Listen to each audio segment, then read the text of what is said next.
The Tale of Genji, by Lady Murasaki. Translated from the Japanese by Arthur Whaley. Boston and New York Houghton Mifflin Company, The Riverside Press, Cambridge. To Beryl Dezote. Preface.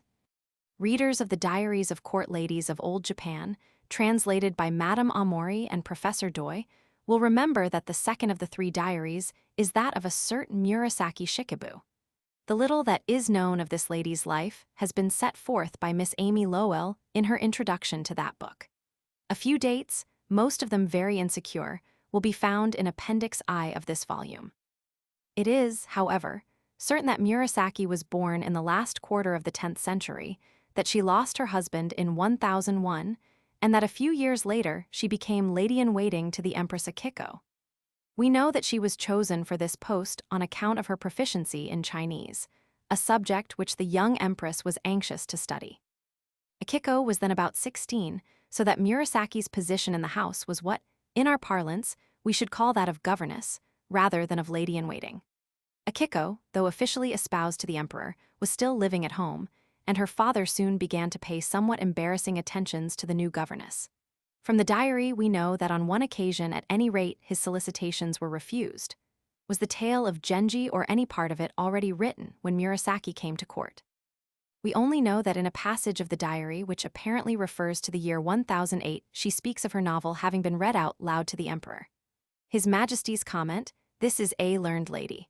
She must have been reading the Chronicle of Japan," shows that what was read to him must have been the opening chapter of the tale.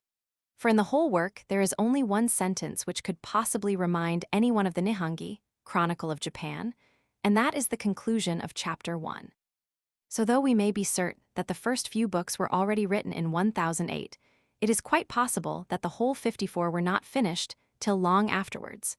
But from the Sarashina diary, the first of the three contained in the Court Ladies of Old Japan, we know that the tale of Genji in its complete form was already a classic in the year 1022. The unknown authoress of this diary spent her childhood in a remote province. Her great pleasure was to read romances, but except at the capital they were hard to come by. She prays fervently to Buddha to bring her quickly to Kyoto and let her read dozens and dozens of stories. In 1022, she at last arrives at court, and her wildest dreams are fulfilled.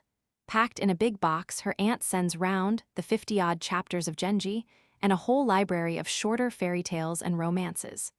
Are there really such people as this in the world? Were Genji my lover, though he should come to me but once in the whole year, how happy I should be. Or were I Lady Yukifune in her mountain home, gazing as the months go by at flowers, red autumn leaves, moonlight and snow, happy, despite loneliness and misfortune, in the thought that at any moment the wonderful letter might come. Such were the reveries of one who read the tale of Genji more than 900 years ago. I think that, could they but read it in the original, few readers would feel that in all those centuries the charm of the book had in any way evaporated. The task of translation in such a case is bound to be arduous and discouraging. But I have all the time been spurred by the belief that I am translating by far the greatest novel of the East, and one which, even if compared with the fiction of Europe, takes its place as one of the dozen greatest masterpieces of the world. Contents. Page preface list of most important persons genealogical tables Chapter 1. Kiritsubo Roman 2. The Broom Tree Roman 3. Utsusemi Roman 4. Yugao v. Murasaki Roman 6. The Saffron Flower Roman 7. The Festival of Red Leaves Roman 8. The Flower Feast Roman 9. AI Appendices. List of most important persons. Alphabetical. AI, Princess Genji's wife. Asago, princess daughter of Prince Mamazono, courted in vain by Genji from his 17th year onward. Emperor, the Genji's father. Fujitsubo, the emperor's consort, loved by Genji, sister of Prince Hayabako, aunt of Murasaki. Genji, prince son of the emperor, and his concubine Kiritsubo. Hayabako, prince brother of Fujitsubo, father of Murasaki. Iyo no Suke, husband of Utsusemi. Kai no Kami, son of Iyo no Kami, also called Iyo no Suke. Kiritsubo, concubine of the emperor, Genji's mother. Kakiden, the emperor's original consort, later supplanted by Kiritsubo and Fujitsubo successively. Koremitsu, Genji's retainer. Left, minister of the father of Ai. Mamazono, prince father of Princess Isago.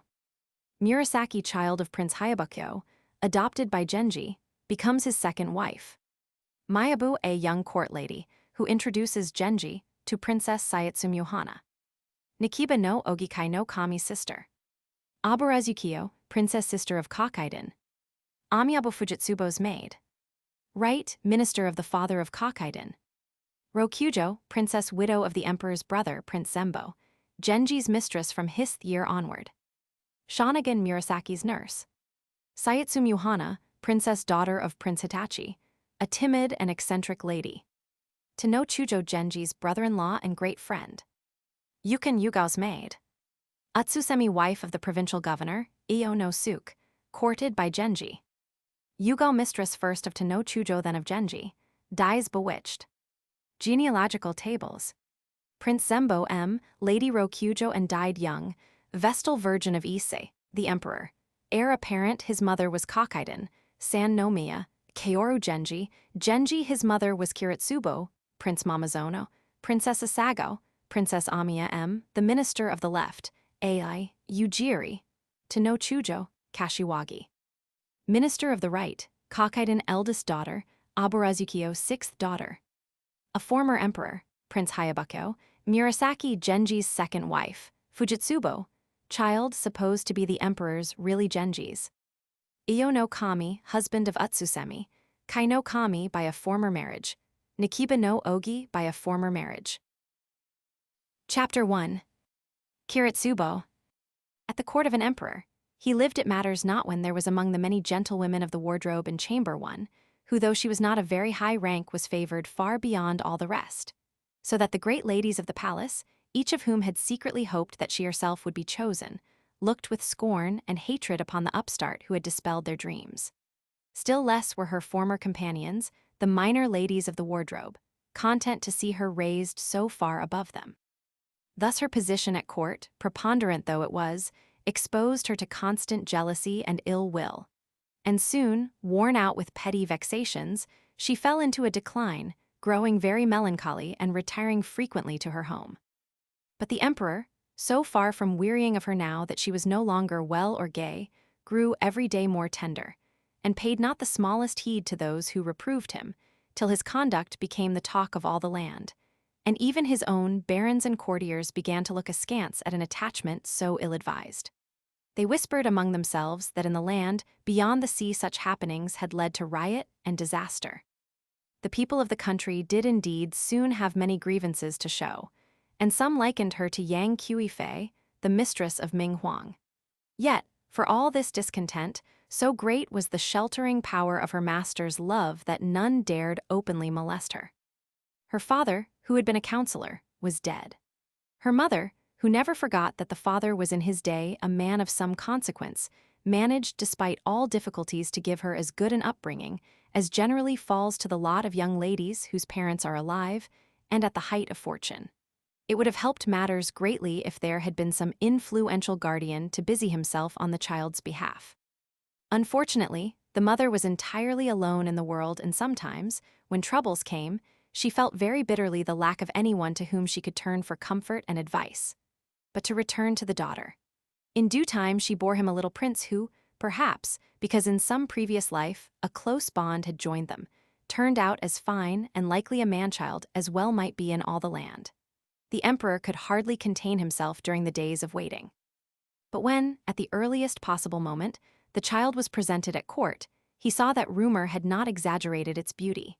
His eldest-born prince was the son of Lady Kakaiden, the daughter of the minister of the right, and this child was treated by all with the respect due to an undoubted heir apparent. But he was not so fine a child as the new prince. Moreover, the emperor's great affection for the new child's mother made him feel the boy to be in a peculiar sense his own possession. Unfortunately, she was not of the same rank as the courtiers who waited upon him in the upper palace, so that despite his love for her, and though she wore all the airs of a great lady, it was not without considerable qualms that he now made it his practice to have her by him not only when there was to be some entertainment, but even when any business of importance was afoot. Sometimes, indeed, he would keep her when he woke in the morning, not letting her go back to her lodging, so that willy-nilly she acted the part of a lady in perpetual attendance. Seeing all this, Lady Cockiden began to fear that the new prince, for whom the emperor seemed to have so marked a preference, would, if she did not take care, soon be promoted to the Eastern Palace. But she had, after all, priority over her rival. The emperor had loved her devotedly, and she had borne him princes. It was even now chiefly the fear of her reproaches that made him uneasy about his new way of life. Thus, though his mistress could be sure of his protection, there were many who sought to humiliate her, and she felt so weak in herself that it seemed to her at last as though all the honors heaped upon her had brought with them terror rather than joy.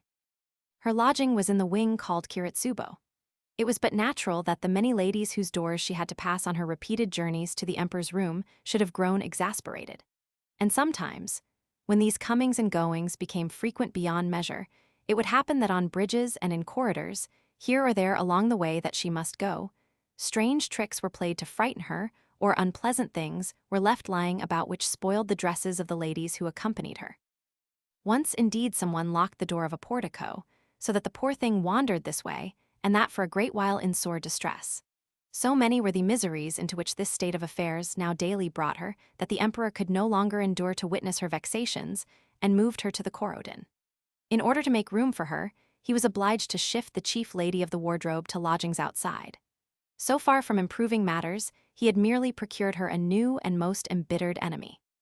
The young prince was now 3 years old. The putting on of the trousers was performed with as much ceremony as in the case of the heir apparent. Marvelous gifts flowed from the imperial treasury and tribute house. This too incurred the censure of many, but brought no enmity to the child himself, for his growing beauty and the charm of his disposition were a wonder and delight to all who met him. Indeed, many persons of ripe experience confessed themselves astounded that such a creature should actually have been born in these latter and degenerate days. In the summer of that year, the lady became very downcast. She repeatedly asked for leave to go to her home, but it was not granted. For a year she continued in the same state.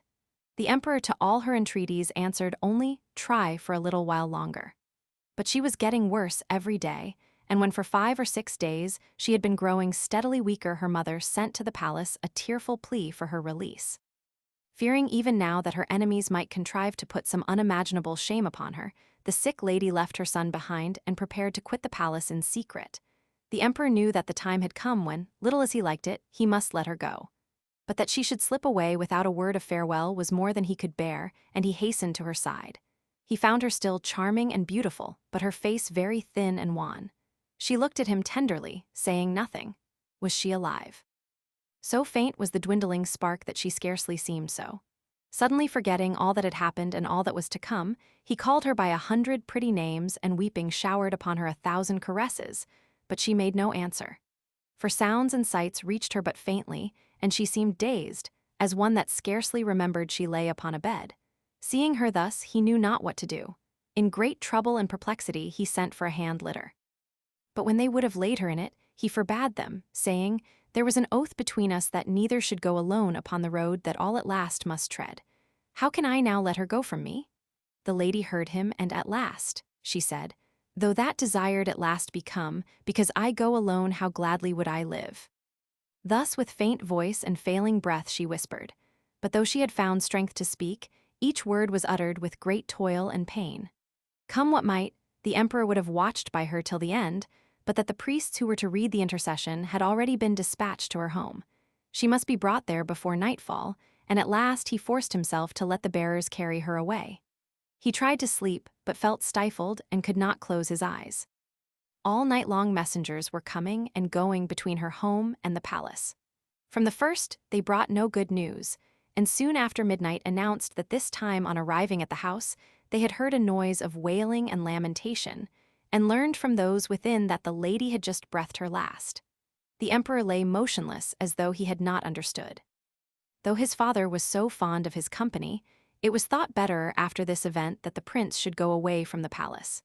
He did not understand what had happened, but seeing the servants all wringing their hands and the emperor himself continually weeping, he felt that it must have been something very terrible.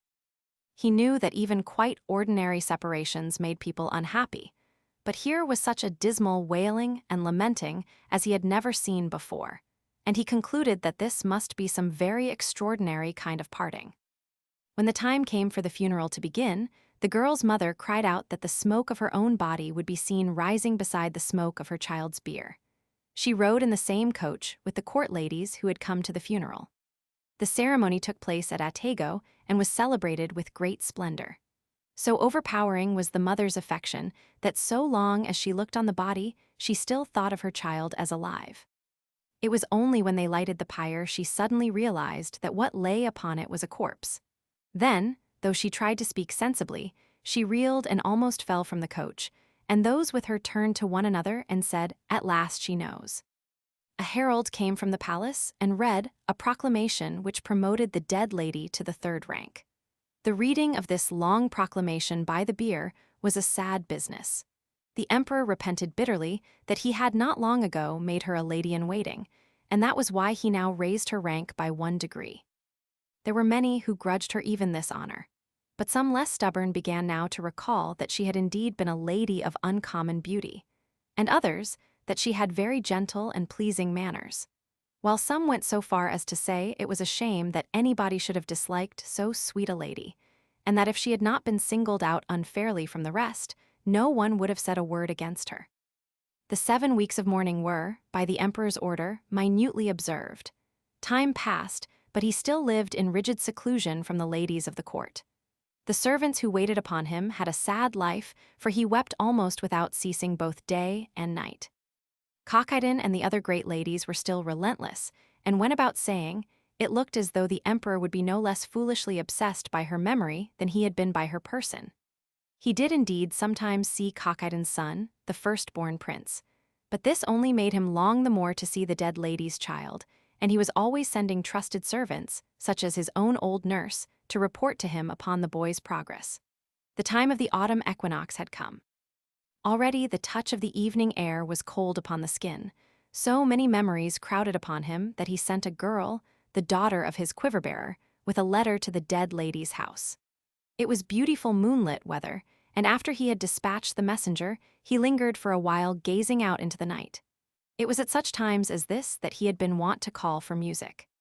He remembered how her words, lightly whispered, had blended with those strangely fashioned harmonies, remembered how all was strange, her face, her air, her form. He thought of the poem which says that real things in the darkness seem no realer than dreams, and he longed for even so dim a substance as the dream life of those nights. The messenger had reached the gates of the house. She pushed them back, and a strange sight met her eyes. The old lady had for long been a widow, and the whole charge of keeping the domain in repair had fallen upon her daughter. But since her death the mother, sunk in age and despair, had done nothing to the place, and everywhere the weeds grew high, and to all this desolation was added the wildness of the autumn gale. Great clumps of mugwort grew so thick that only the moonlight could penetrate them. The messenger alighted at the entrance of the house. At first the mother could find no words with which to greet her, but soon she said, "Alas, I have lingered too long in the world. I cannot bear to think that so fine a messenger as you have pressed your way through the dewy thickets that bar the road to my house." And she burst into uncontrollable weeping. Then the quiver-bearer's daughter said, one of the palace maids who came here, told his majesty that her heart had been torn with pity at what she saw. "And I, madam, am in like case." Then after a little hesitation she repeated the emperor's message. "For a while I searched in the darkness of my mind, groping for an exit from my dream, but after long pondering, I can find no way to wake. There is none here to counsel me. Will you not come to me secretly? It is not well that the young prince should spend his days in so desolate and sad a place. Let him come too." This he said, and much else, but confusedly and with many sighs, and I, seeing that the struggle to hide his grief from me was costing him dear, hurried away from the palace without hearing all. But here is a letter that he sent. "My sight is dim," said the mother. "Let me hold his letter to the light." The letter said. I had thought that after a while there might be some blurring, some slight effacement. But no. As days and months go by, the more senseless, the more unendurable becomes my life. I am continually thinking of the child, wondering how he fares. I had hoped that his mother and I together would watch over his upbringing. Will you not take her place in this, and bring him to me as a memory of the past? Such was the letter. and many instructions were added to it together with a poem which said, "At the sound of the wind that binds the cold dew on Takagi Moor, my heart goes out to the tender lilac stems." It was of the young prince that he spoke in symbol, but she did not read the letter to the end. At last the mother said, "Though I know that long life means only bitterness, I have stayed so long in the world that even before the pine tree of Takasago, I should hide my head in shame. How then should I find courage to go hither and thither in the great palace of 100 towers? Though the august summons should call me time and again, myself I could not obey." But the young prince, whether he may have heard the august wish I know not, is impatient to return, and what is small wonder, seems very downcast in this place. Tell his majesty this, and whatever else of my thoughts you have here learnt from me. For a little child, this house is indeed a sorry place. They say that the child is asleep, the quiver-bearer's daughter answered. I should like to have seen him and told the emperor how he looks, but I am awaited at the palace and it must be late. She was hastening away, but the mother, since even those who wander in the darkness of their own black thoughts can gain by converse a momentary beam to guide their steps, I pray you sometimes to visit me of your own accord and when you are at leisure. In years past, it was at times of joy and triumph that you came to this house, and now this is the news you bring. Foolish are they indeed who trust to fortune. From the time she was born until his death, her father, who knew his own mind, would have it that she must go to court and charged me again and again not to disappoint his wishes if he were to die. And so, though I thought that the lack of a guardian would bring her into many difficulties, I was determined to carry out his desire. At court she found that favors only too great were to be hers, and all the while must needs endure in secrecy the tokens of inhuman malice, till hatred had heaped upon her so heavy a load of cares that she died as it were murdered. Indeed, the love that in his wisdom he deigned to show her, or so sometimes it seems to me in the uncomprehending darkness of my heart, was crueler than indifference. So she spoke, till tears would let her speak no more, and now the night had come.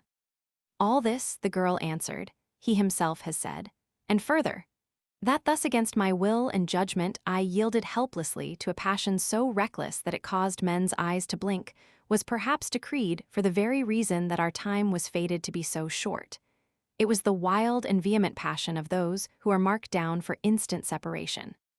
And though I had vowed that none should suffer because of my love, yet in the end she bore upon her shoulders the heavy hatred of many who thought that for her sake they had been wronged. So again and again have I heard the emperor speak with tears, but now the night is far spent, and I must carry my message to the palace before day comes. So she, weeping too, spoke as she hurried away. But the sinking moon was shining in a cloudless sky, and in the grass clumps that shivered in the cold wind, bell crickets tinkled their compelling cry.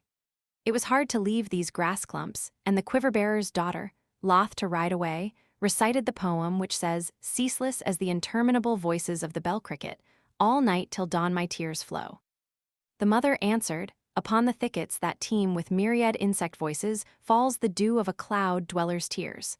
For the people of the court are called dwellers above the clouds." Then she gave the messenger a sash, a comb, and other things that the dead lady had left in her keeping, gifts from the emperor which now, since their use was gone, she sent back to him as mementos of the past. The nursemaids who had come with the boy were depressed not so much at their mistress's death as at being suddenly deprived of the daily sights and sensations of the palace. They begged to go back at once, but the mother was determined not to go herself, knowing that she would cut too forlorn a figure. On the other hand, if she parted with the boy, she would be daily in great anxiety about him. That was why she did not immediately either go with him herself or send him to the palace. The quiver-bearer's daughter found the emperor still awake. He was, upon pretext of visiting the flower pots in front of the palace which were then in full bloom, waiting for her out of doors, while 4 or 5 trusted ladies conversed with him. At this time it was his wont to examine morning and evening a picture of the everlasting wrong, the text written by Teiji no In, with poems by Ise and Tsurugi, both in Yamato's speech, and in that of the men beyond the sea, and the story of this poem was the common matter of his talk. Now he turned to the messenger and asked eagerly for all her news. And when she had given him a secret and faithful account of the sad place whence she had come, she handed him the mother's letter. His Majesty's gracious commands I read with reverence deeper than I can express, but their purport has brought great darkness and confusion to my mind." All this, together with a poem in which she compared her grandchild to a flower, which has lost the tree that sheltered it from the great winds, was so wild and so ill-writ as only to be suffered from the hand of one whose sorrow was as yet unhealed. Again the emperor strove for self-possession in the presence of his messenger. But as he pictured to himself the time when the dead lady first came to him, 1,000 memories pressed thick about him, and recollection linked to recollection carried him onward, till he shuddered to think how utterly unmarked, unheeded all these hours and days had fled. At last he said, "I too thought much, and with delight how with most profit might be fulfilled the wish that her father the counsellor left behind him, but of that no more. If the young prince lives, occasion may yet be found.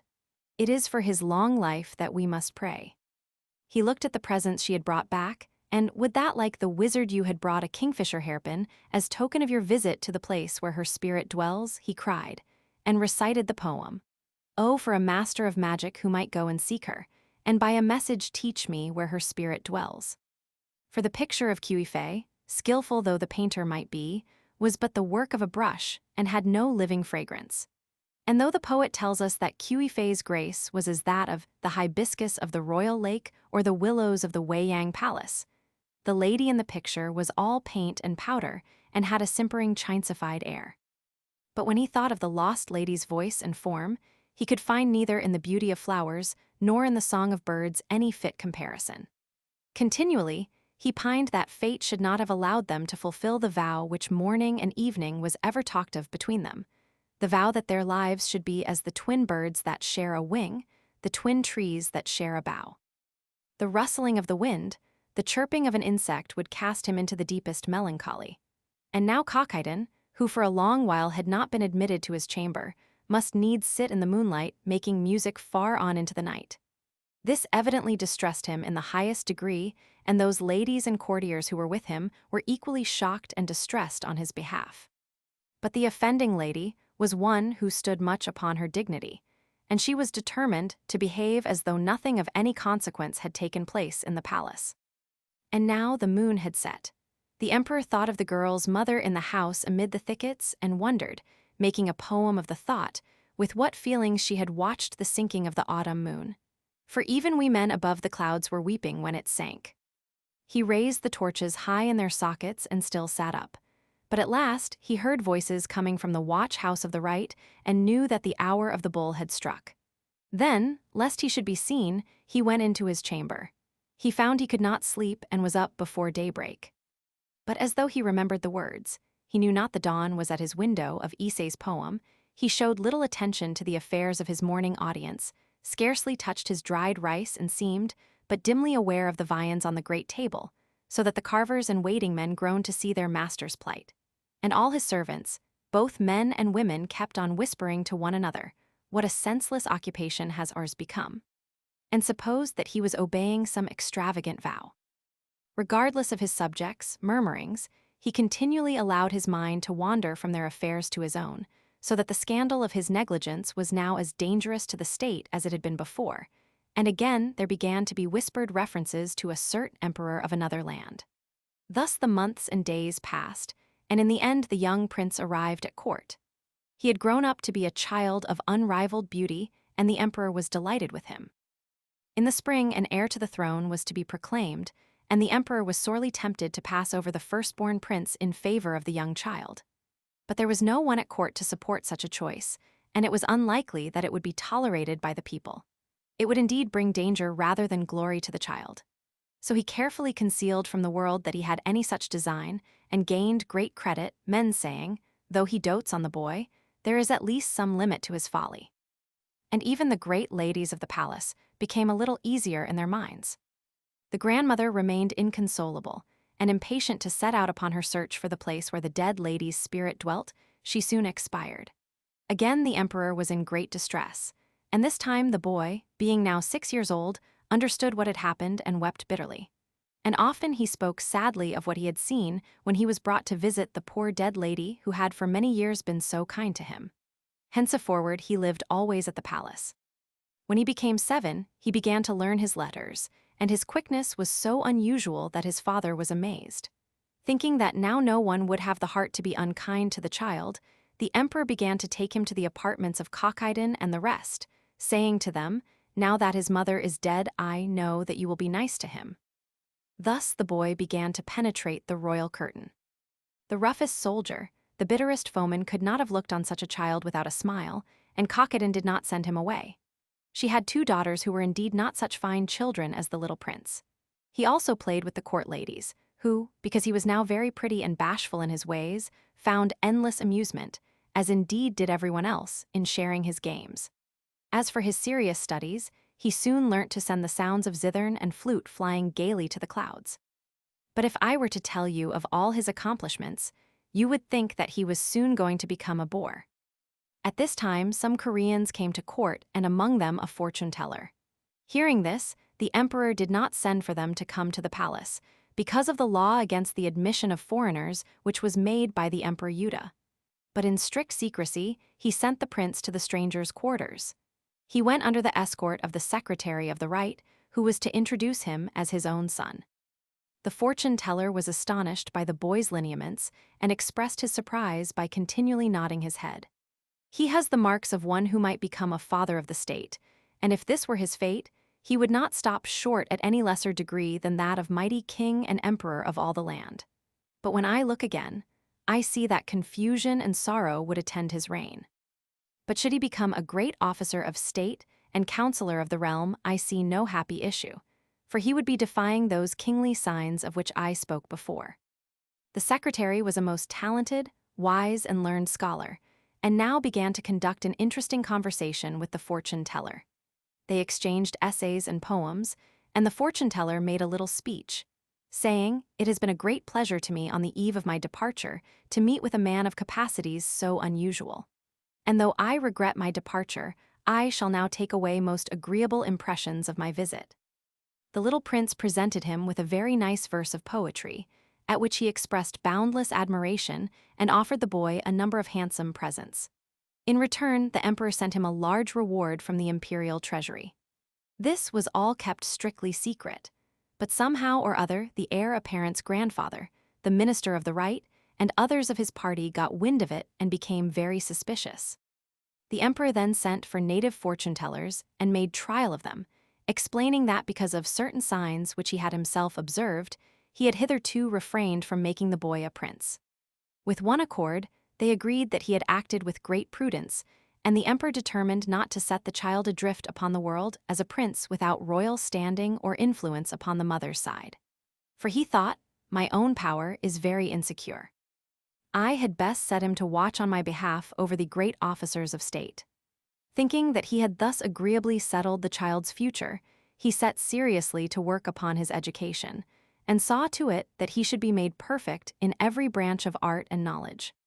He showed such aptitude in all his studies that it seemed a pity he should remain a commoner, and as it had been decided that it would arouse suspicion if he were made a prince, the emperor consulted with certain doctors wise in the lore of the planets and phases of the moon. And they with one accord recommended that he should be made a member of the Minamoto, or Gen, clan. So this was done. As the years went by, the emperor did not forget his lost lady, and though many women were brought to the palace in the hope that he might take pleasure in them, he turned from them all, believing that there was not in the world anyone like her whom he had lost. There was at that time a lady whose beauty was of great repute. She was the 4th daughter of the previous emperor, and it was said that her mother, the Dowager Empress, had brought her up with unrivaled care. A certain dame of the household, who had served the former emperor, was intimately acquainted with the young princess, having known her since childhood and still having occasion to observe her from without. "I have served in 3 courts," said the dame, "and in all that time have seen none who could be likened to the departed lady, save the daughter of the empress mother. She indeed is a lady of rare beauty." So she spoke to the emperor, and he, much wondering what truth there was in it, listened with great attention. The empress mother heard of this with great alarm, for she remembered with what open cruelty the sinister Lady Kokiden had treated her former rival. And though she did not dare speak openly of her fears, she was managing to delay the girl's presentation, when suddenly she died. The emperor, hearing that the bereaved princess was in a very desolate condition, sent word gently telling her that he should henceforward look upon her as though she were one of the lady princesses his daughters. Her servants and guardians and her brother, Prince Hyabako, thought that life in the palace might distract her and would at least be better than the gloomy desolation of her home, and so they sent her to the court. She lived in apartments called Fujitsubo, Wisteria Tub, and was known by this name. The emperor could not deny that she bore an astonishing resemblance to his beloved. She was, however, of much higher rank, so that everyone was anxious to please her, and, whatever happened, they were prepared to grant her the utmost license. Whereas the dead lady had been imperiled by the emperor's favor only because the court was not willing to accept her. His old love did not now grow dimmer, and though he sometimes found solace and distraction in shifting his thoughts from the lady who had died to the lady who was so much like her, yet life remained for him a sad business.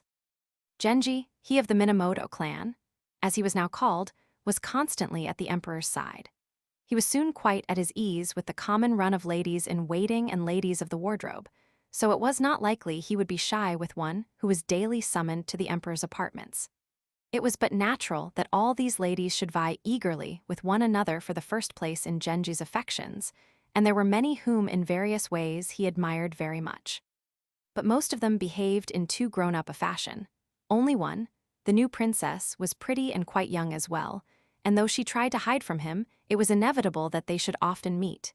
He could not remember his mother, but the dame of the household had told him how very like to her the girl was, and this interested his childish fancy, and he would like to have been her great friend and lived with her always. One day the emperor said to her, "Do not be unkind to him. He is interested because he has heard that you are so like his mother. Do not think him impertinent, but behave nicely to him. You are indeed so like him in look and features that you might well be his mother." And so, young though he was, fleeting beauty took its hold upon his thoughts. He felt his first clear predilection. Kokiden had never loved this lady too well, and now her old enmity to Genji sprang up again. Her own children were reckoned to be of quite uncommon beauty, but in this they were no match for Genji, who was so lovely a boy that people called him Hikaru Genji or Genji the Shining One. And Princess Fujitsubo, who also had many admirers, was called Princess Glittering Sunshine. Though it seemed a shame to put so lovely a child into man's dress, he was now 12 years old, and the time for his initiation was come. The emperor directed the preparations with tireless zeal and insisted upon a magnificence beyond what was prescribed. The initiation of the heir apparent, which had last year been celebrated in the Southern Hall, was not a whit more splendid in its preparations. The ordering of the banquets that were to be given in various quarters, and the work of the treasurer and grain intendant he supervised in person, fearing lest the officials should be remiss. And in the end, all was perfection. The ceremony took place in the eastern wing of the emperor's own apartments, and the throne was placed facing towards the east, with the seats of the initiate-to-be and his sponsor, the minister of the left, in front. Genji arrived at the hour of the monkey. He looked very handsome with his long childish locks, and the sponsor, whose duty it had just been to bind them with the purple fillet, was sorry to think that all this would soon be changed, and even the clerk of the treasury seemed loath to sever those lovely tresses with the ritual knife. The emperor, as he watched, remembered for a moment what pride the mother would have taken in the ceremony, but soon drove the weak thought from his mind. Duly crowned, Genji went to his chamber and changing into man's dress went down into the courtyard and performed the dance of homage, which he did with such grace that tears stood in every eye. And now the emperor, whose grief had of late grown somewhat less insistent, was again overwhelmed by memories of the past. It had been feared that his delicate features would show to less advantage when he had put aside his childish dress, but on the contrary, he looked handsomer than ever. His sponsor, the minister of the left, had an only daughter whose beauty the heir apparent had noticed. But now the father began to think he would not encourage that match, but would offer her to Genji. He sounded the emperor upon this, and found that he would be very glad to obtain for the boy the advantage of so powerful a connection. When the courtiers assembled to drink the love cup, Genji came and took his place among the other princes. The minister of the left came up and whispered something in his ear, but the boy blushed and could think of no reply. A chamberlain now came over to the minister and brought him a summons to wait upon his majesty immediately. When he arrived before the throne, a lady of the wardrobe handed to him the great white inner garment and the maid's skirt, which were his ritual due as sponsor to the prince. Then, When he had made him drink out of the royal cup, the emperor recited a poem in which he prayed that the binding of the purple fillet might symbolize the union of their two houses, and the minister answered him that nothing should sever this union save the fading of the purple band. Then he descended the long stairs, and from the courtyard performed the grand obeisance. Here too were shown the horses from the royal stables and the hawks from the royal falconry that had been decreed as presents for Genji. At the foot of the stairs, the princes and courtiers were lined up to receive their bounties, and gifts of every kind were showered upon them.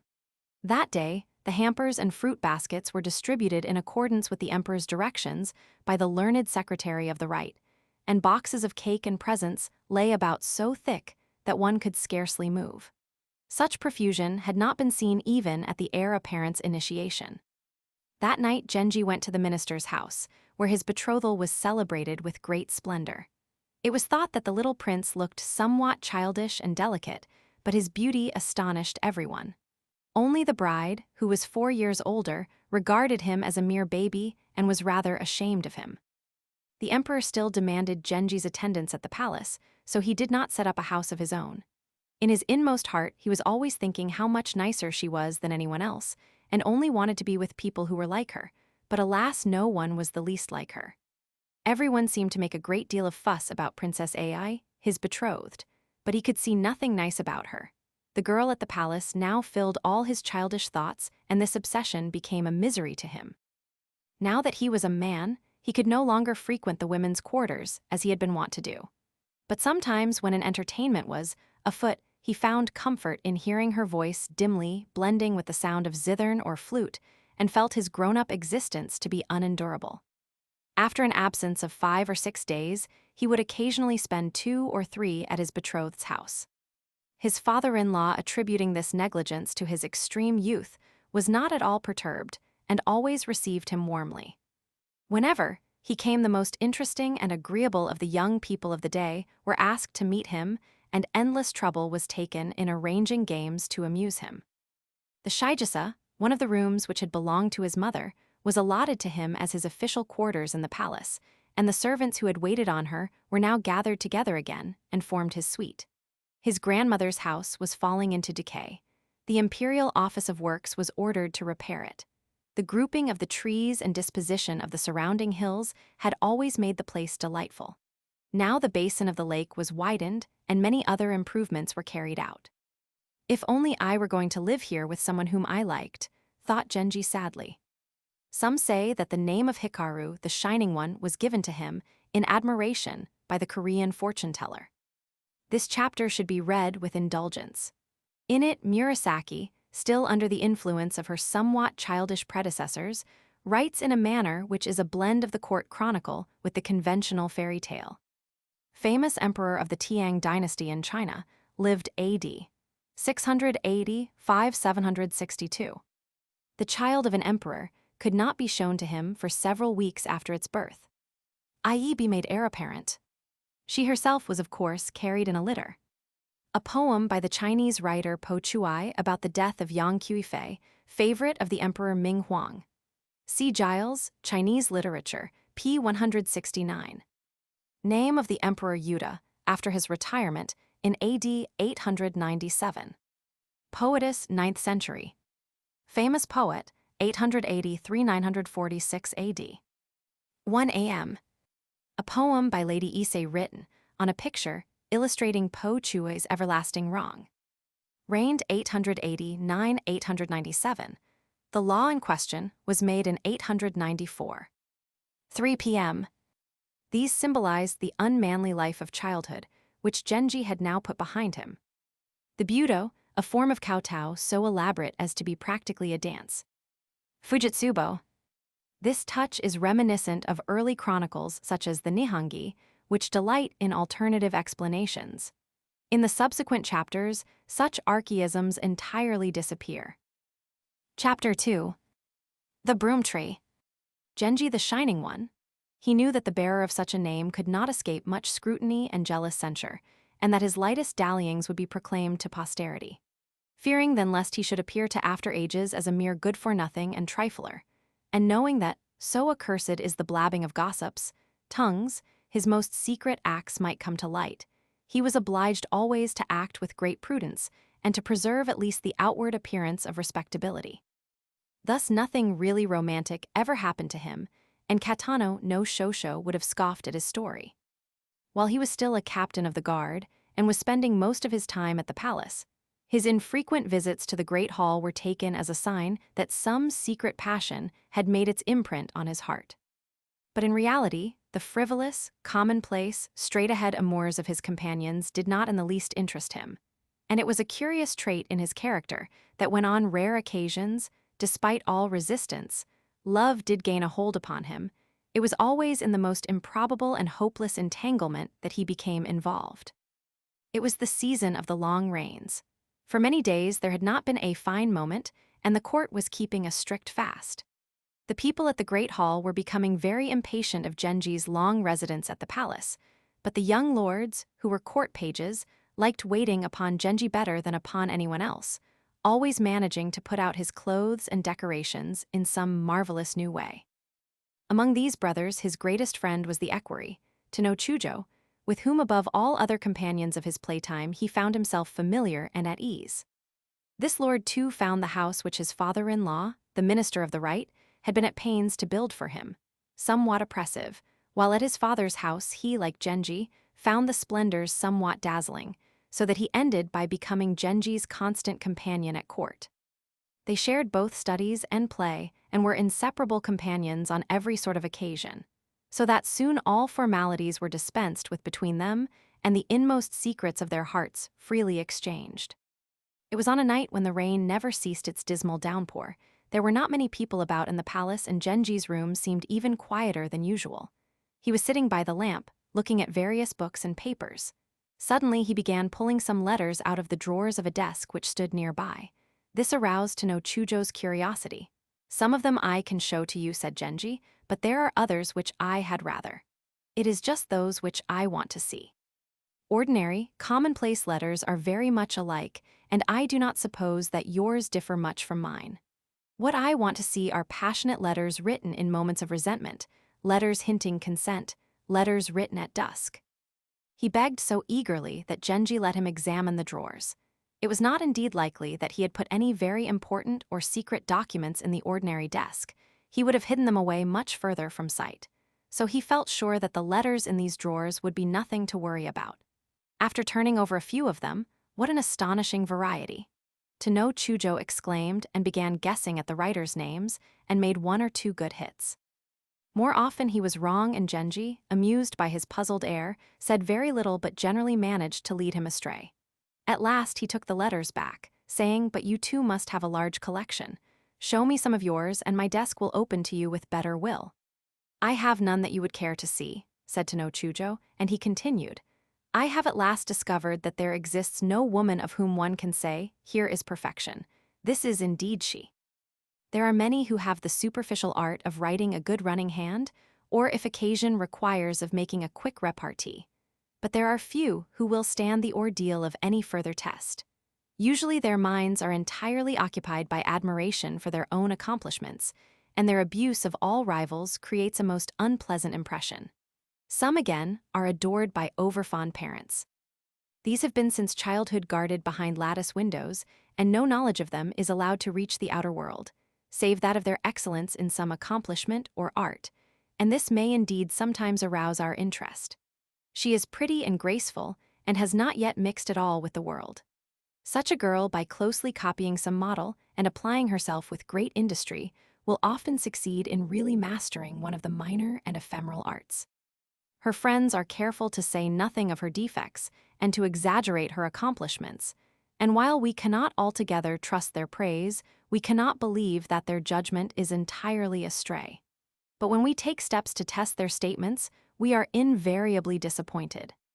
He paused, seeming to be slightly ashamed of the cynical tone which he had adopted, and added, "I know my experience is not large, but that is the conclusion I have come to so far." Then Genji, smiling, "And are there any who lack even one accomplishment?" "No doubt, but in such a case it is unlikely that anyone would be successfully decoyed. The number of those who have nothing to recommend them and of those in whom nothing but good can be found is probably equal. I divide women into 3 classes. Those of high rank and birth are made such a fuss of, and their weak points are so completely concealed that we are certain to be told that they are paragons. About those of the middle class, everyone is allowed to express his own opinion, and we shall have much conflicting evidence to sift. As for the lower classes, they do not concern us. The completeness with which to know Chujo disposed of the question amused Genji, who said, "It will not always be so easy to know into which of the three classes a woman ought to be put. For sometimes people of high rank sink to the most abject positions, while others of common birth rise to be high officers, wear self-important faces, redecorate the inside of their houses, and think themselves as good as anyone. How are we to deal with such cases?" At this moment, they were joined by Hidari no Uma no Kami and to Shikibu no Jo, who said they had also come to the palace to keep the fast. As both of them were great lovers and good talkers, to no Chujo handed over to them the decision of Genji's question, and in the discussion which followed many unflattering things were said. Uma no Kami spoke first. "However high a lady may rise, if she does not come of an adequate stock, the world will think very differently of her from what it would of one born to such honors. But if through adverse fortune a lady of highest rank finds herself in friendless misery, the noble breeding of her mind is soon forgot, and she becomes an object of contempt. I think then that taking all things into account, we must put such ladies too into the middle class.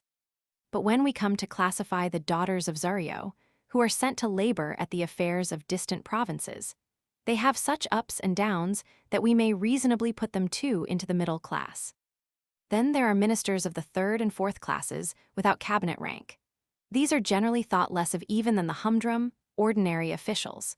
They are usually of quite good birth, but have much less responsibility than ministers of state, and consequently much greater peace of mind. Girls born into such households are brought up in complete security from want or deprivation of any kind, and indeed often amid surroundings of the utmost luxury and splendor. Many of them grow up into women whom it would be folly to despise. Some have been admitted at court, where they have enjoyed a quite unexpected success. And of this I could cite many, many instances.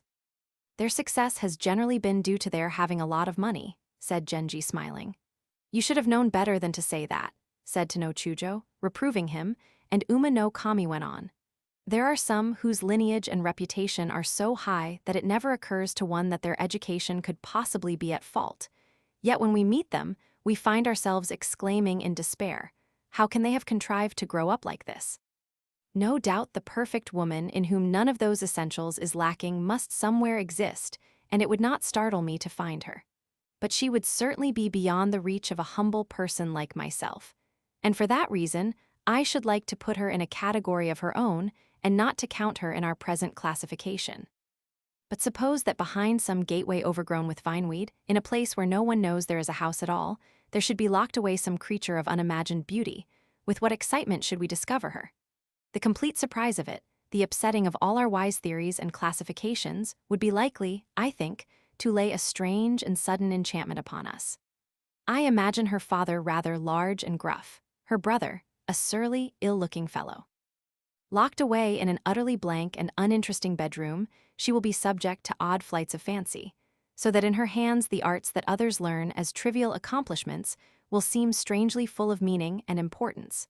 Or perhaps in some particular art, she will thrill us by her delightful and unexpected mastery. Such a one may perhaps be beneath the attention of those of you who are of flawless lineage. But for my part one, find it hard to banish her." And here he looked at Shikibu no Jo, who wondered whether the description had been meant to apply to his own sisters, but said nothing. "If it is difficult to choose even out of the top class," thought Genji, and began to doze. He was dressed in a suit of soft white silk, with a rough cloak carelessly slung over his shoulders, with belt and fastenings untied. In the light of the lamp against which he was leaning, he looked so lovely that one might have wished he were a girl. And they thought that even Uma no Kami's perfect woman, whom he had placed in a category of her own, would not be worthy of such a prince as Genji. The conversation went on. Many persons and things were discussed. Uma no Kami contended that perfection is equally difficult to find in other spheres. The sovereign is hard put to it to choose his ministers. But he at least has an easier task than the husband, for he does not entrust the affairs of his kingdom to one, two, or three persons alone, but sets up a whole system of superiors and subordinates. But when the mistress of a house is to be selected, a single individual must be found who will combine in her person many diverse qualities. It will not do to be too exacting. Let us be sure that the lady of our choice possesses certain tangible qualities which we admire. And if in other ways she falls short of our ideal, we must be patient and call to mind those qualities which first induced us to begin our courting. But even here we must beware, for there are some who in the selfishness of youth and flawless beauty are determined that not a dust flick shall fall upon them. In their letters, they choose the most harmless topics, but yet contrive to color the very texture of the written signs with a tenderness that vaguely disquiets us. But such a one, when we have at last secured a meeting, will speak so low that she can scarcely be heard, and the few faint sentences that she murmurs beneath her breath serve only to make her more mysterious than before. All this may seem to be the pretty shrinking of girlish modesty, but we may later find that what held her back was the very violence of her passions.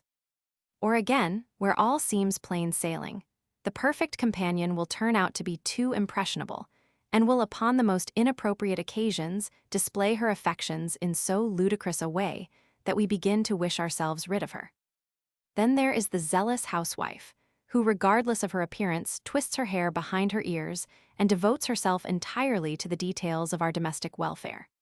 The husband, in his comings and goings about the world, is certain to see and hear many things which he cannot discuss with strangers, but would gladly talk over with an intimate who could listen with sympathy and understanding, someone who could laugh with him or weep if need be. It often happens, too, that some political event will greatly perturb or amuse him, and he sits apart longing to tell someone about it. He suddenly laughs at some secret recollection or sighs audibly, but the wife only says lightly, "What is the matter?" and shows no interest. This is apt to be very trying. Uma no Kami considered several other cases, but he reached no definite conclusion, and sighing deeply he continued, "We will then, as I have suggested, let birth and beauty go by the board. Let her be the simplest and most guileless of creatures so long as she is honest and of a peaceable disposition, that in the end we may not lack a place of trust. And if some other virtue chances to be hers, we shall treasure it as a godsend. But if we discover in her some small defect, it shall not be too closely scrutinized. And we may be sure that if she is strong in the virtues of tolerance and amiability, her outward appearance will not be beyond measure harsh. There are those who carry forbearance too far, and affecting not to notice wrongs which cry out for redress, seem to be paragons of misused fidelity.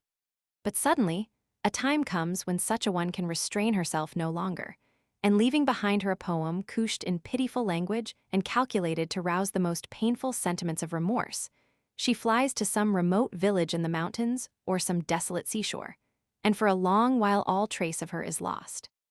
When I was a boy, the ladies-in-waiting used to tell me sad tales of this kind. I never doubted that the sentiments expressed in them were real, and I wept profusely. But now I am beginning to suspect that such sorrows are for the most part affectation. She has left behind her, this lady whom we are imagining, a husband who is probably still fond of her. She is making herself very unhappy, and by disappearing in this way is causing him unspeakable anxiety, perhaps only for the ridiculous purpose of putting his affection to the test. Then comes along some admiring friend crying, "What a heart! What depth of feeling!" She becomes more lugubrious than ever, and finally enters a nunnery. When she decided on this step, she was perfectly sincere and had not the slightest intention of ever returning to the world. Then some female friend hears of it, and poor thing, she cries, "In what an agony of mind must she have been to do this?" and visits her in her cell. When the husband, who has never ceased to mourn for her, hears what she has become, he bursts into tears, and some servant or old nurse, seeing this, bustles off to the nunnery with tales of the husband's despair, and "Oh, madam, what a shame, what a shame." Then the nun, forgetting where and what she is, raises her hand to her head to straighten her hair, and finds that it has been shorn away.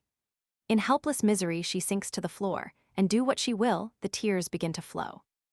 Now all is lost, for since she cannot at every moment be praying for strength, there creeps into her mind the sinful thought that she did ill to become a nun, and so often does she commit this sin that even Buddha must think her wickeder now than she was before she took her vows.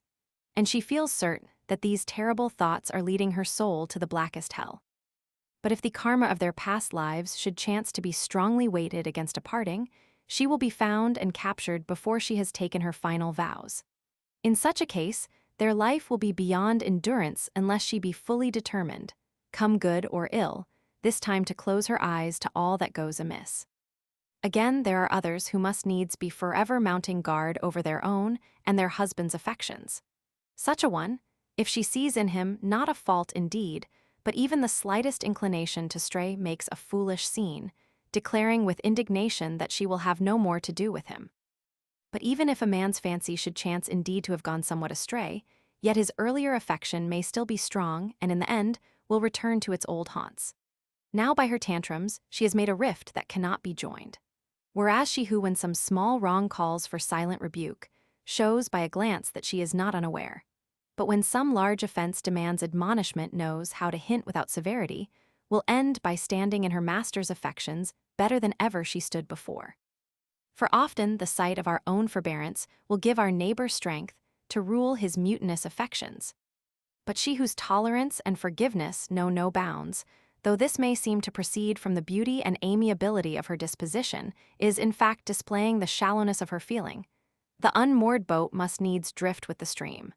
Are you not of this mind? To no Chujo nodded. Some, he said, have imagined that by arousing a baseless suspicion in the mind of the beloved, we can revive a waning devotion. But this experiment is very dangerous. Those who recommend it are confident that so long as resentment is groundless, one need only suffer it in silence, and all will soon be well. I have observed, however, that this is by no means the case. But when all is said and done, there can be no greater virtue in woman than this, that she should with gentleness and forbearance meet every wrong whatsoever that falls to her share.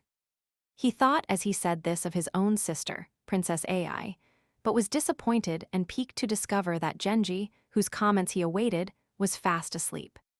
Uma no Kami was an expert in such discussions, and now stood preening his feathers. To know Chujo was disposed to hear what more he had to say, and was now at pains to humor and encourage him. It is with women, said Uma no Kami, as it is with the works of craftsmen. The woodcarver can fashion whatever he will, yet his products are but toys of the moment, to be glanced at in jest, not fashioned according to any precept or law.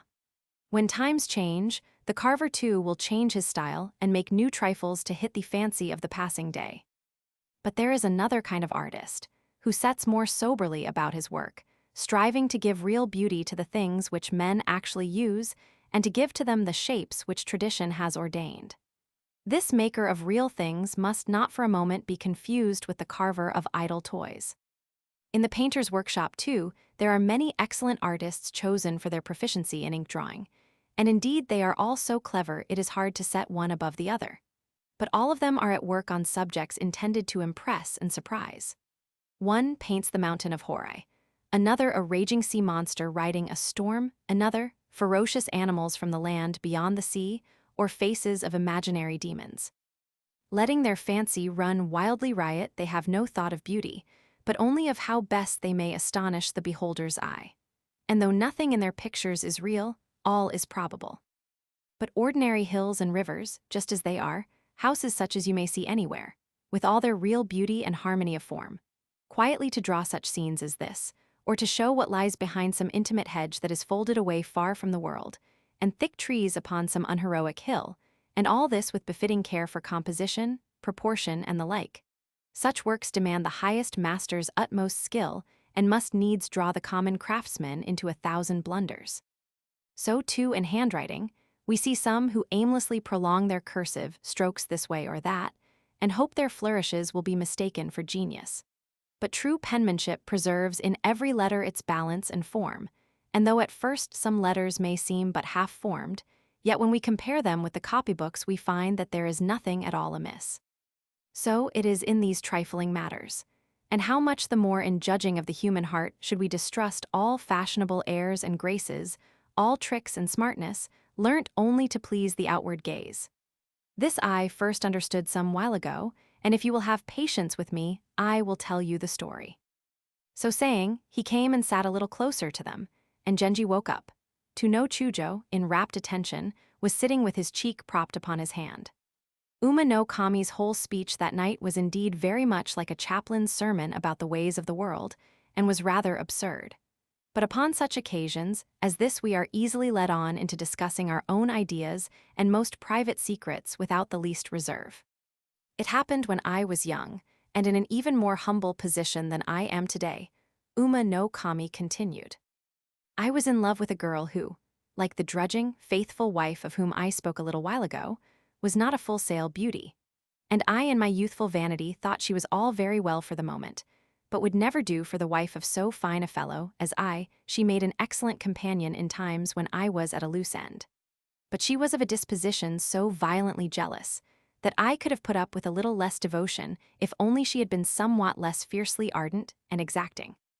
Thus I kept thinking, vexed by her unrelenting suspicions.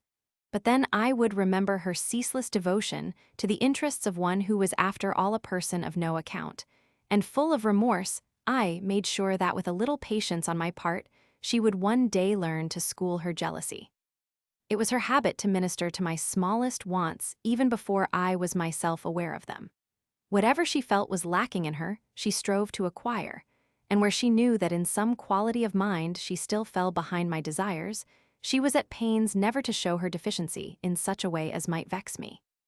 Thus, in one way or another, she was always busy in forwarding my affairs, and she hoped that if all down to the last dew drop, as they say, were conducted as I should wish, this would be set down to her credit and help to balance the defects in her person which, meek and obliging as she might be, could not, she fondly imagined, fail to offend me. And at this time, she even hid herself from strangers lest their poor opinion of her looks should put me out of countenance.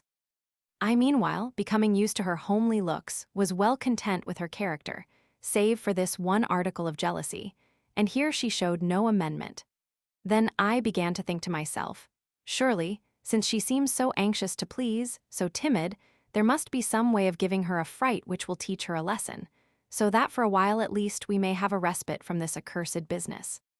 And though I knew it would cost me dear, I determined to make a pretense of giving her up, thinking that since she was so fond of me, this would be the best way to teach her a lesson. Accordingly, I behaved with the greatest coldness to her, and she as usual began her jealous fit, and behaved with such folly that in the end I said to her, "If you want to be rid forever of one who loves you dearly, you are going the right way about it by all these endless poutings over nothing at all. But if you want to go on with me, you must give up suspecting some deep intrigue each time you fancy that I am treating you unkindly. Do this, and you may be sure I shall continue to love you dearly. It may well be that as time goes on, I shall rise a little higher in the world, and then." I thought I had managed matters very cleverly, though perhaps in the heat of the moment I might have spoken somewhat too roughly.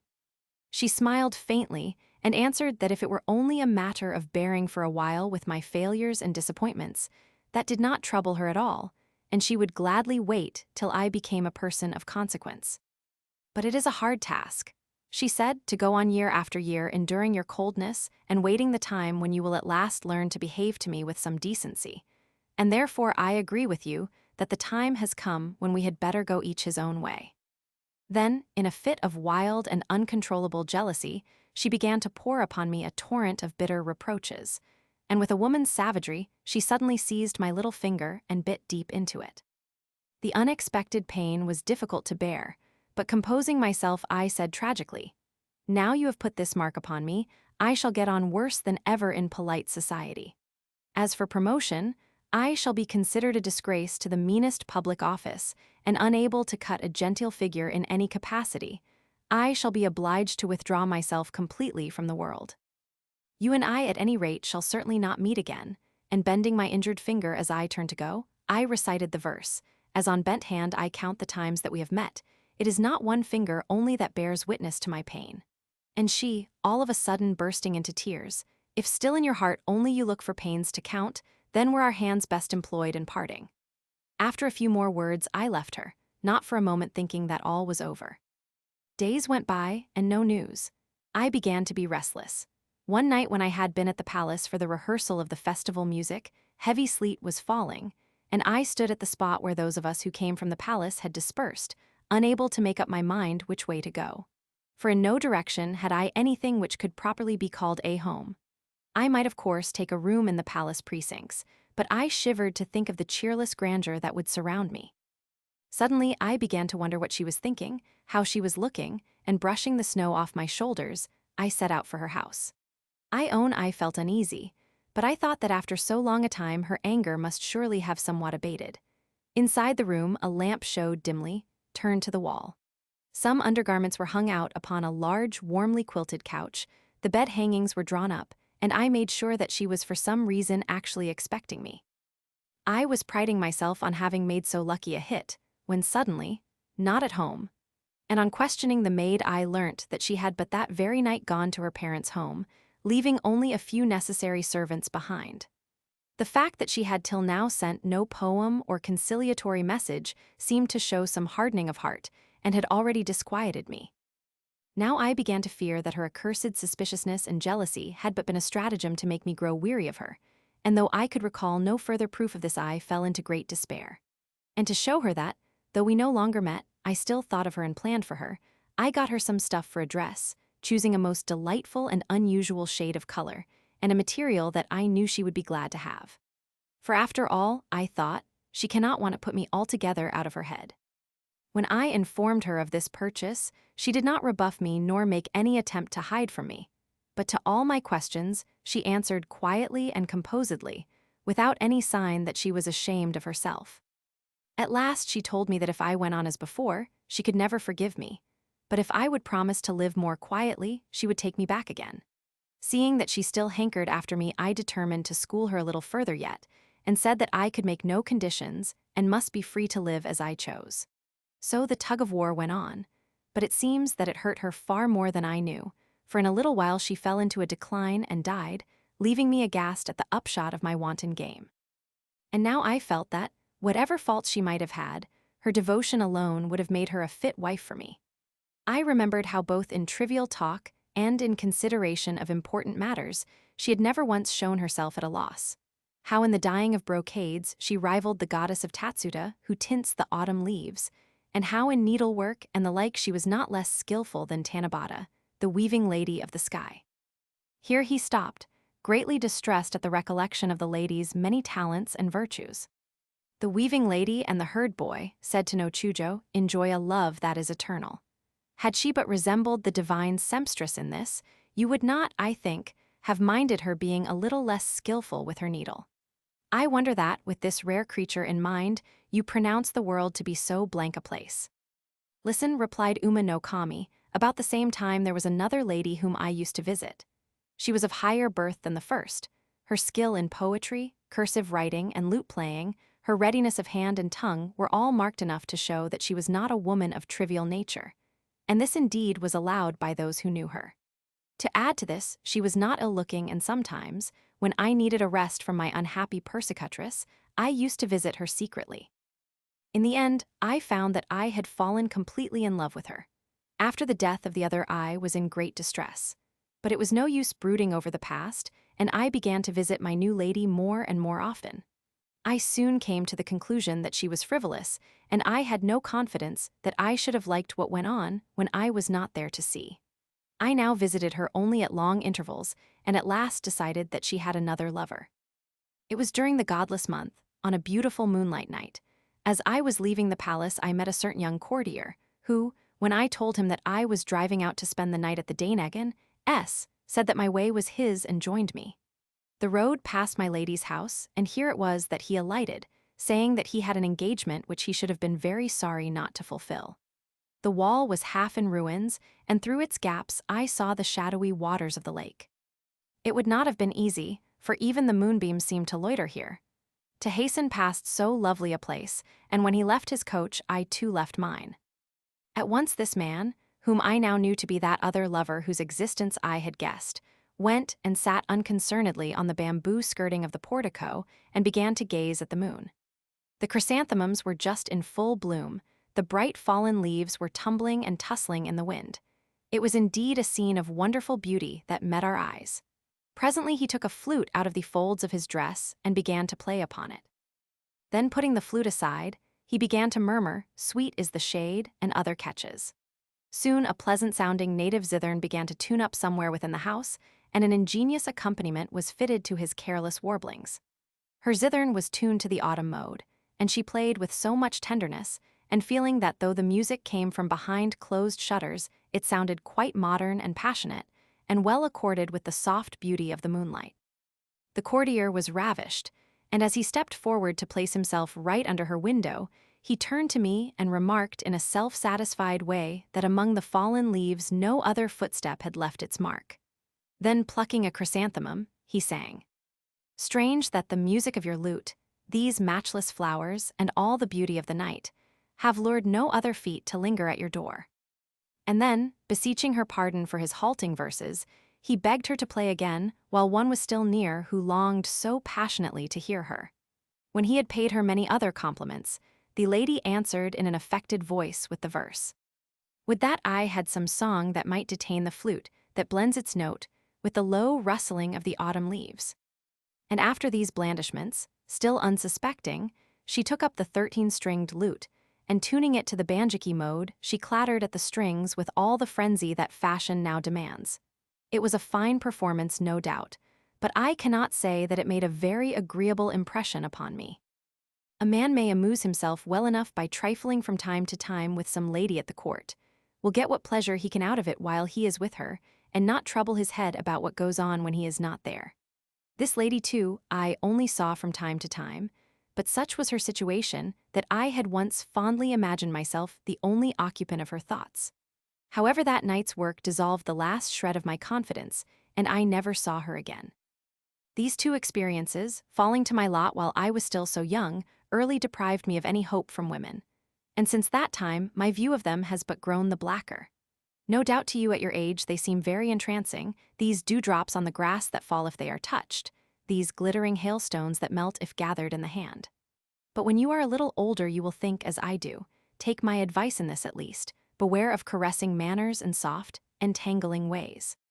For if you are so rash as to let them lead you astray, you will soon find yourselves cutting a very silly figure in the world. To no Chujo as usual nodded his assent, and Genji's smile seemed such as to show that he too accepted Uma no Kami's advice. "Your two stories were certainly very dismal," he said, laughing, and here to no Chujo interposed. "I will tell you a story about myself. There was a lady whose acquaintance I was obliged to make with great secrecy. But her beauty well rewarded my pains, and though I had no thought of making her my wife, I grew so fond of her that I soon found I could not put her out of my head, and she seemed to have complete confidence in me. Such confidence, indeed, that when from time to time I was obliged to behave in such a way as might well have aroused her resentment, she seemed not to notice that anything was amiss, and even when I neglected her for many weeks, she treated me as though I were still coming every day. In the end, indeed, I found this readiness to receive me whenever and however I came very painful, and determined for the future to merit her strange confidence. Her parents were dead, and this was perhaps why, since I was all she had in the world, she treated me with such loving meekness, despite the many wrongs I did her. I must own that my resolution did not last long, and I was soon neglecting her worse than before.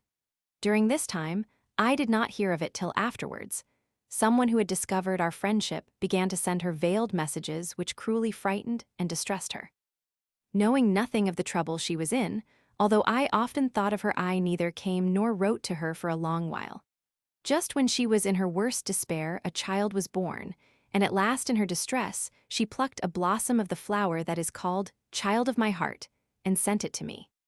And here to no Chujo's eyes filled with tears. "Well," said Genji, "and did she write a message to go with it?" "Oh, nothing very out of the ordinary," said to no Chujo. "She wrote, 'Though tattered be the hillman's hedge, deign sometimes to look with kindness upon the child flower that grows so sweetly there.'" This brought me to her side. As usual, she did not reproach me, but she looked sad enough, and when I considered the dreary desolation of this home, where every object wore an aspect no less depressing than the wailing voices of the crickets in the grass, she seemed to me like some unhappy princess in an ancient story, and wishing her to feel that it was for the mother's sake and not the child's that I had come, I answered with a poem in which I called the child flower by its other name, bedflower. And she replied with a poem that darkly hinted at the cruel tempest which had attended this bedflower's birth. She spoke lightly and did not seem to be downright angry with me, and when a few tears fell, she was at great pains to hide them, and seemed more distressed at the thought that I might imagine her to be unhappy than actually resentful of my conduct towards her. So I went away with an easy mind, and it was some while before I came again.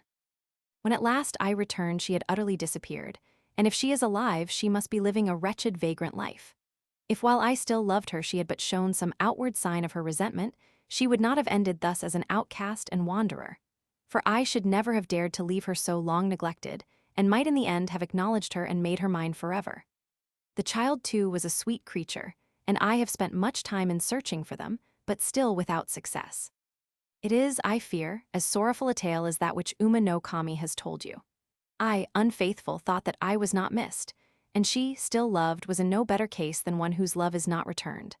I indeed am fast forgetting her, but she, it may be, cannot put me out of her mind, and I fear there may be nights when thoughts that she would gladly banish burn fiercely in her breast. For now I fancy she must be living a comfortless and unprotected life.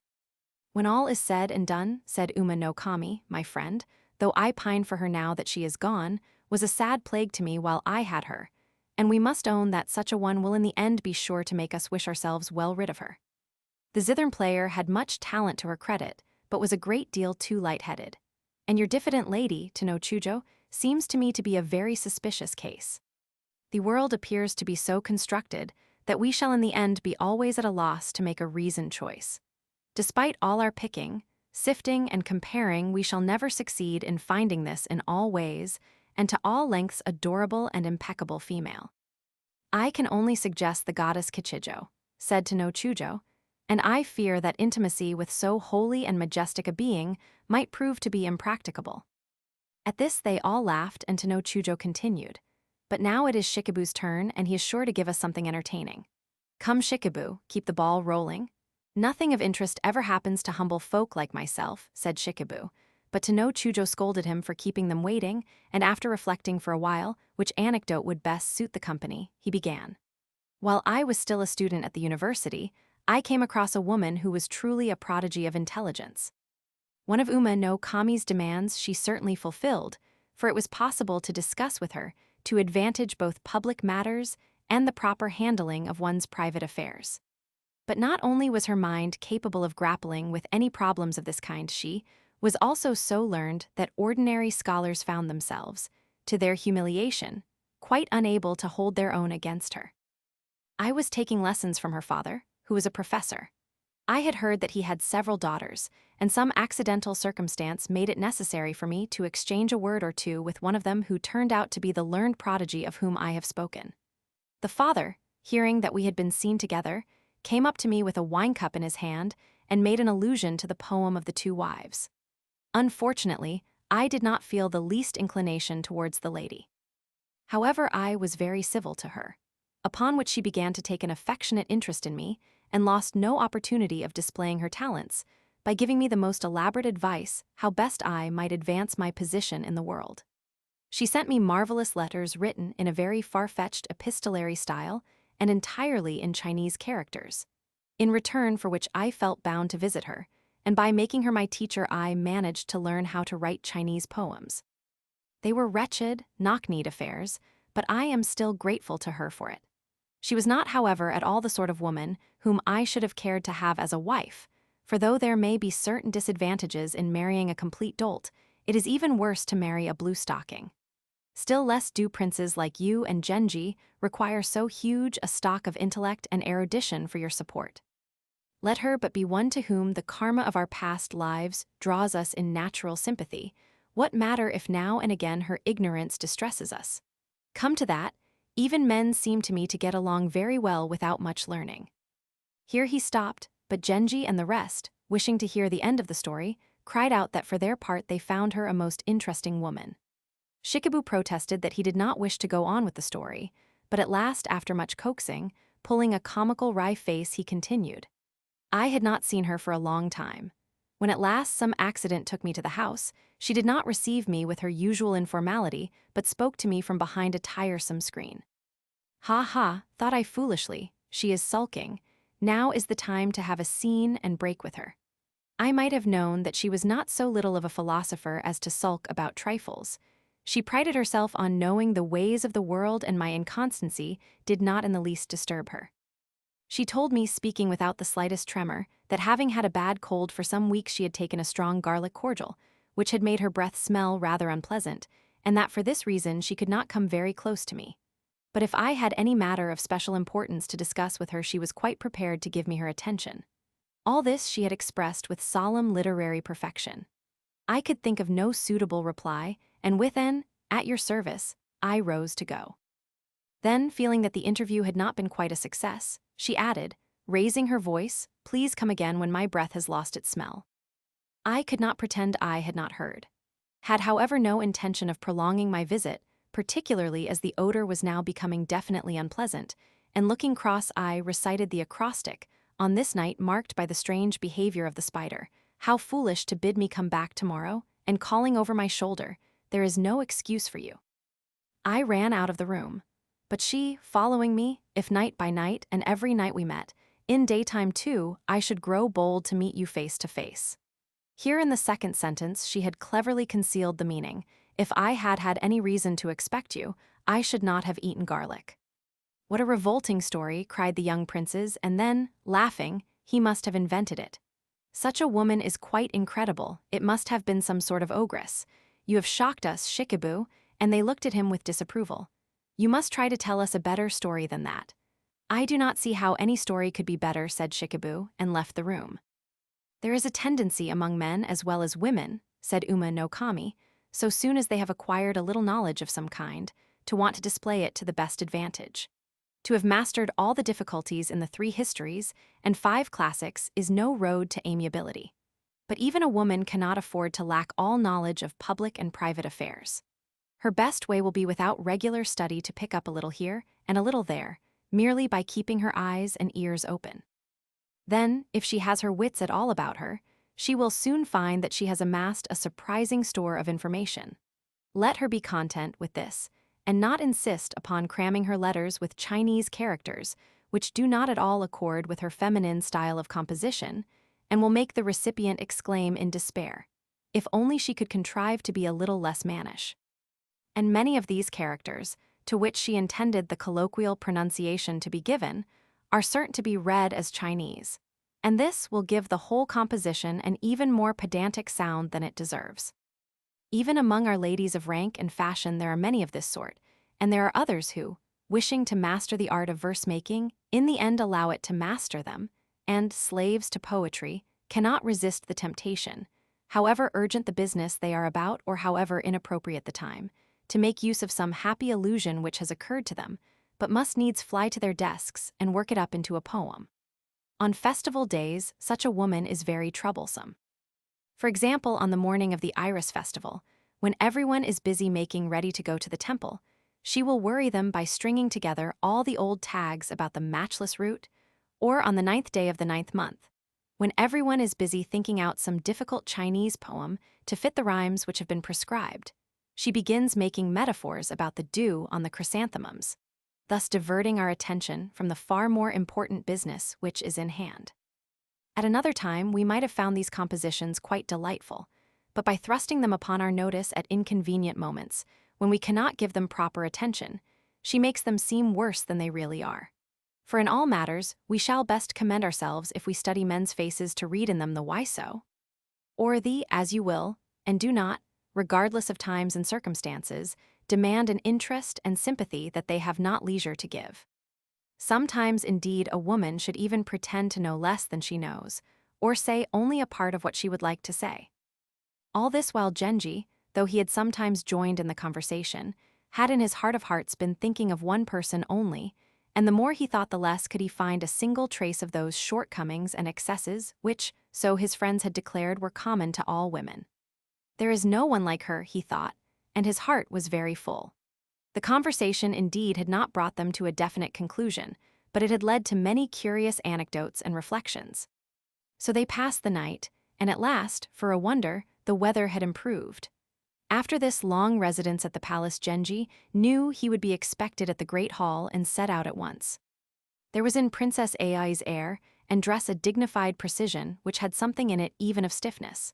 And in the very act of reflecting that she, above all women, was the type of that single-hearted and devoted wife whom, as his friends had said last night, no sensible man would lightly offend, he found himself oppressed by the very perfection of her beauty, which seemed only to make all intimacy with her the more impossible. He turned to Lady Tsunagen, to Nakatsukasa and other attendants of the common sort who were standing near, and began to jest with them. The day was now very hot, but they thought that flushed cheeks became Prince Genji very well. Ai's father came, and standing behind the curtain began to converse very amiably. Genji, who considered the weather too hot for visits, frowned, at which the ladies-in-waiting tittered. Genji, making furious signs at them to be quiet, flung himself on to a divan. In fact, he behaved far from well. It was now growing dark. Someone said that the position of the Earth star would make it unlucky for the prince to go back to the palace that night, and another, "You are right, it is now set dead against him. But my own palace is in the same direction," cried Genji. "How vexing, where then shall I go?" and promptly fell asleep.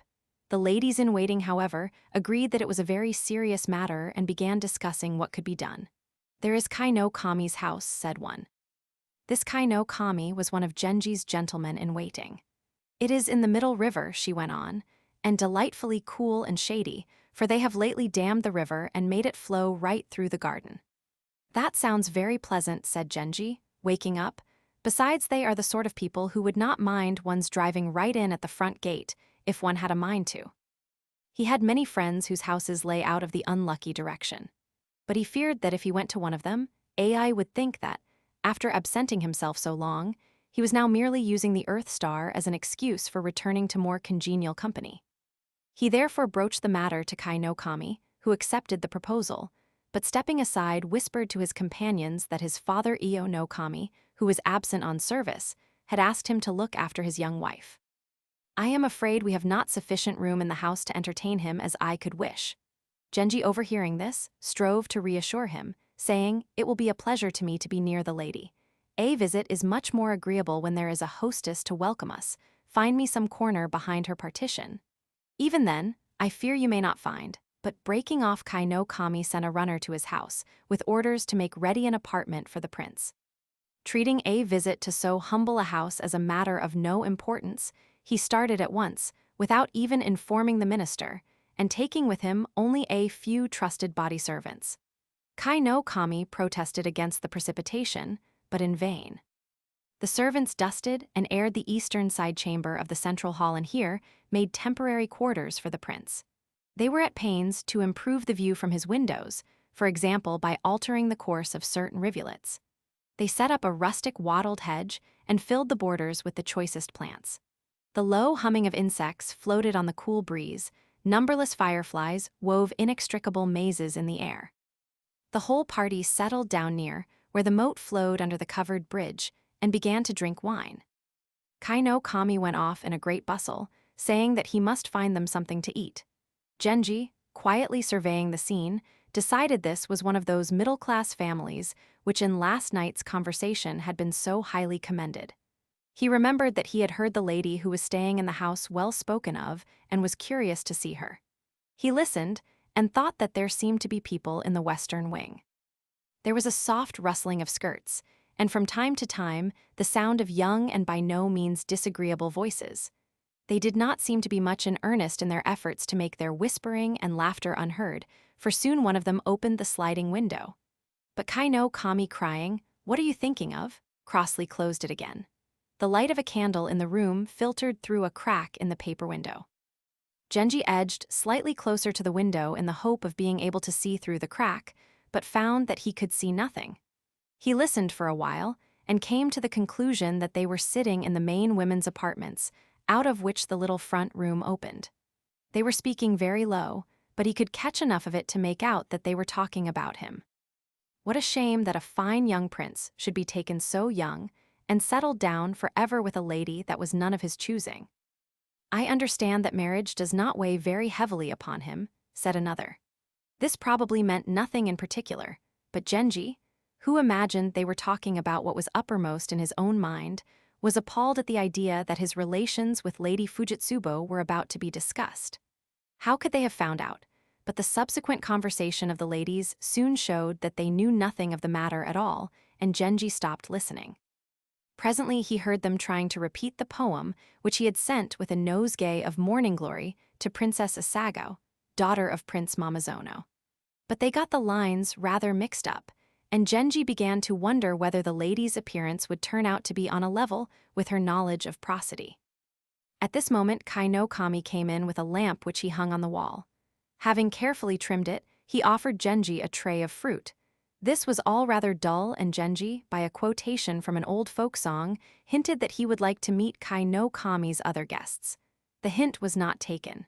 Genji began to doze, and his attendants sat silent and motionless. There were in the room several charming boys, sons of Kai no Kami, some of whom Genji already knew as pages at the palace. There were also numerous sons of Iyo no Kami. With them was a boy of 12 or 13 who particularly caught Genji's fancy. He began asking whose sons the boys were, and when he came to this one, Kai no Kami replied, "He is the youngest son of the late Chunegin, who loved him dearly, but died while this boy was still a child. His sister married my father, and that is why he is living here. He is quick at his books, and we hope one day to send him to court, but I fear that his lack of influence." "Poor child," said Genji. "His sister, then, is your stepmother, is that not so? How strange that you should stand in this relationship with so young a girl, and now I come to think of it, there was some talk once of her being presented at court, and I once heard the emperor asking what had become of her. How changeable are the fortunes of the world." He was trying to talk in a very grown-up way. "Indeed, sir," answered Kai no Kami, her subsequent state was humbler than she had reason to expect. "But such is our mortal life. Yes, yes, and such has it always been. We have our ups and downs, and the women even more than the men." "Genji, but your father no doubt makes much of her." Kai no Kami, "Makes much of her indeed, you may well say so. She rules his house, and he dotes on her in so wholesale and extravagant a fashion that all of us, and I among the foremost, have had occasion before now to call him to order, but he does not listen." "Genji, how comes it then that he has left her behind in the house of a fashionable young courtier? For he looks like a man of prudence and good sense. But pray, where is she now?" Kai no Kami, "The ladies have been ordered to retire to the common room, but they have not yet finished all their preparations." Genji's followers, who had drunk heavily, were now all lying fast asleep on the veranda. He was alone in his room, but could not get to sleep. Having at last dozed for a moment, he woke suddenly and noticed that someone was moving behind the paper window of the back wall. This, he thought, must be where she is hiding, and faintly curious he sauntered in that direction and stood listening. "Where are you? I say, where are you?" whispered someone in a quaint, hoarse voice, which seemed to be that of the boy whom Genji had noticed earlier in the evening. "I am lying over here," another voice answered. "Has the stranger gone to sleep yet? His room must be quite close to this, but all the same how far off he seems." Her sleepy voice was so like the boy's that Genji concluded this must be his sister. "He is sleeping in the wing, I saw him tonight. All that we have heard of him is true enough. He is as handsome as can be," whispered the boy. "I wish it were tomorrow. I want to see him properly," she answered drowsily, her voice seeming to come from under the bedclothes. Genji was rather disappointed that she did not ask more questions about him. Presently he heard the boy saying, "I am going to sleep over in the corner room.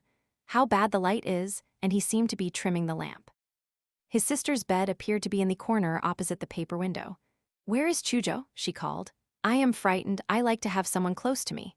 "Madam," answered several voices from the servants' room, "she is taking her bath in the lower house. She will be back presently." When all was quiet again, Genji slipped back the bolt and tried the door. It was not fastened on the other side.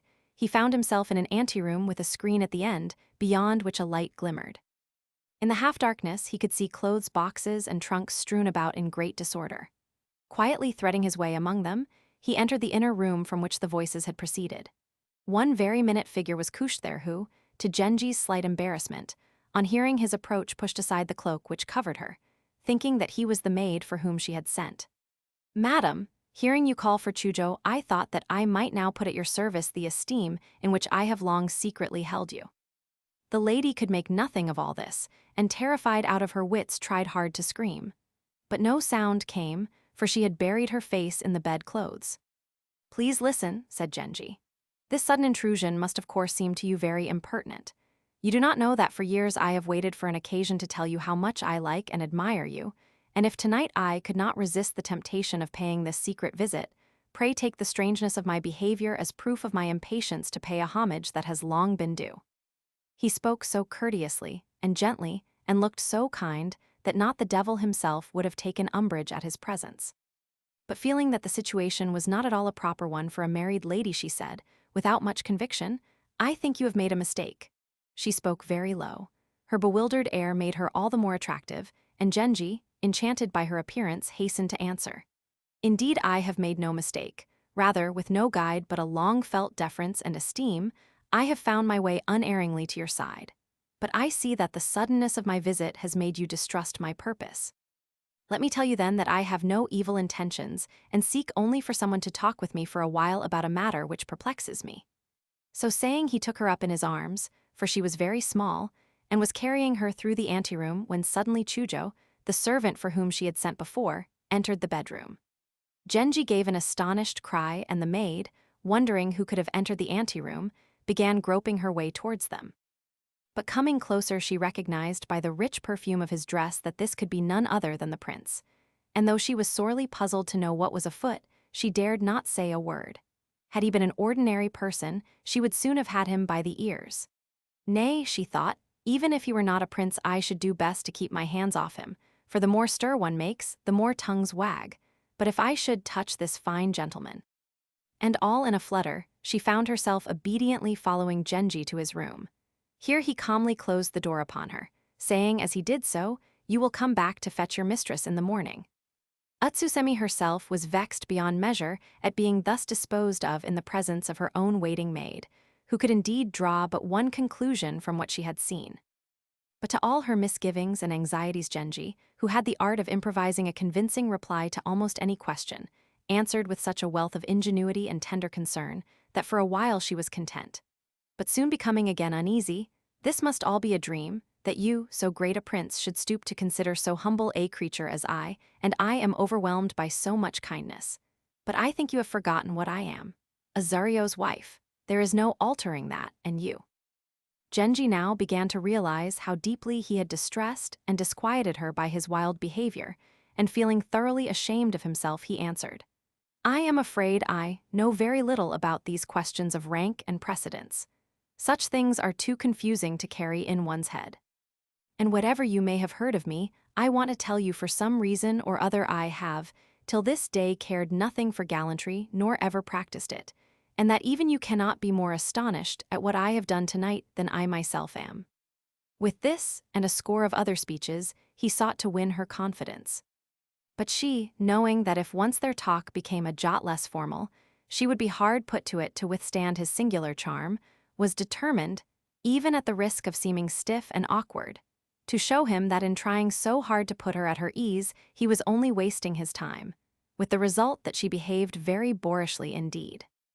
She was by nature singularly gentle and yielding, so that the effort of stealing her heart and despite her feelings, playing all the while the part of the young bamboo shoot which though so green and tender cannot be broken, was very painful to her. And finding that she could not longer think of arguments with which to withstand his importunity, she burst into tears. And though he was very sorry for her, it occurred to him that he would not gladly have missed that sight.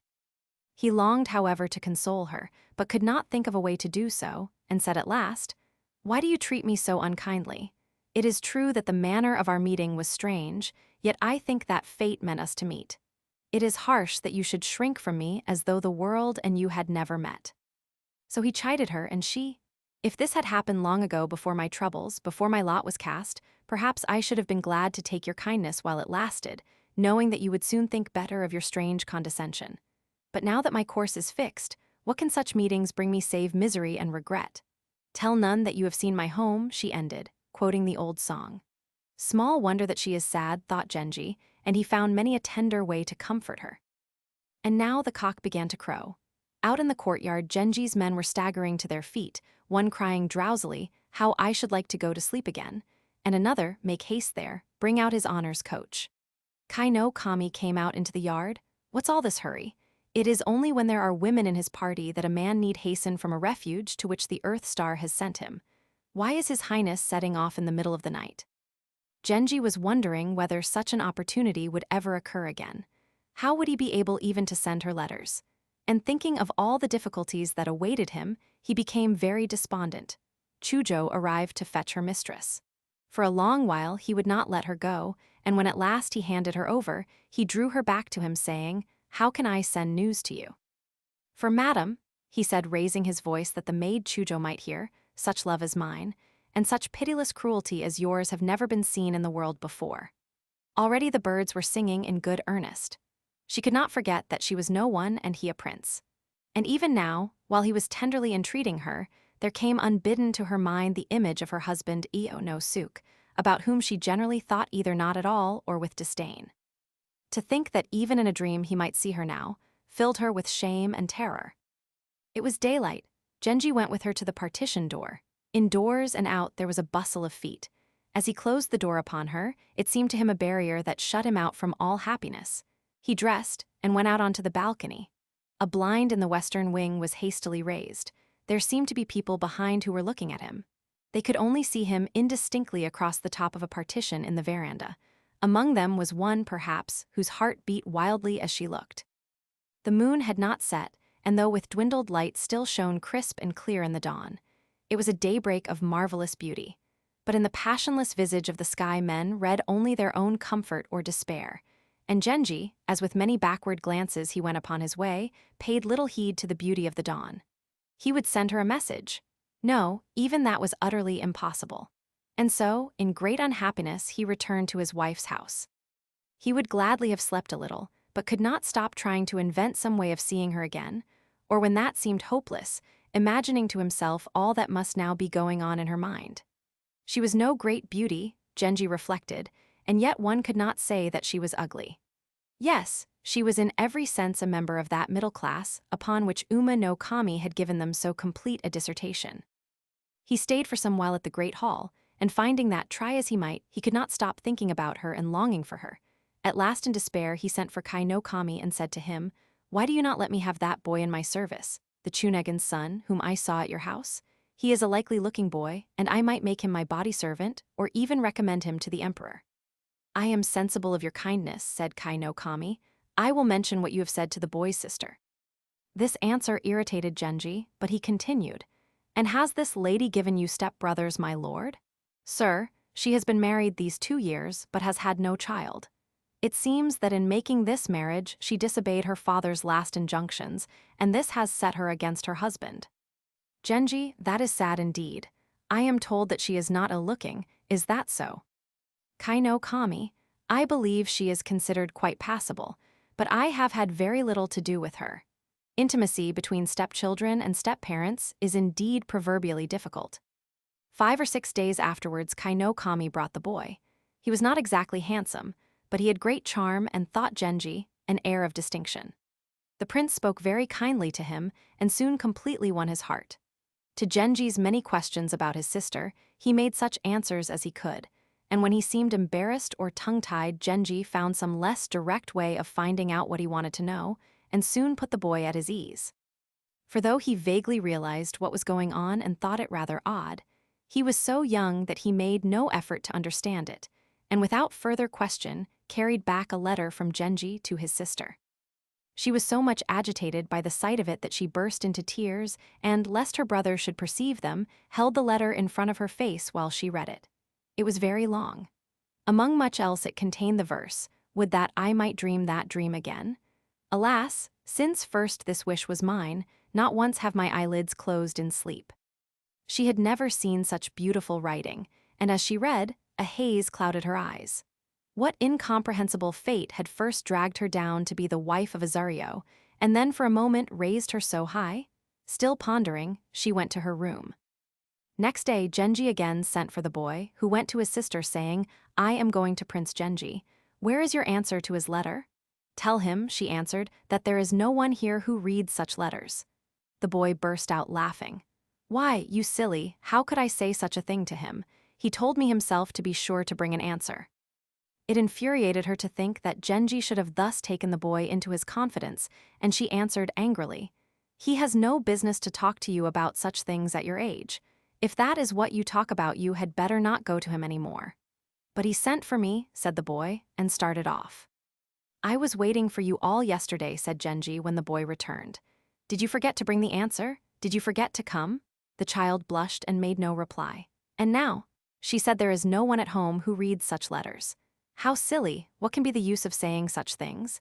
And he wrote another letter and gave it to the boy, saying, I expect you do not know that I used to meet your sister before her marriage. She treats me in this scornful fashion because she looks upon me as a poor-spirited, defenseless creature. Whereas she has now a mighty deputy governor to look after her. But I hope that you will promise to be my child, not his, for he is very old and will not be able to take care of you for long. The boy was quite content with this explanation and admired Genji more than ever. The prince kept him always at his side, even taking him to the palace. And he ordered his chamberlain to see to it that he was provided with a little court suit. Indeed, he treated him just as though he were his own child. Genji continued to send letters. But she, thinking that the boy, young as he was, might easily allow a message to fall into the wrong hands, and that then she would lose her fair name to no purpose. Feeling, too, that however much he desired it, between persons so far removed in rank there could be no lasting union, she answered his letters only in the most formal terms. Dark though it had been during most of the time they were together, she yet had a clear recollection of his appearance, and could not deny to herself that she thought him uncommonly handsome. But she very much doubted if he on his side really knew what she was like. Indeed, she felt sure that the next time they met he would think her very plain and all would be over. Genji meanwhile thought about her continually. He was forever calling back to memory each incident of that one meeting, and every recollection filled him with longing and despair. He remembered how sad she had looked when she spoke to him of herself, and he longed to make her happier. He thought of visiting her in secret, but the risk of discovery was too great, and the consequences likely to be more fatal to her even than to himself. He had been many days at the palace, when at last the Earth Star again barred the road to his home. He set out at once, but on the way pretended that he had just remembered the unfavorable posture of the stars. There was nothing to do but seek shelter again in the house on the middle river. Kai no Kami was surprised, but by no means ill-pleased, for he attributed Genji's visit to the amenity of the little pools and fountains which he had constructed in his garden. Genji had told the boy in the morning that he intended to visit the middle river, and since he had now become the prince's constant companion, he was sent for at once to wait upon him in his room. He had already given a message to his sister, in which Genji told her of his plan. She could not but feel flattered at the knowledge that it was on her account he had contrived this ingenious excuse for coming to the house. Yet she had, as we have seen, for some reason got it into her head that at a leisurely meeting she would not please him as she had done at that first fleeting and dreamlike encounter. And she dreaded adding a new sorrow to the burden of her thwarted and unhappy existence. Too proud to let him think that she had posted herself in waiting for him, she said to her servants, while the boy was busy in Genji's room, I do not care to be at such close quarters with our guest, besides I am stiff, and would like to be massaged. I must go where there is more room. And so saying, she made them carry her things to the maid Chujo's bedroom in the crosswing. Genji had purposely sent his attendants early to bed, and now that all was quiet, he hastened to send her a message. But the boy could not find her. At last, when he had looked in every corner of the house, he tried the crosswing and succeeded in tracking her down to Chujo's room. It was too bad of her to hide like this, and half in tears he gasped out, "Oh, how can you be so horrid? What will he think of you?" "You have no business to run after me like this," she answered angrily. "It is very wicked for children to carry such messages." But she added, "You may tell him I am not well, that my ladies are with me, and I am going to be massaged." So she dismissed him, but in her heart of hearts she was thinking that if such an adventure had happened to her while she was still a person of consequence, before her father died and left her to shift for herself in the world, she would have known how to enjoy it. But now she must force herself to look askance at all his kindness. How tiresome he must think her, and she fretted so much at not being free to fall in love with him, that in the end she was more in love than ever. But then she remembered suddenly that her lot had long ago been cast. She was a wife. There was no sense in thinking of such things, and she made up her mind once and for all never again to let foolish ideas enter her head. Genji lay on his bed, anxiously waiting to see with what success so young a messenger would execute his delicate mission.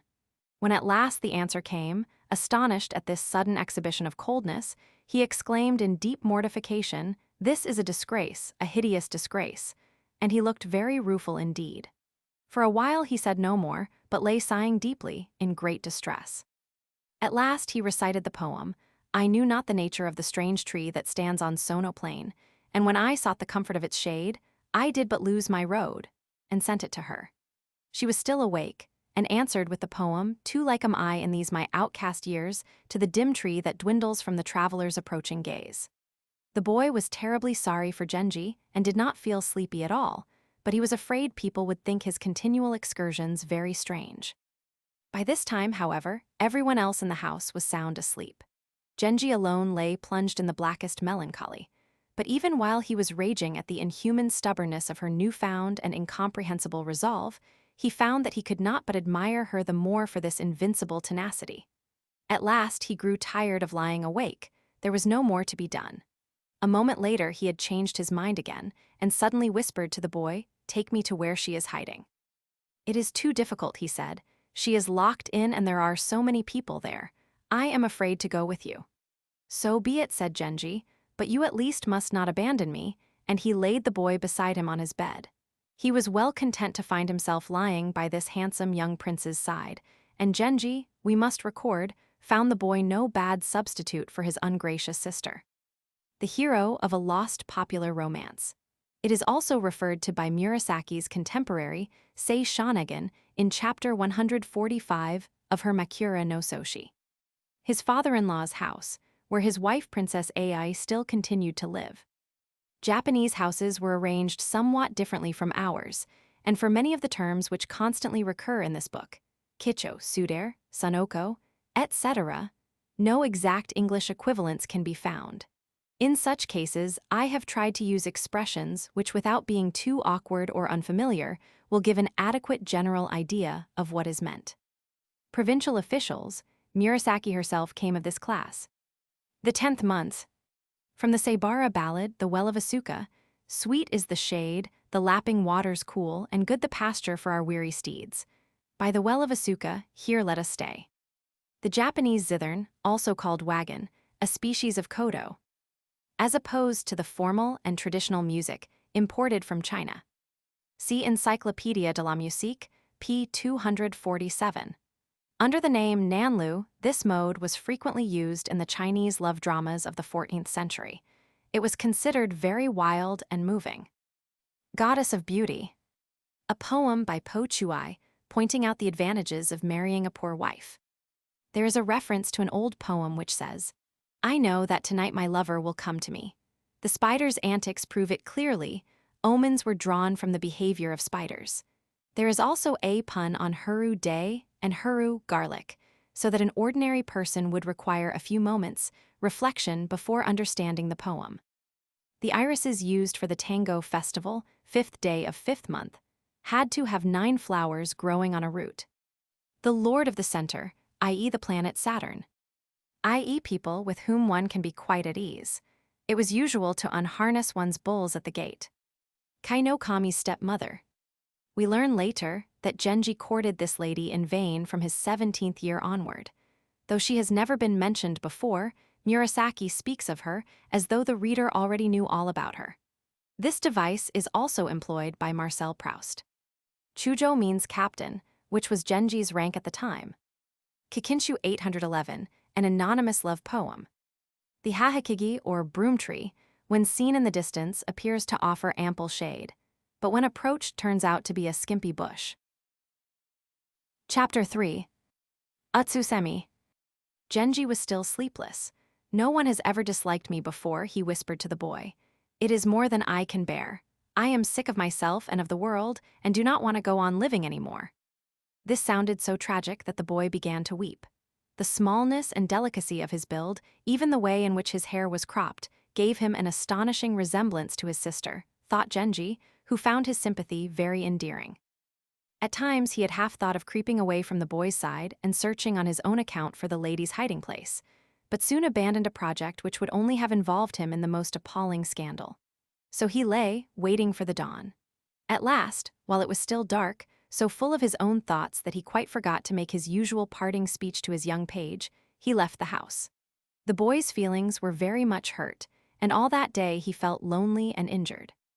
The lady, when no answer came from Genji, thought that he had changed his mind, and though she would have been very angry if he had persisted in his suit, she was not quite prepared to lose him with so little ado. But this was a good opportunity once, and for all to lock up her heart against him. She thought that she had done so successfully, but found to her surprise that he still occupied an uncommonly large share of her thoughts.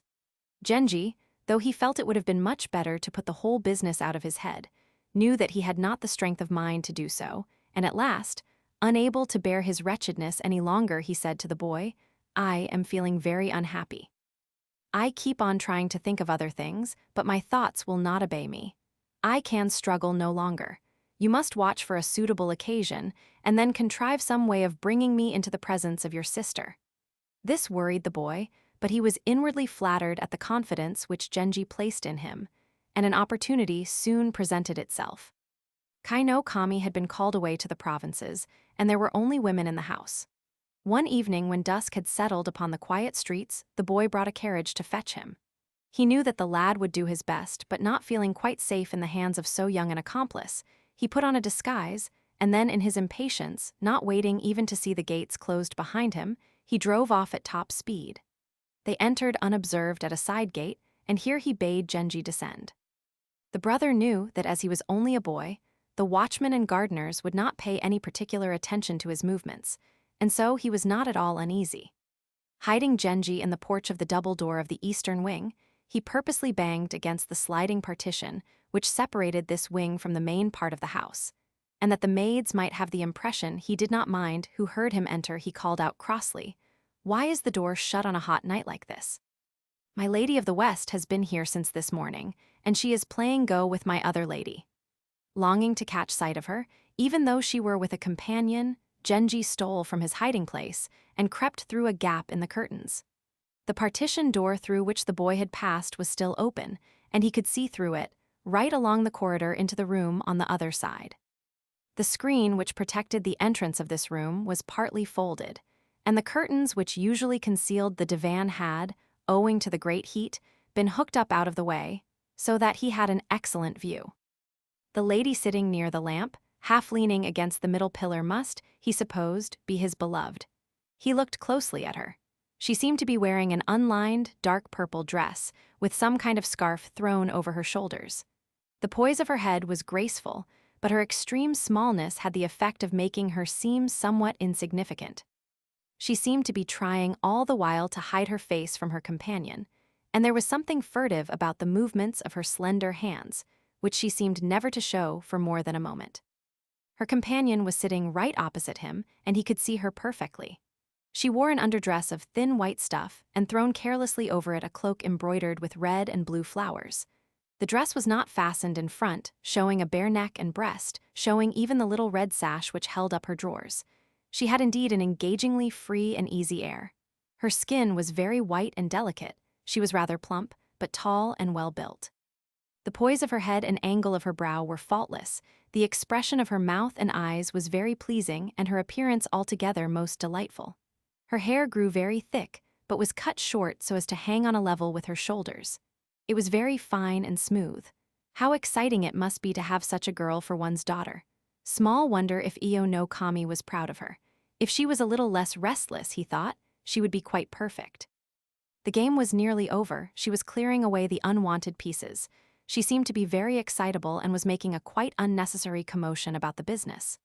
"Wait a little," said her companion very quietly. "Here there is a stalemate. My only move is to counterattack over there." "It is all over," said the other impatiently. "I am beaten. Let us count the score." And she began counting, 10, 20, 30, 40 on her fingers. Genji could not help remembering the old song about the wash-house at Iyo, 8 tubs to the left, 9 tubs to the right. And as this lady of Iyo, determined that nothing should be left unsettled, went on stolidly counting her losses and gains, he thought her for the moment slightly common. It was strange to contrast her with Utsusemi, who sat silent, her face half-covered, so that he could scarcely discern her features. But when he looked at her fixedly, She, as though uneasy under this gaze of which she was not actually aware, shifted in her seat and showed him her full profile. Her eyelids gave the impression of being a little swollen, and there was at places a certain lack of delicacy in the lines of her features, while her good points were not visible. But when she began to speak, it was as though she were determined to make amends for the deficiencies of her appearance and show that she had, if not so much beauty, at any rate more sense than her companion. The latter was now flaunting her charms with more and more careless abandonment. Her continual laughter and high spirits were certainly rather engaging, and she seemed in her way to be a most entertaining person. He did not imagine that she was very virtuous, but that was far from being altogether a disadvantage. It amused him very much to see people behaving quite naturally together. He had lived in an atmosphere of ceremony and reserve.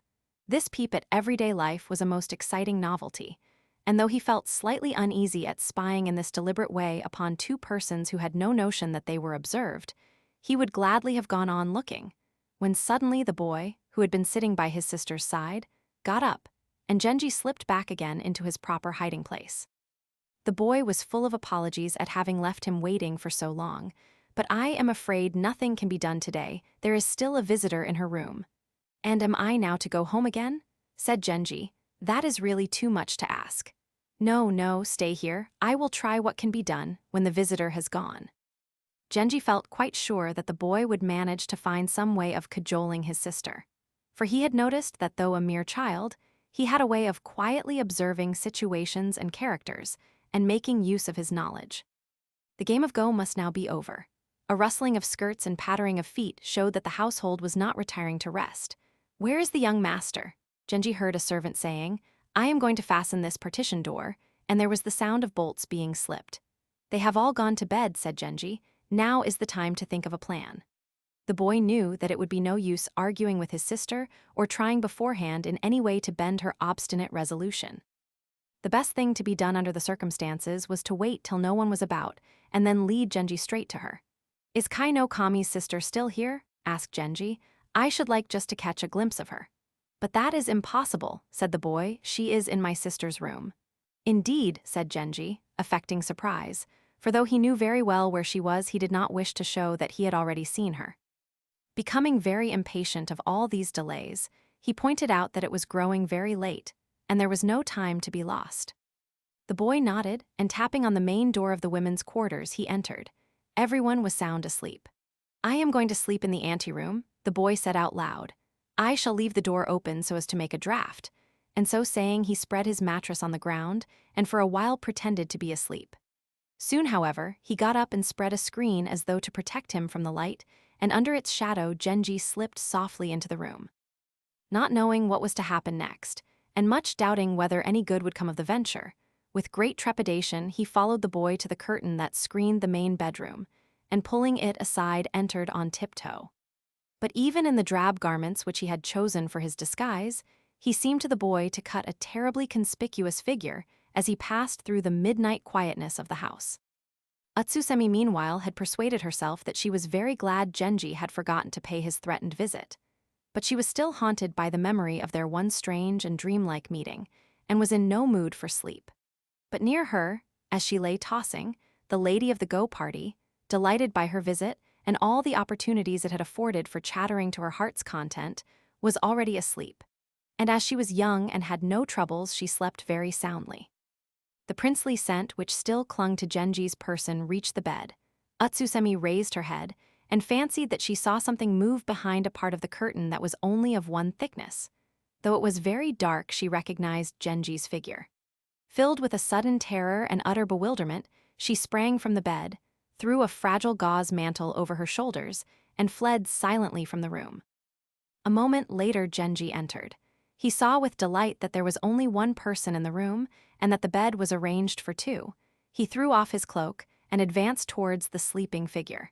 She seemed a more imposing figure than he had expected, but this did not trouble him. It did indeed seem rather strange that she should be so sound asleep. Gradually, he realized with horror that it was not she at all.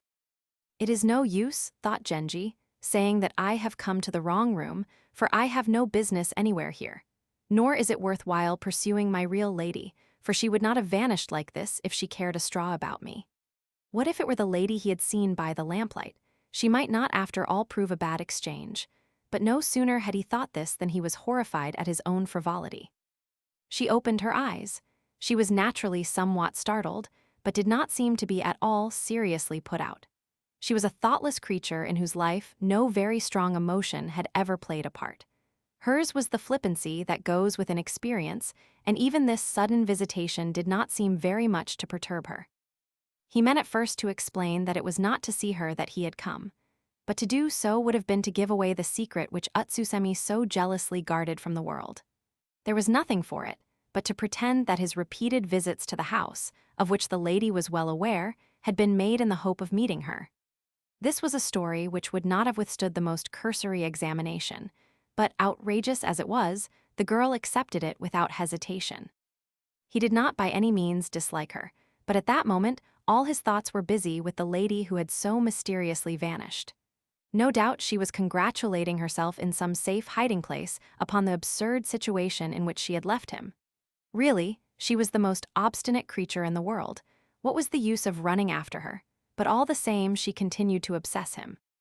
But the girl in front of him was young and gay and charming. They were soon getting on very well together. Is not this kind of thing much more amusing than what happens with people whom one knows? Asked Genji a little later. Do not think unkindly of me. Our meeting must for the present remain a secret. I am in a position which does not always allow me to act as I please. Your people too would no doubt interfere if they should hear of it, which would be very tiresome. Wait patiently, and do not forget me. These rather tepid injunctions did not strike her as at all unsatisfactory, and she answered very seriously, I am afraid it will not be very easy for me even to write to you. People would think it very odd. Of course we must not let ordinary people into our secret, he answered, but there is no reason why this little page should not sometimes carry a message. Meanwhile, not a word to anyone. And with that he left her, taking as he did so Utsusemi's thin scarf which had slipped from her shoulders when she fled from the room. He went to wake his page who was lying not far away. The boy sprang instantly to his feet, for he was sleeping very lightly, not knowing when his help might be required. He opened the door as quietly as he could. Who is that? Someone called out in great alarm. It was the voice of an old woman who worked in the house. It is I, answered the boy uneasily. What are you walking about here for at this time of night? And scolding as she came, she began to advance towards the door. Bother her, thought the boy, but he answered hastily, It's all right, I am only going outside for a minute. But just as Genji passed through the door, the moon of dawn suddenly emerged in all her brightness. Seeing a grown man's figure appear in the doorway, whom have you got with you? The old lady asked, and then answering her own question, why it is Mimbu, what an outrageous height that girl has grown to. And continuing to imagine that the boy was walking with Mimbu, a maidservant whose lankiness was a standing joke in the house. And you will soon be as big as she is, little master, she cried, and so saying came out through the door that they had just passed through. Genji felt very uncomfortable, and making no answer on the supposed Mimbu's behalf, he stood in the shadow at the end of the corridor, hiding himself as best he could. You have been on duty, haven't you, dear? Said the old lady as she came towards them. I have been terribly bad with the colic since yesterday and was lying up, but they were short-handed last night, and I had to go and help, though I did feel very queer all the while. And then, without waiting for them to answer, oh, my pain, my poor pain, she muttered, I can't stop here talking like this, and she hobbled past them without looking up. So narrow an escape made Genji wonder more than ever whether the whole thing was worthwhile. He drove back to his house, with the boy riding as his postilion. Here he told him the story of his evening's adventure. A pretty mess you made of it. And when he had finished scolding the boy for his incompetence, he began to rail at the sister's irritating prudishness. The poor child felt very unhappy, but could think of nothing to say in his own or his sister's defense. I am utterly wretched, said Genji. It is obvious that she would not have behaved as she did last night unless she absolutely detested me, but she might at least have the decency to send civil answers to my letters. Oh, well, I suppose Iyo no Kami is the better man.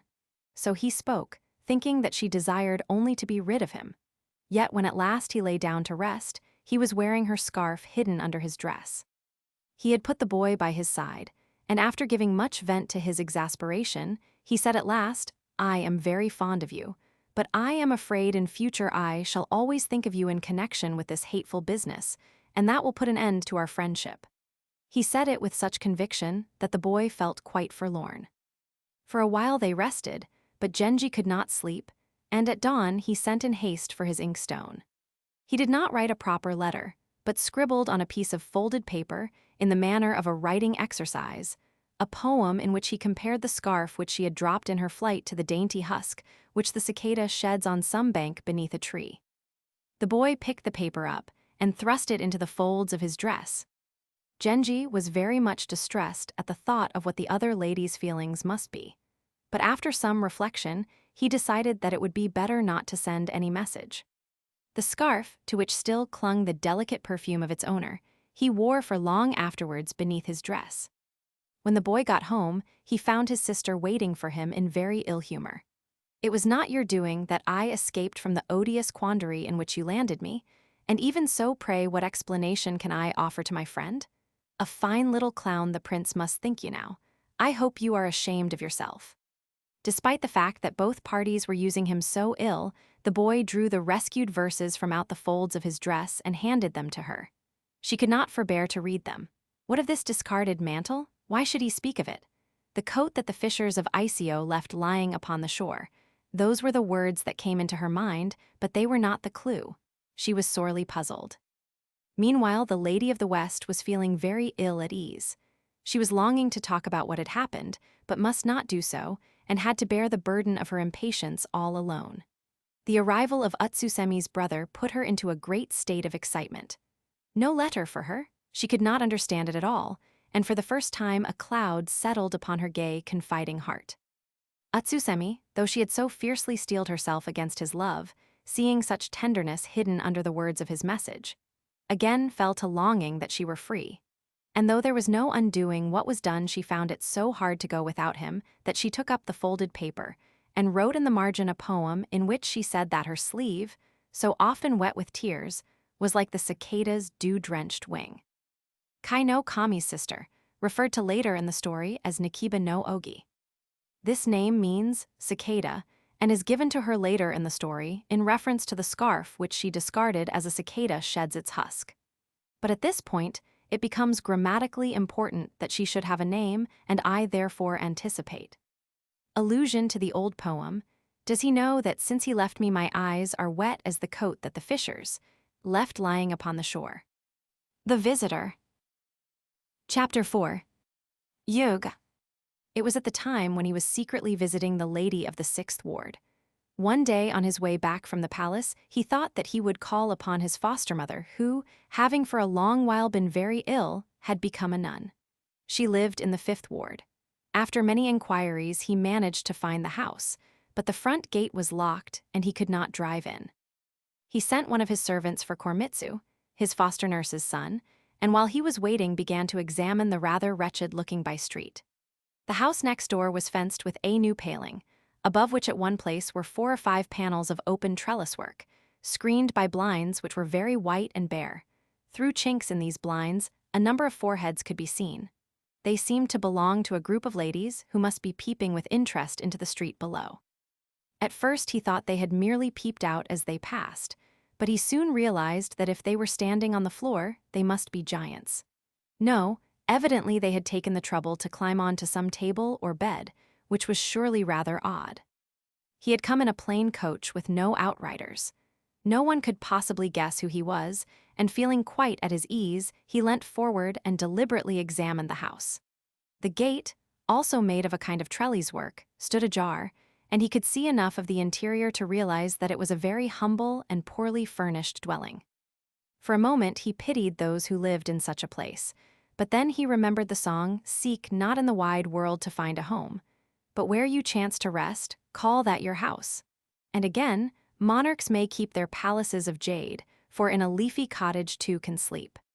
There was a wattled fence over which some ivy-like creeper spread its cool green leaves, and among the leaves were white flowers with petals half unfolded like the lips of people smiling at their own thoughts.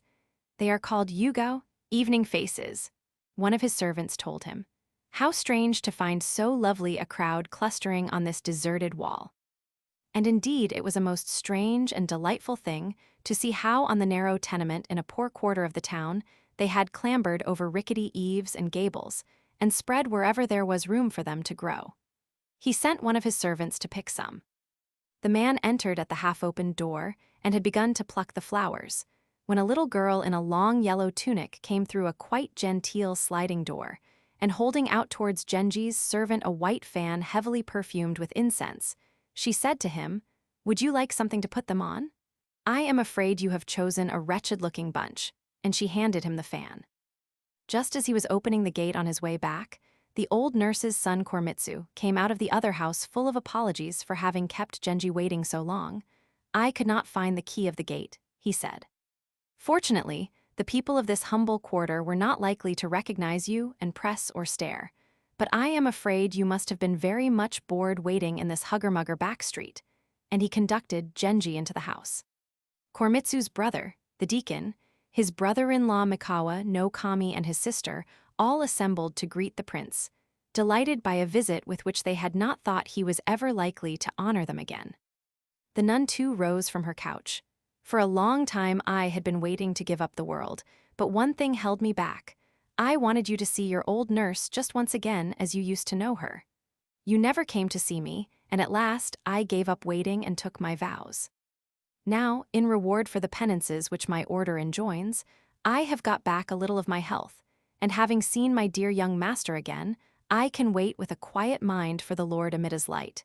And in her weakness she shed a few tears. "I heard some days ago," said Genji, "that you were very dangerously ill and was in great anxiety. It is sad now to find you in this penitential garb. You must live longer yet, and see me rise in the world, that you may be born again high in the ninth sphere of Amida's paradise. For they say that those who died with longings unfulfilled are burdened with an evil karma in their life to come. People such as old nurses regard even the most blackguardly and ill-favored foster children as prodigies of beauty and virtue. Small wonder then if Genji's nurse, who had played so great a part in his early life, always regarded her office as immensely honorable and important, and tears of pride came into her eyes while he spoke to her. The old lady's children thought it very improper that their mother, having taken holy orders, should show so lively an interest in a human career. Certain that Genji himself would be very much shocked, they exchanged uneasy glances. He was on the contrary deeply touched. "When I was a child," he said, "those who were dearest to me were early taken away, and although there were many who gave a hand to my upbringing, it was to you only, dear nurse, that I was deeply and tenderly attached. When I grew up, I could not any longer be often in your company.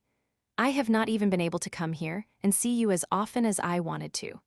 But in all the long time which has passed since I was last here, I have thought a great deal about you and wished that life did not force so many bitter partings upon us." So he spoke tenderly. The princely scent of the sleeve which he had raised to brush away his tears filled the low and narrow room, and even the young people, who had till now been irritated by their mother's obvious pride at having been the nurse of so splendid a prince, found themselves in tears. Having arranged for continual masses to be said on the sick woman's behalf, he took his leave, ordering Koremitsu to light him with a candle. As they left the house, he looked at the fan upon which the white flowers had been laid. He now saw that there was writing on it, a poem carelessly but elegantly scribbled. "The flower that puzzled you was but the yugo, strange beyond knowing in its dress of shining dew." It was written with a deliberate negligence which seemed to aim at concealing the writer's status and identity. But for all that the hand showed a breeding and distinction which agreeably surprised him. "Who lives in the house on the left?" he asked. Koremitsu, who did not at all want to act as a go-between, replied that he had only been at his mother's for 5 or 6 days and had been so much occupied by her illness that he had not asked any questions about the neighbors. "I want to know for a quite harmless reason," said Genji. "There is something about this fan which raises a rather important point. I positively must settle it. You would oblige me by making inquiries from someone who knows the neighborhood." Koremitsu went at once to the house next door and sent for the steward. "This house," the man said, "belongs to a certain titular prefect. He is living in the country, but my lady is still here, and as she is young and loves company, her brothers who are in service at the court often come here to visit her." "And that is about all one can expect a servant to know," said Koremitsu, when he repeated this information. It occurred at once to Genji that it was one of these courtiers who had written the poem. Yes, there was certainly a self-confident air in the writing. It was by someone whose rank entitled him to have a good opinion of himself. But he was romantically disposed. It was too painful to dismiss altogether the idea that, after all, the verses might really have been meant for him, and on a folded paper he wrote, "Could I but get a closer view, no longer would they puzzle me, the flowers that all too dimly in the gathering dusk I saw." This he wrote in a disguised hand and gave to his servant. The man reflected that though the senders of the fan had never seen Genji before, yet so well known were his features, that even the glimpse they had got from the window might easily have revealed to them his identity. He could imagine the excitement with which the fan had been dispatched, and the disappointment when for so long a time no answer came.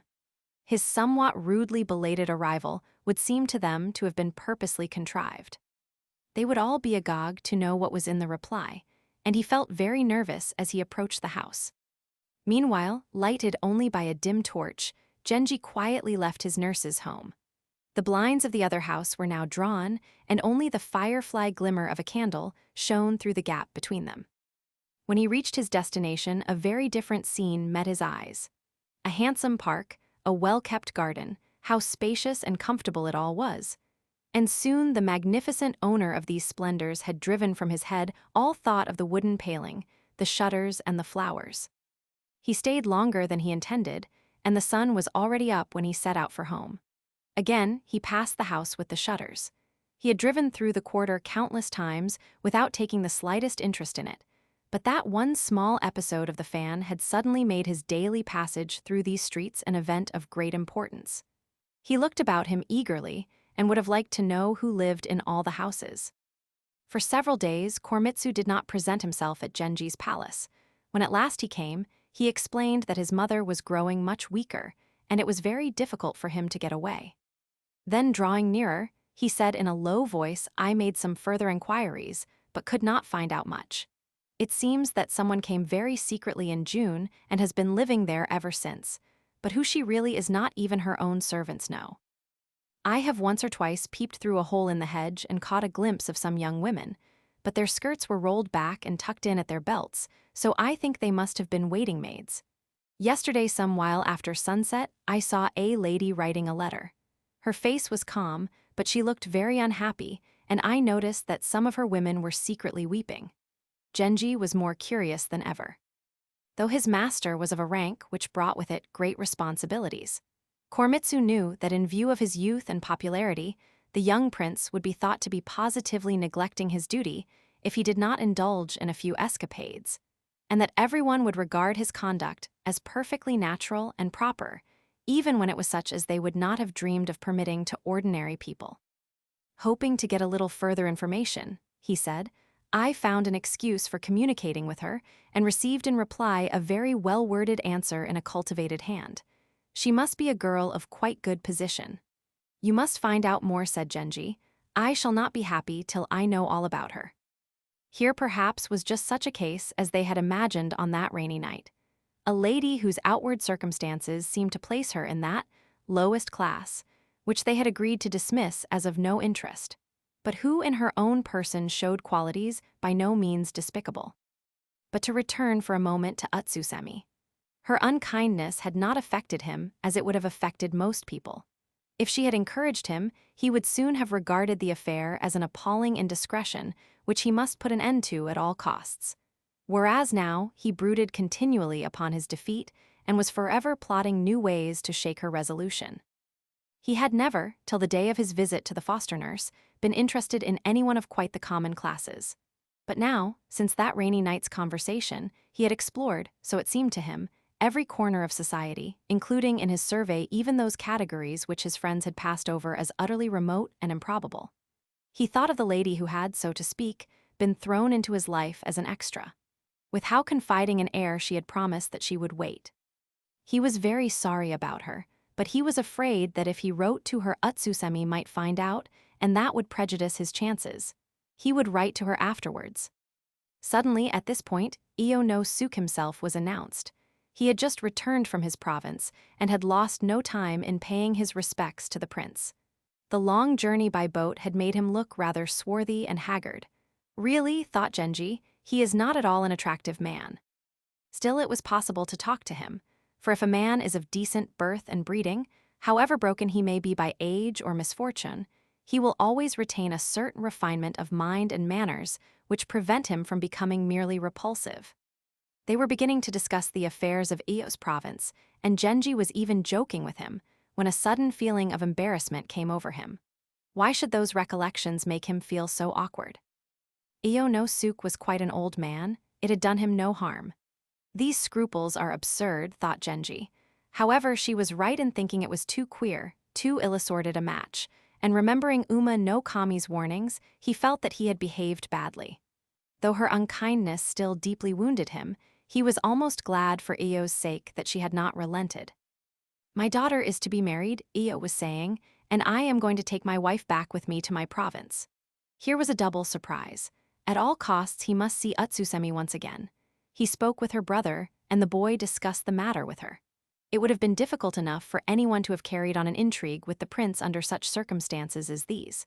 But for her, so far below him in rank and beset by new restrictions, it had now become unthinkable. She could not, however, bear to lose all contact with him, and not only did she answer his letters much more kindly than before, but took pains, though they were written with apparent negligence, to add little touches that would give him pleasure and make him see that she still cared for him. All this he noticed, and though he was vexed that she would not relent towards him, he found it impossible to put her out of his mind. As for the other girl, he did not think that she was at all the kind of person to go on pining for him once she was properly settled with a husband, and he now felt quite happy about her. It was autumn. Genji had brought so many complications into his life that he had for some while been very irregular in his visits to the Great Hall, and was in great disgrace there. The lady in the grand mansion was very difficult to get on with, but he had surmounted so many obstacles in his courtship of her that to give her up the moment he had won her seemed absurd.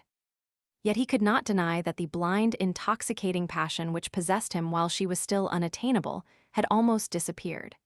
To begin with, she was far too sensitive. Then there was the disparity of their ages and the constant dread of discovery which haunted him during those painful partings at small hours of the morning. In fact, there were too many disadvantages. It was a morning when mist lay heavy over the garden. After being many times roused, Genji at last came out of Rokujo's room, looking very cross and sleepy. One of the maids lifted part of the folding shutter, seeming to invite her mistress to watch the prince's departure. Rokujo pulled aside the bed curtains and, tossing her hair back over her shoulders, looked out into the garden. So many lovely flowers were growing in the borders that Genji halted for a while to enjoy them. How beautiful he looked standing there, she thought. As he was nearing the portico, the maid who had opened the shutters came and walked by his side. She wore a light green skirt exquisitely matched to the season and place. It was so hung as to show to great advantage the grace and suppleness of her stride. Genji looked round at her. "Let us sit down for a minute on the railing here in the corner," he said. She seems very shy, he thought, but how charmingly her hair falls about her shoulders, and he recited the poem. Though I would not be thought to wander heedlessly from flower to flower, yet this morning's pale convolvulus I fain would pluck. As he said the lines, he took her hand, and she answered with practiced ease. "You hasten, I observe, to admire the morning flowers while the mist still lies about them," thus parrying the compliment by a verse which might be understood either in a personal or general sense. At this moment, a very elegant page wearing the most bewitching baggy trousers came among the flowers, brushing the dew as he walked, and began to pick a bunch of the convolvuli. Genji longed to paint the scene. No one could see him without pleasure. He was like the flowering tree under whose shade even the rude mountain peasant delights to rest. And so great was the fascination he exercised that those who knew him longed to offer him whatever was dearest to them. One who had a favorite daughter would ask for nothing better than to make her Genji's handmaiden. Another who had an exquisite sister was ready for her to serve in his household, though it were at the most menial tasks. Still less could these ladies, who on such occasions as this were privileged to converse with him and stare at him as much as they pleased, and were moreover young people of much sensibility. How could they fail to delight in his company, and note with much uneasiness that his visits were becoming far less frequent than before? "But where have I got to?" Ah, yes. Koremitsu had patiently continued the inquiry with which Genji entrusted him. Who the mistress is, he said, I have not been able to discover, and for the most part she is at great pains not to show herself. But more than once in the general confusion, when there was the sound of a carriage coming along past that great row of tenement houses, and all the maidservants were peering out into the road, the young lady whom I supposed to be the mistress of the house slipped out along with them. I could not see her clearly, but she seemed to be very pretty. One day, seeing a carriage with outriders coming towards the house, one of the maids rushed off calling out, Yukin, Yukin, come quickly and look. The captain's carriage is coming this way. At once a pleasant-faced lady no longer young came bustling out. Quietly, quietly, she said, holding up a warning finger. How do you know it is the captain? I shall have to go and look, and she slipped out. A sort of rough drawbridge leads from the garden into the lane. In her excitement, the good lady caught her skirt in it, and falling flat on her face, almost tumbled into the ditch. A bad piece of work His Holiness of Katsuragi made here, she grumbled, but her curiosity did not seem to be at all damped, and she stared harder than ever at the approaching carriage. The visitor was dressed in a plain, wide cloak. He had attendants with him, whose names the excited servant girls called out as one after another they came near enough to be recognized. And the odd thing is that the names were certainly those of To-no Chujo's grooms and pages.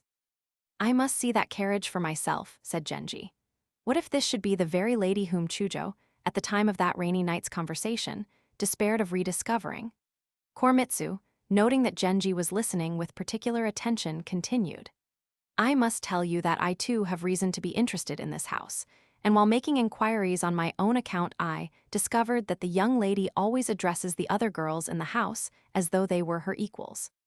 But when, pretending to be taken in by this comedy, I began visiting there, I noticed that though the older ladies played their part very well, the young girls would every now and then curtsy or slip in a my lady without thinking.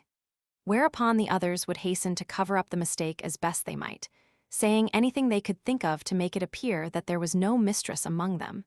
And Koremitsu laughed as he recollected it. Next time I come to visit your mother, said Genji, you must let me have a chance of peeping at them. He pictured to himself the queer, tumbled-down house. She was only living there for the time being, but all the same she must surely belong to that bottom class which they had dismissed as having no possible bearing on the discussion. How amusing it would be to show that they were wrong and that, after all, something of interest might be discovered in such a place. Koremitsu, anxious to carry out his master's every wish and intent also on his own intrigue, contrived at last by a series of ingenious stratagems to effect a secret meeting between Genji and the mysterious lady. The details of the plan by which he brought this about would make a tedious story, and as is my rule in such cases, I have thought it better to omit them. Genji never asked her by what name he was to call her, nor did he reveal his own identity. He came very poorly dressed, and what was most unusual for him, on foot. But Koremitsu regarded this as too great a tribute to so unimportant a lady, and insisted upon Genji riding his horse while he walked by his side. In doing so, he sacrificed his own feelings, for he too had reasons for wishing to create a good impression in the house, and he knew that by arriving in this rather undignified way, he would sink in the estimation of the inhabitants. Fortunately, his discomfiture was almost unwitnessed, for Genji took with him only the one attendant who had on the first occasion plucked the flowers, a boy whom no one was likely to recognize, and lest suspicions should be aroused, he did not even take advantage of his presence in the neighborhood to call at his foster nurse's house. The lady was very much mystified by all these precautions and made great efforts to discover something more about him. She even sent someone after him to see where he went to when he left her at daybreak, but he succeeded in throwing his pursuer off the scent, and she was no wiser than before. He was now growing far too fond of her. He was miserable if anything interfered with his visits, and though he utterly disapproved of his own conduct and worried a great deal about it, he soon found that he was spending most of his time at her house. He knew that at some time or another in their lives, even the soberest people lose their heads in this way, but hitherto he had never really lost his, or done anything which could possibly have been considered very wrong. Now, to his astonishment and dismay, he discovered that even the few morning hours during which he was separated from her were becoming unendurable. "What is it in her that makes me behave like a madman?" he kept on asking himself. She was astonishingly gentle and unassuming, to the point even of seeming rather apathetic, rather deficient perhaps in depth of character and emotion. And though she had a certain air of girlish inexperience, it was clear that he was not by any means her first lover. And certainly she was rather plebeian. What was it exactly that so fascinated him? He asked himself the question again and again, but found no answer. She, for her part, was very uneasy to see him come to her thus in shabby old hunting clothes, trying always to hide his face, leaving while it was still dark and everyone was asleep. He seemed like some demon lover in an old ghost tale, and she was half afraid. But his smallest gesture showed that he was someone out of the ordinary, and she began to suspect that he was a person of high rank who had used Koremitsu as his go-between. But Koremitsu obstinately pretended to know nothing at all about his companion, and continued to amuse himself by frequenting the house on his own account. What could it mean? She was dismayed at this strange love-making with she knew not whom, but about her too there was something fugitive, insubstantial. Genji was obsessed by the idea that, just as she had hidden herself in this place, so one day she would once more vanish and hide, and he would never be able to find her again. There was every sign that her residence here was quite temporary. He was sure that when the time came to move she would not tell him where she was going. Of course, her running away would be proof that she was not worth bothering about anymore, and he ought, thankful for the pleasure they had had together, simply to leave the matter at that. But he knew that this was the last thing he would be likely to do. People were already beginning to be suspicious, and often for several nights running he was unable to visit her. This became so intolerable that in his impatience he determined to bring her secretly to the Nijo Inn. There would be an appalling outcry if she were discovered, but that must be risked. "I am going to take you somewhere very nice where no one will disturb us," he said at last. "No, no," she cried. "Your ways are so strange, I should be frightened to go with you." She spoke in a tone of childish terror, and Genji answered, smiling, "One or the other of us must be a fox in disguise. Here is a chance to find out which it is." He spoke very kindly, and suddenly, in a tone of absolute submission, she consented to do whatever he thought best. He could not but be touched at her willingness to follow him in what must appear to her to be the most hazardous and bizarre adventure. Again, he thought of To no Chujo's story on that rainy night, and could not doubt that this must indeed be Chujo's fugitive lady. But he saw that she had some reason for wishing to avoid all questions about her past, and he restrained his curiosity. So far as he could see, she showed no signs of running away, nor did he believe that she would do so as long as he was faithful. To no Chujo, after all, had for months on end left her to her own devices. But he felt that if for an instant she suspected him of the slightest leaning in any other direction, it would be a bad business. It was the 15th night of the 8th month. The light of an unclouded full moon shone between the ill-fitting planks of the roof and flooded the room. What a queer place to be lying in, thought Genji, as he gazed round the garret, so different from any room he had ever known before. It must be almost day. In the neighboring houses people were beginning to stir, and there was an uncouth sound of peasant voices. "Eh, how cold it is! I can't believe we shall do much with the crops this year." "I don't know what's going to happen about my carrying trade," said another. "Things look very bad." Then, banging on the wall of another house, "Wake up, neighbor. Time to start. Did he hear, do you think?" And they rose and went off each to the wretched task by which he earned his bread. All this clatter and bustle going on so near her made the lady very uncomfortable, and indeed so dainty and fastidious, a person must often in this miserable lodging have suffered things which would make her long to sink through the floor. But however painful, disagreeable, or provoking were the things that happened, she gave no sign of noticing them. That being herself so shrinking and delicate in her ways, she could yet endure without a murmur the exasperating banging and bumping that was going on in every direction, aroused his admiration, and he felt that this was much nicer of her than if she had shuddered with horror at each sound. But now, louder than thunder, came the noise of the thrashing mills, seeming so near that they could hardly believe it did not come from out of the pillow itself. Genji thought that his ears would burst. What many of the noises were he could not at all make out, but they were very peculiar and startling. The whole air seemed to be full of crashings and bangings. Now from one side, now from another, came too the faint thud of the bleacher's mallet and the scream of wild geese passing overhead. It was all too distracting. Their room was in the front of the house. Genji got up and opened the long, sliding shutters. They stood together looking out. In the courtyard near them was a clump of fine Chinese bamboos, dew lay thick on the borders, glittering here no less brightly than in the great gardens to which Genji was better accustomed. There was a confused buzzing of insects. Crickets were chirping in the wall. He had often listened to them, but always at a distance. Now, singing so close to him, they made a music which was unfamiliar and indeed seemed far lovelier than that with which he was acquainted.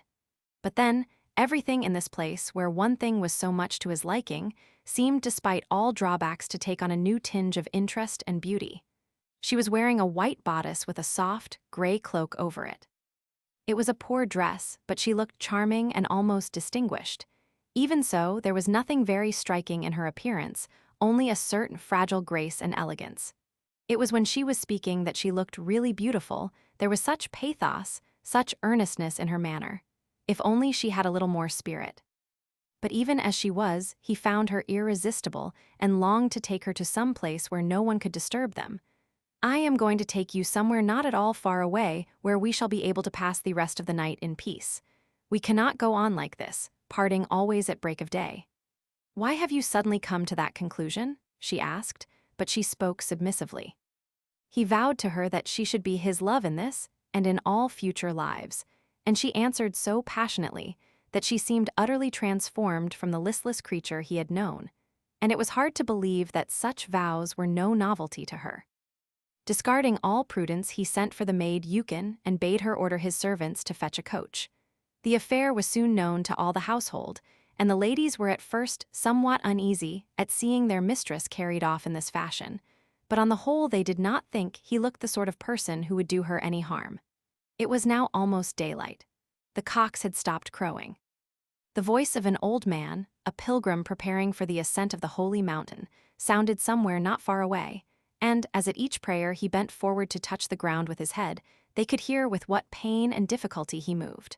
What could he be asking for in his prayers, this old man whose life seemed fragile as the morning dew? Namu Torai no Doshi, glory be to the Savior that shall come. Now they could hear the words. "Listen," said Genji tenderly, "is not that an omen that our love shall last through many lives to come?" And he recited the poem. "Do not prove false this omen of the pilgrim's chant, that even in lives to come our love shall last unchanged." Then, unlike the lovers in the everlasting wrong, who prayed that they might be as the twin birds that share a wing, for they remembered that this story had ended very sadly, they prayed, "May our love last till Maitreya comes as a Buddha into the world." But she, still distrustful, answered his poem with the verse, "Such sorrow have I known in this world that I have small hope of worlds to come." Her versification was still a little tentative. She was thinking with pleasure that the setting moon would light them on their way, and Genji was just saying so when suddenly the moon disappeared behind a bank of clouds. But there was still great beauty in the dawning sky. Anxious to be gone before it was quite light, he hurried her away to the coach and put Yukin by her side. They drove to an untenanted mansion which was not far off. While he waited for the steward to come out, Genji noticed that the gates were crumbling away. Dense shinabu grass grew around them. So somber an entrance he had never seen. There was a thick mist, and the dew was so heavy that when he raised the carriage blind his sleeve was drenched. "Never yet has such an adventure as this befallen me," said Genji. "So I am, as you may imagine, rather excited." And he made a poem in which he said that though love's folly had existed since the beginning of the world, never could man have set out more rashly at the break of day into a land unknown. But to you this is no great novelty. She blushed and in her turn made a poem. "I am as the moon that walks the sky, not knowing what menace the cruel hills may hold in store. High though she sweeps, her light may suddenly be blotted out." She seemed very depressed and nervous. But this he attributed to the fact that she had probably always lived in small houses where everything was huddled together, and he was amused at the idea that this large mansion should overawe her. They drove in, and while a room was being got ready they remained in the carriage, which had been drawn up alongside of the balustrade. Yukin, looking very innocent all the while, was inwardly comparing this excursion with her mistress's previous adventures. She had noticed the tone of extreme deference with which this latest lover had been received by the steward, and had begun to draw her own conclusions. The mist was gradually clearing away. They left the coach and went into the room which had been prepared for them. Though so quickly improvised, their quarters were admirably clean and well provided, for the steward's son had previously been a trusted house servant of Genji's and had also worked at the Great Hall. Coming now to their room, he offered to send for some of Genji's gentlemen, for he said, "I cannot bear to see you going unattended." "Do nothing of the kind," said Genji. "I have come here because I do not wish to be disturbed. No one but yourself is to know that I have used this house," and he exacted a promise of absolute secrecy. No regular meal had been prepared, but the steward brought them a little rice porridge. Then they lay down again to sleep together for the first time in this unfamiliar and so strangely different place. The sun was high when they woke. Genji went and opened the shutters himself. How deserted the garden looked. Certainly here there was no one to spy upon them. He looked out into the distance, dense woods fast turning to jungle, and nearer the house not a flower or bush, but only unkempt, autumn grasslands and a pond choked with weeds. It was a wild and desolate place. It seemed that the steward and his men must live in some outbuilding or lodge at a distance from the house, for here there was no sign or sound of life. "It is, I must own, a strange and forsaken place to which we have come, but no ghost or evil fairy will dare molest you while I am here."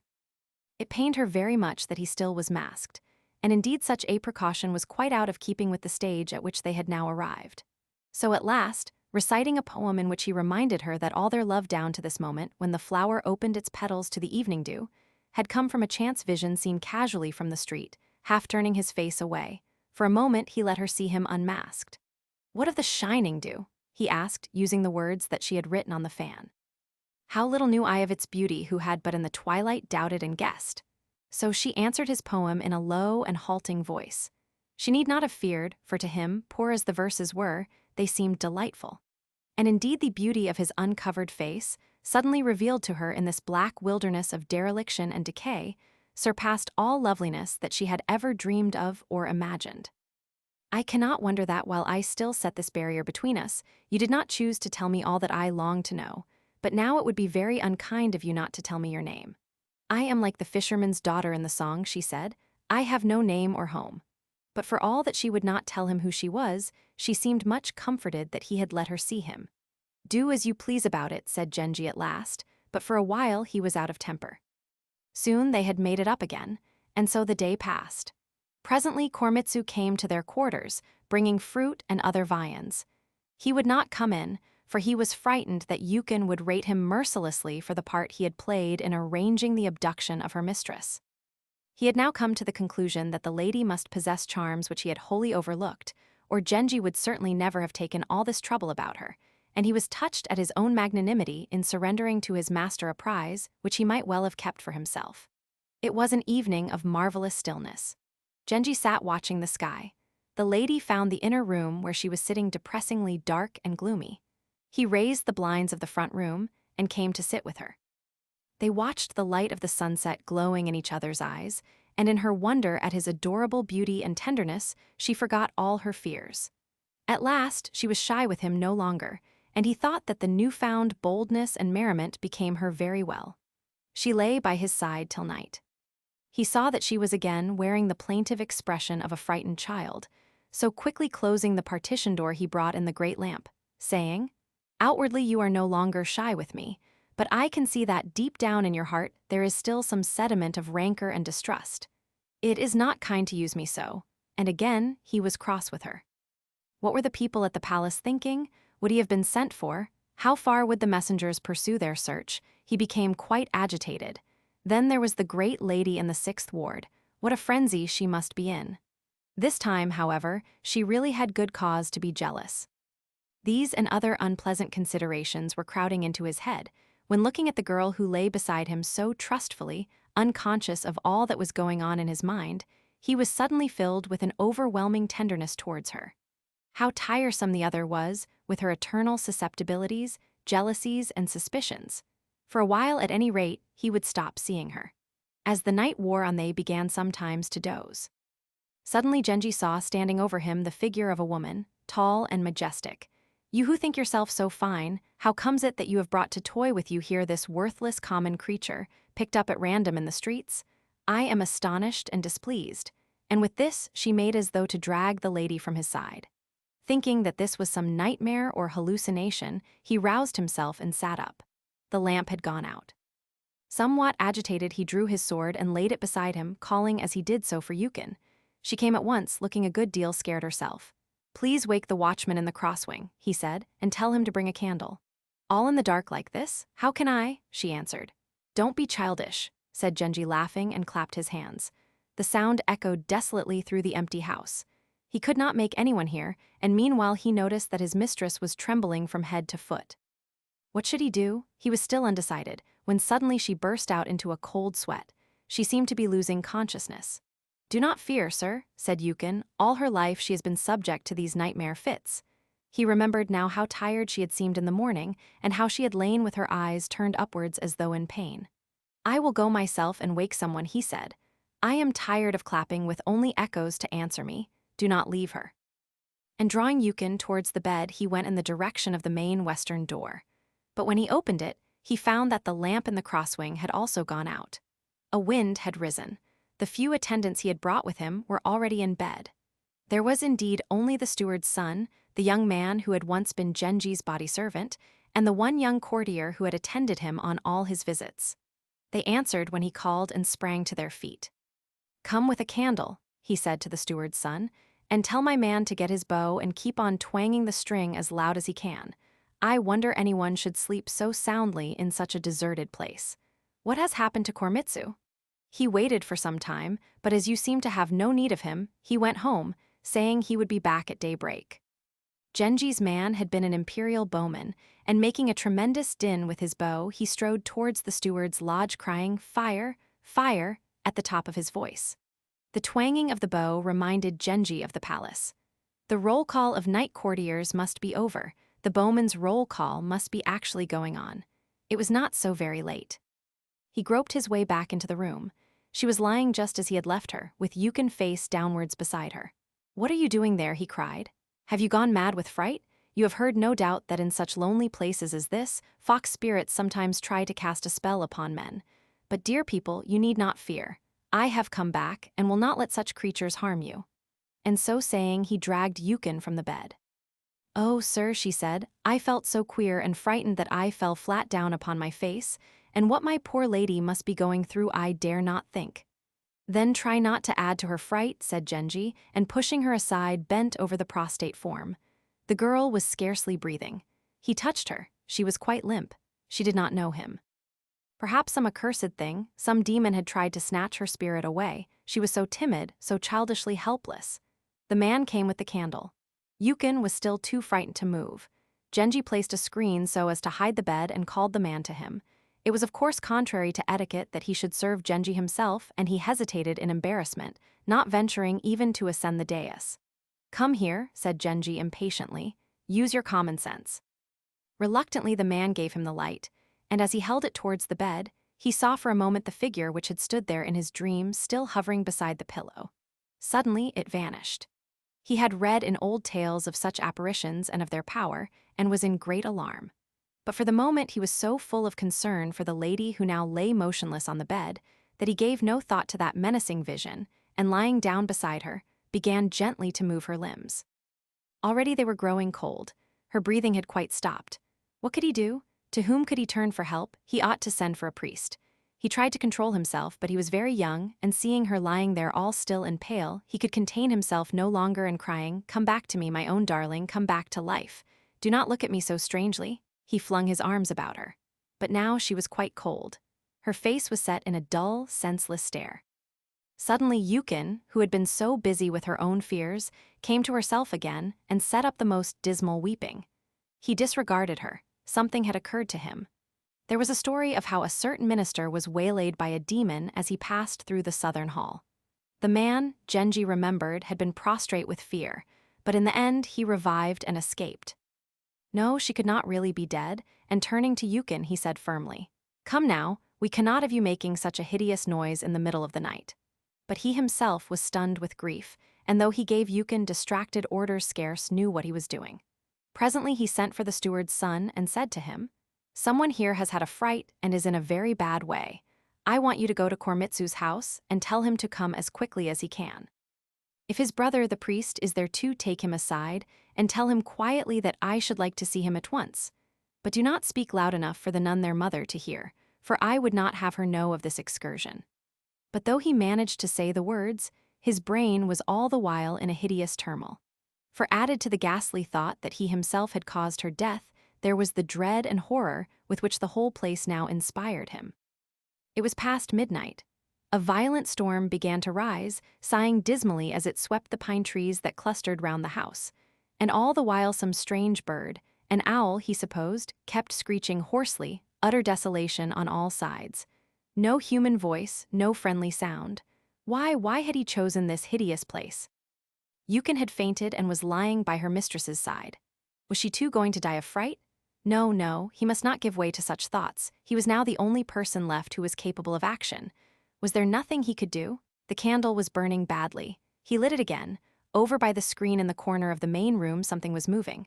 There it was again, but in another corner now. There was a sound of footsteps treading cautiously. It still went on. Now they were coming up behind him. If only Koremitsu would return. But Koremitsu was a rover and a long time was wasted in looking for him. Would it never be day? It seemed to him that this night was lasting 1,000 years. But now, somewhere a long way off, a cock crowed. Why had fate seen fit to treat him thus? He felt that it must be as a punishment for all the strange and forbidden amours into which in these last years he had despite himself been drawn, that now this unheard-of horror had befallen him. And such things, though one may keep them secret for a time, always come out in the end. He minded most that the emperor would be certain to discover sooner or later about this and all his other affairs. Then there was the general scandal. Everyone would know. The very gutter boys would make merry over him. Never must he do such things again, or his reputation would utterly collapse. At last, Koremitsu arrived. He prided himself on being always ready to carry out his master's wishes immediately at whatever hour of the night or day, and he thought it very provoking of Genji to have sent for him just on the one occasion when he was not to hand. And now that he had come, his master did not seem able to give him any orders, but stood speechless in front of him. Yukon, hearing Koremitsu's voice, suddenly came to herself and remembering what had happened, burst into tears. And now Genji, who while he alone was there had supported and encouraged the weeping maidservant, relieved at last by Koremitsu, could contain himself no longer. And suddenly realizing again the terrible thing that had befallen him, he burst into uncontrollable weeping. "Something horrible has happened here," he managed to say at last, too dreadful to explain. "I have heard that when such things as this suddenly befall, certain scriptures should be read. I would have this done, and prayers said. That is why I asked you to bring your brother." "He went up to the mountain yesterday," said Koremitsu. "But I see that there has been terrible work here afoot. Was it in some sudden fit of madness that you did this thing?" Genji shook his head. So moved was Koremitsu at the sight of his master weeping, that he too began to sob. Had he been an older man, versed in the ways of the world, he might have been of some use in such a crisis, but both of them were young and both were equally perplexed. At last, Koremitsu said, "One thing at least is clear. The steward's son must not know, for though he himself can be depended upon, he is the sort of person who is sure to tell all his relatives, and they might meddle disastrously in the affair. We had best get clear of this house as quietly as we can." "Perhaps," said Genji, "but it would be hard to find a less frequented place than this." "At any rate," Koremitsu continued, "we cannot take her to her own house, for there her gentlewomen, who loved her dearly, would raise such a weeping and wailing as would soon bring a pack of neighbors swarming around, and all would quickly be known. If only I knew of some mountain temple, for there such things are customary and pass almost unnoticed." He paused and reflected. "There is a lady I once knew who has become a nun and now lives on the Higashi-yama. She was my father's wet nurse and is now very old and bent. She does not of course live alone, but no outside people come there." A faint light was already showing in the sky when Koremitsu brought the carriage in. Thinking that Genji would not wish to move the body himself, he wrapped it in a rush mat and carried it towards the carriage. How small she was to hold. Her face was calm and beautiful. He felt no repulsion. He could find no way to secure her hair, and when he began to carry her, it overflowed and hung towards the ground. Genji saw, and his eyes darkened. A hideous anguish possessed him. He tried to follow the body, but Koremitsu dissuaded him, saying, "You must ride back to your palace as quickly as you can. You have just time to get there before the stir begins." And putting Yukin into the carriage, he gave Genji his horse. Then pulling up his silk trousers to the knee, he accompanied the carriage on foot. It was a very singular procession, but Koremitsu, seeing his master's terrible distress, forgot for the moment his own dignity and walked stolidly on. Genji, hardly conscious of what went on around him, arrived at last in ghostly pallor at his house. "Where do you come from, my lord? How ill you look." Questions assailed him, but he hurried to his room and lay behind his curtain. He tried to calm himself, but hideous thoughts tormented him. Why had he not insisted upon going with her? What if after all she were not dead and waking up should find that he had thus abandoned her? While these wild thoughts chased through his brain, a terrible sensation of choking began to torment him. His head ached, his body seemed to be on fire. Indeed, he felt so strange that he thought he too was about to die suddenly and inexplicably as she had done. The sun was now high, but he did not get up. His gentlemen, with murmurs of astonishment, tried every means to rouse him. He sent away the dainties they brought, and lay hour after hour plunged in the darkest thoughts. A messenger arrived from the emperor. "His Majesty has been uneasy since yesterday, when his envoys sought everywhere for your highness in vain." The young lords, too, came from the great hall. He would see none of them but to know Chujo, and even him he made stand outside his curtain while he spoke to him. "My foster mother has been very ill since the 5th month. She shaved her head and performed other penances, in consequence of which, or so it seems, she recovered a little and got up, but is very much enfeebled. She sent word that she desired to see me once more before she died, and as I was very fond of her when I was a child, I could not refuse. While I was there, a servant in the house fell ill and died quite suddenly.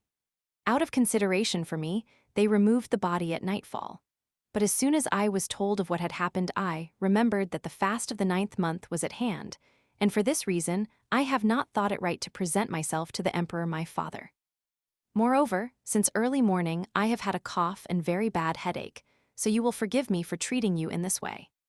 I will give the emperor your message, but I must tell you that last night when you were out he sent messengers to look for you and seemed, if I may venture to say so, to be in a very ill humor."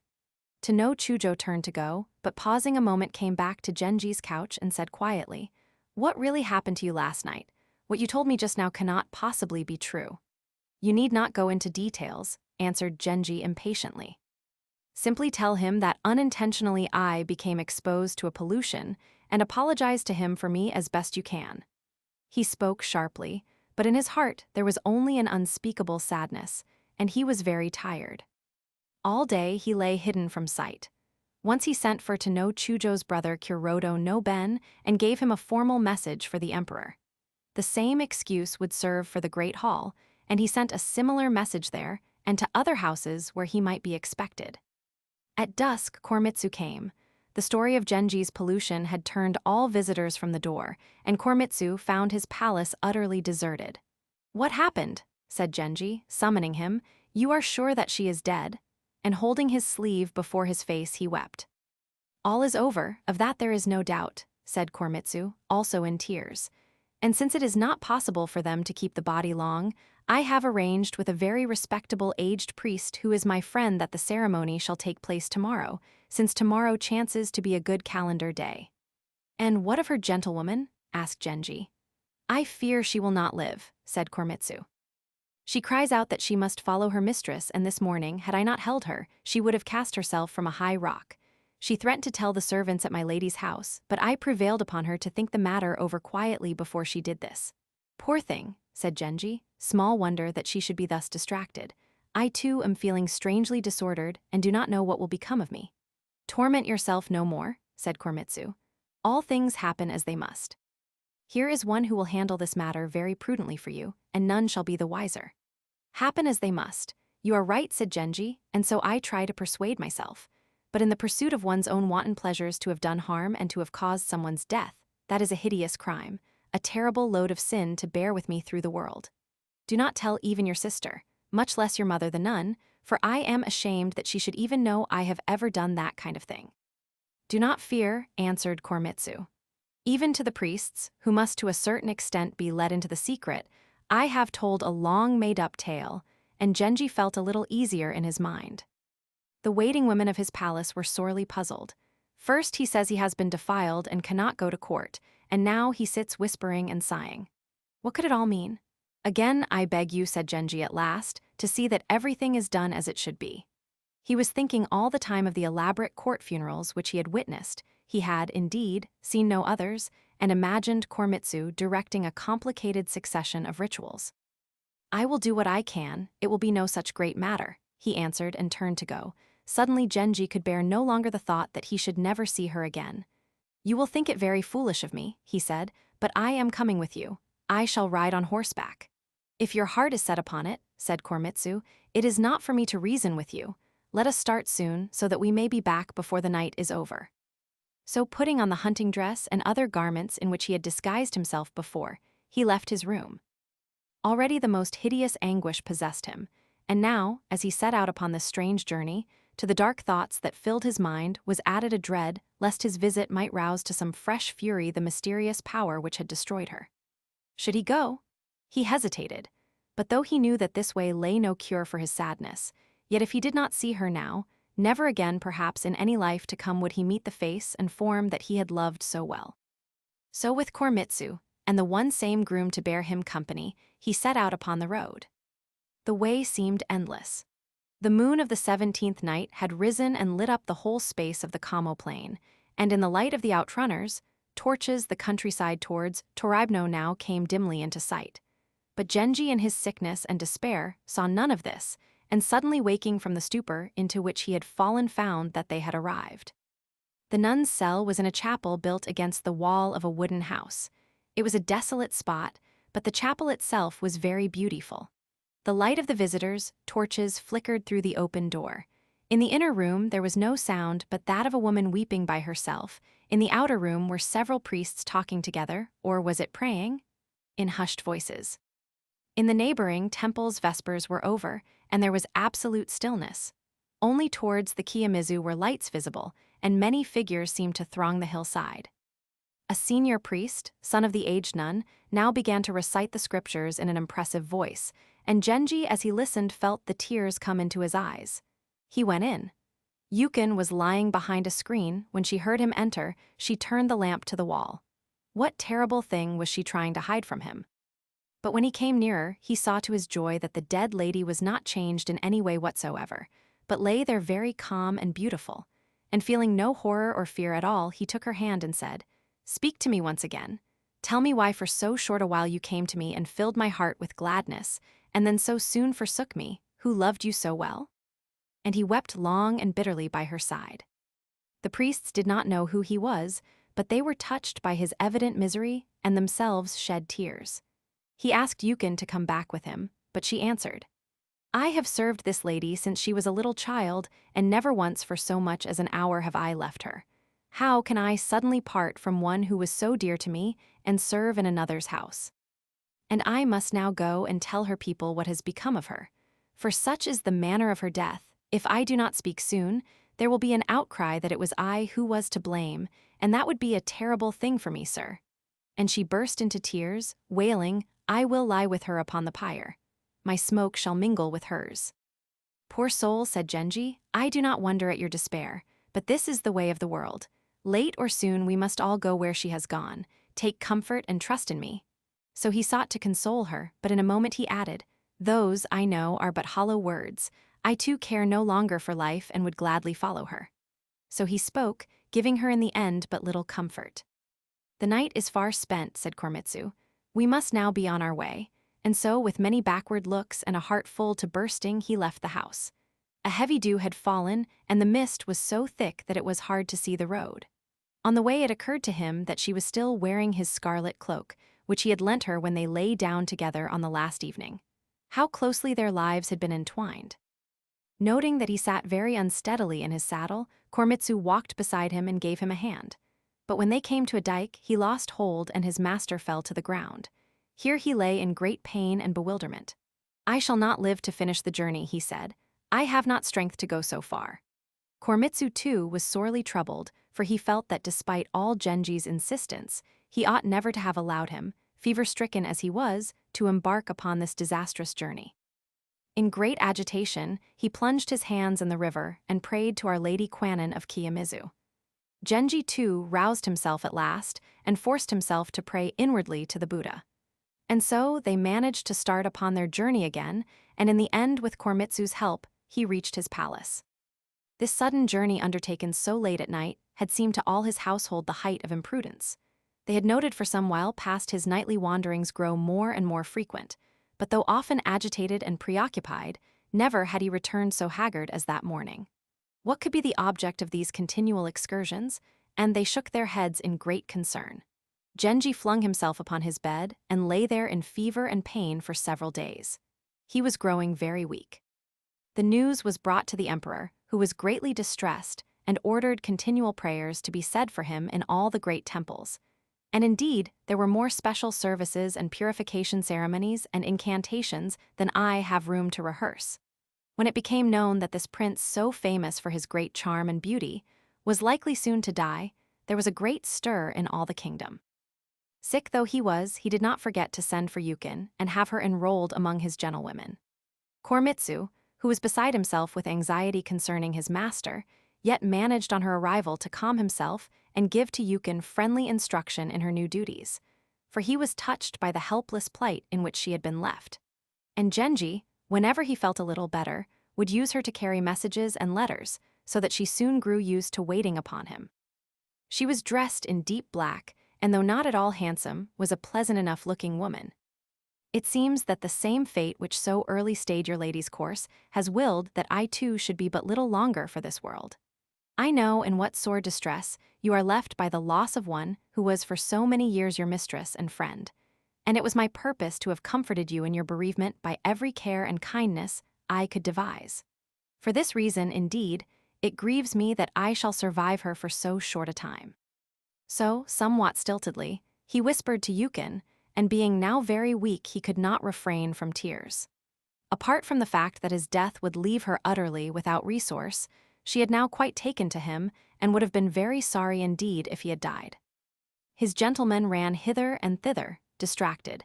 The emperor's envoys thronged thick as the feet of the raindrops. Hearing of his father's distress and anxiety, Genji strove hard to reassure him by pretending to some slight respite or improvement. His father-in-law, too, showed great concern, calling every day for news and ordering the performance of various rites and potent liturgies. And it was perhaps as a result of this, that having been dangerously ill for more than 20 days, he took a turn for the better, and soon all his symptoms began to disappear. On the night of his recovery, the term of his defilement also ended, and hearing that the emperor was still extremely uneasy about him, he determined to reassure the court by returning to his official residence at the palace. His father-in-law came to fetch him in his own carriage, and rather irritatingly urged upon him all sorts of remedies and precautions. For some while everything in the world to which he had now returned seemed strange to him, and he indeed scarce knew himself. But by the 20th day of the 9th month his recovery was complete, nor did the pallor and thinness of his face become him by any means ill. At times he would stare vacantly before him and burst into loud weeping, and seeing this, there were not wanting those who said that he was surely possessed. Often he would send for Yukin, and once when they had been talking in the still of the evening, he said to her, "There is one thing which still puzzles me. Why would she never tell me who she was? For even if she was indeed, as she once said, a fisherman's child, it was a strange perversity to use such reticence with one who loved her so well." "You ask why she hid her name from you?" said Yukin. "Can you wonder at it? When could she have been expected to tell you her name, not that it would have meant much to you if you had heard it? For from the beginning, you treated her with a strange mistrust, coming with such secrecy and mystery as might well make her doubt whether you were indeed a creature of the waking world. But though you never told her, she knew well enough who you were, and the thought that you would not be thus secret, had you regarded her as more than a mere plaything or idle distraction, was very painful to her." "What a wretched series of misunderstandings," said Genji. "For my part, one had no mind to put a distance between us, but I had no experience in such affairs as this. there are many difficulties in the path of such people, as first and foremost, I feared the anger of my father the emperor, and then the foolish jesting of the world. I felt myself hedged in by courtly rules and restrictions. But for all the tiresome concealments that my rank forced upon me, from that first evening I had so strangely set my heart upon her that though reason counselled me, I could not hold back. And indeed it seems sometimes to me that an irresistible fate drove me to do the thing of which I now so bitterly and continually repent. But tell me more about her, for there can now be no reason for concealment. When on each 7th day I caused the names of the Buddhas to be written for her comfort and salvation, whom am I to name in my inward prayer? There can be no harm in my telling you that, said Yukin, and I should have done so before. Did I not somehow feel it a shame to be prating to you now about things she would not have me speak of while she was alive? Her parents died when she was quite small. Her father, Sammy Chujo, loved her very dearly, but felt always that he could not give her all the advantages to which her great beauty entitled her, and still perplexed about her future and how best to do his duty by her, he died. Soon afterwards, some accident brought her into the company of Tuno Chujo, who was at that time still a lieutenant, and for 3 years he made her very happy. But in the autumn of last year, disquieting letters began to arrive from the great hall of the right, and being by nature prone to fits of unreasoning fear, she now fell into a wild panic and fled to the western part of the town, where she hid herself in the house of her old wet nurse. Here she was very uncomfortable, and had planned to move to a certain village in the hills, when she discovered that it would be unlucky, owing to the position of the stars since the beginning of the year, to make a journey in that direction. And, though she never told me so, I think, sir, it troubled her sorely that you should have come upon her when she was living in so wretched a place. But there was never anyone in the world like my lady for keeping things to herself. She could never bear that other people should know what was on her mind. I have no doubt, sir, that she sometimes behaved very oddly to you, and that you have seen all this for yourself. Yes, this was all just as Tuno Chujo had described.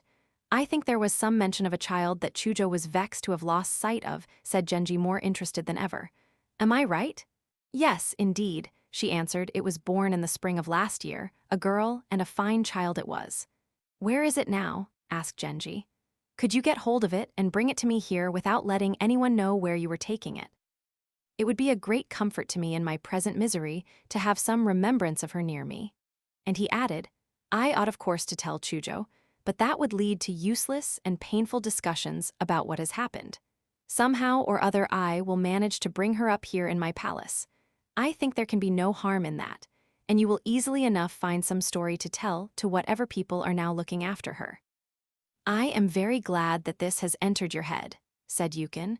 It would be a poor lookout for her to grow up in the quarter where she is now living, with no one properly belonging to her and in such a part of the town. In the stillness of the evening, under a sky of exquisite beauty, here and there along the borders in front of his palace, some insect croaked its song. The leaves were just beginning to turn. And as he looked upon this pleasant picture, he felt ashamed at the contrast between his surroundings and the little house where Yugao had lived. Suddenly, somewhere among the bamboo groves, the bird called Iabado uttered its sharp note. He remembered just how she had looked when in the gardens of that fatal house the same bird had startled her by its cry, and turning to Yukin, how old was she? He suddenly asked, for though she seemed childlike in her diffidence and helplessness, that may only have been a sign that she was not long for this world. She must have been 19, said Yukin. When my mother, who was her first wet nurse, died and left me an orphan, my lady's father was pleased to notice me and reared me at my lady's side. Ah, sir, when I think of it, I do not know how I shall live without her.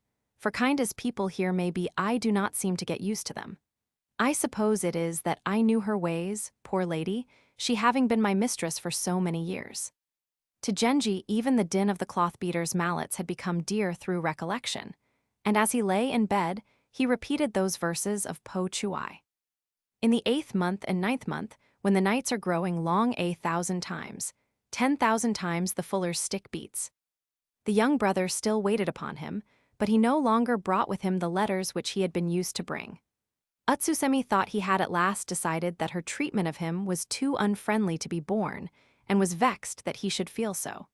Then suddenly she heard of his illness, and all her vexation turned to consternation and anxiety. She was soon to set out upon her long journey, but this did not much interest her. And to see whether Genji had quite forgotten her, she sent him a message saying that she had been able to find no words in which to express her grief at hearing the news of his illness. With it, she sent the poem. I did not ask for news, and you did not ask why I was silent. So the days wore on and I remained in sorrow and dismay. He had not forgotten her, no, not in all his trouble, and his answer came. Of this life, fragile as the Utsusemi's shell, already I was weary when your word came and gave me strength to live anew. The poem was written in a very tremulous and confused hand, but she thought the writing very beautiful, and it delighted her that he had not forgotten how, cicada-like, she had shed her scarf. There could be no harm in this interchange of notes, but she had no intention of arranging a meeting. She thought that at last even he had seen that there could be no sense in that. As for Utsusemi's companion, she was not yet married, and Genji heard that she had become the mistress of no Chujo's brother Kuroto no Shosho. And though he feared that Shosho might already have taken very ill the discovery that he was not first in the field, and did not at all wish to offend him, yet he had a certain curiosity about the girl, and sent Utsusemi's little brother with a message asking if she had heard of his illness and the poem. Had I not once gathered for my pillow a handful of the sedge that grows upon the eaves, not a dewdrop of pretext could my present message find. It was an acrostic with many hidden meanings. He tied the letter to a tall reed and bade him deliver it secretly, but was afterwards very uneasy at the thought that it might go astray.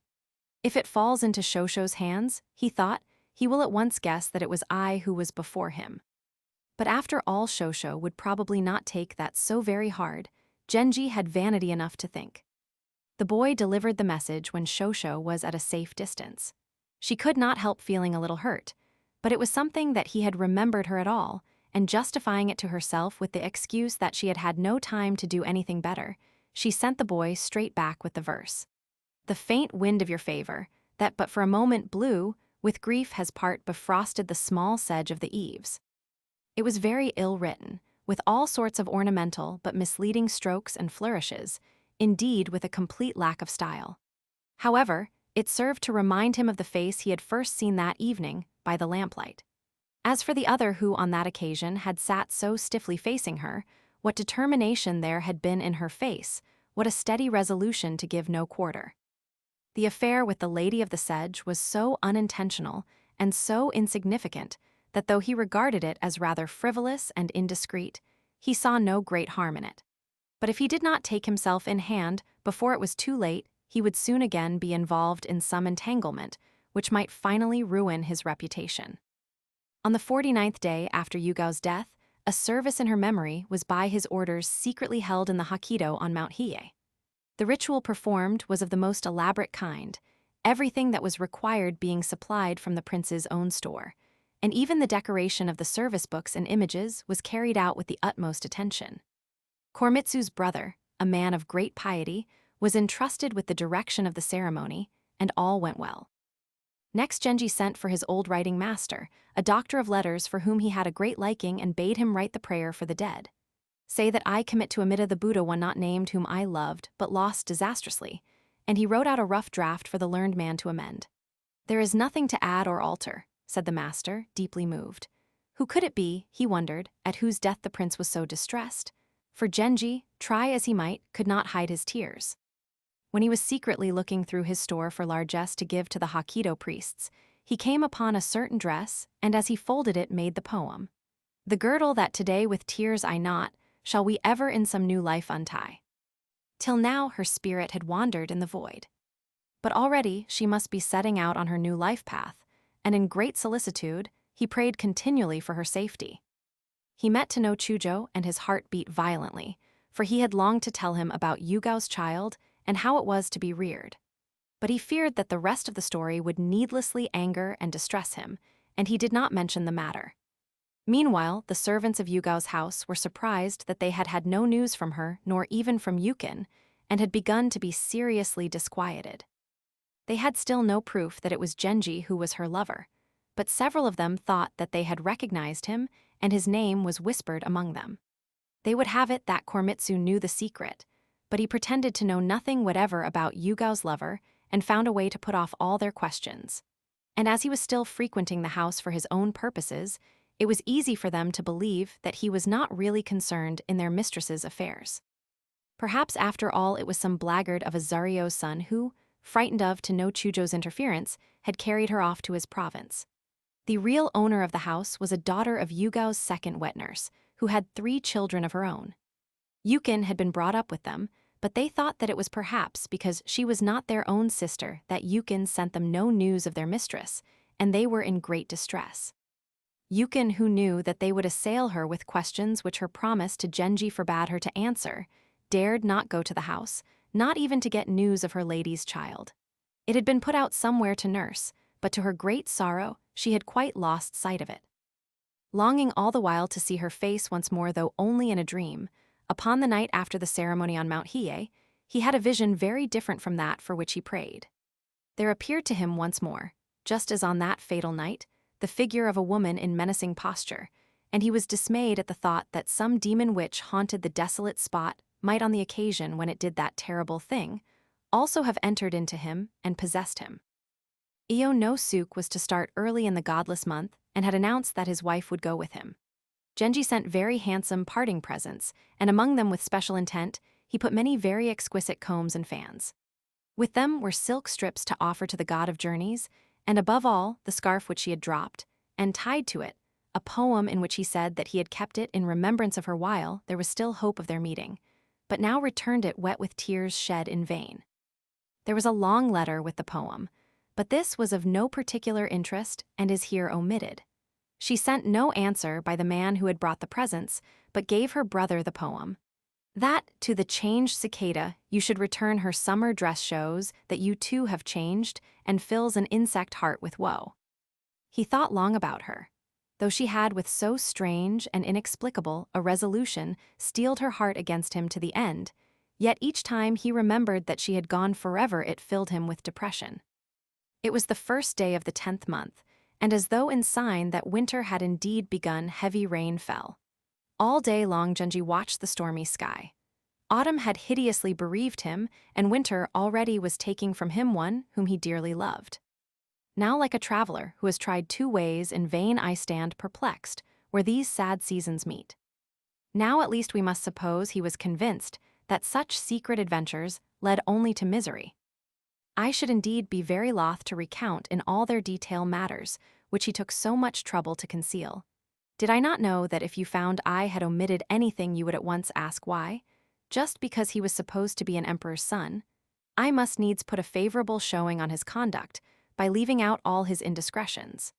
And you would soon be saying that this was no history, but a mere made-up tale designed to influence the judgment of posterity.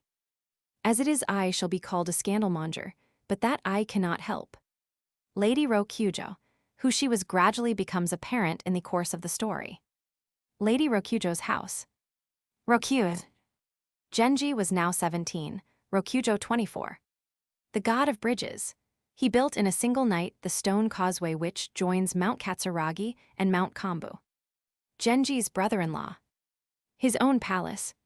Foxes, dressed up as men, were believed to be in the habit of seducing and bewitching human beings. We gather later that she was only 19. I.e. covered part of his face with a scarf or the like, a practice usual with illicit lovers in medieval Japan. Shin Kakinshu, 1701. Lady Rokujo. To summon a servant. The bringing of a corpse, temples were used as mortuaries, i.e. pursued illicit amours. Pilgrimages to Kiyomizu Temple are made on the 17th day. Chujo means captain, see above p71. From to know Chujo's wife, who was the daughter of the minister of the right. Cicada. Sedge upon the eaves is Nikiba no Ogi, and it is by this name that the lady is generally known. Guaman. For 49 days, the spirit of the dead leads the intermediate existence so strangely described in the Abhidharma-kosa Sastra. Then it begins its new incarnation. Chapter 5. Murasaki.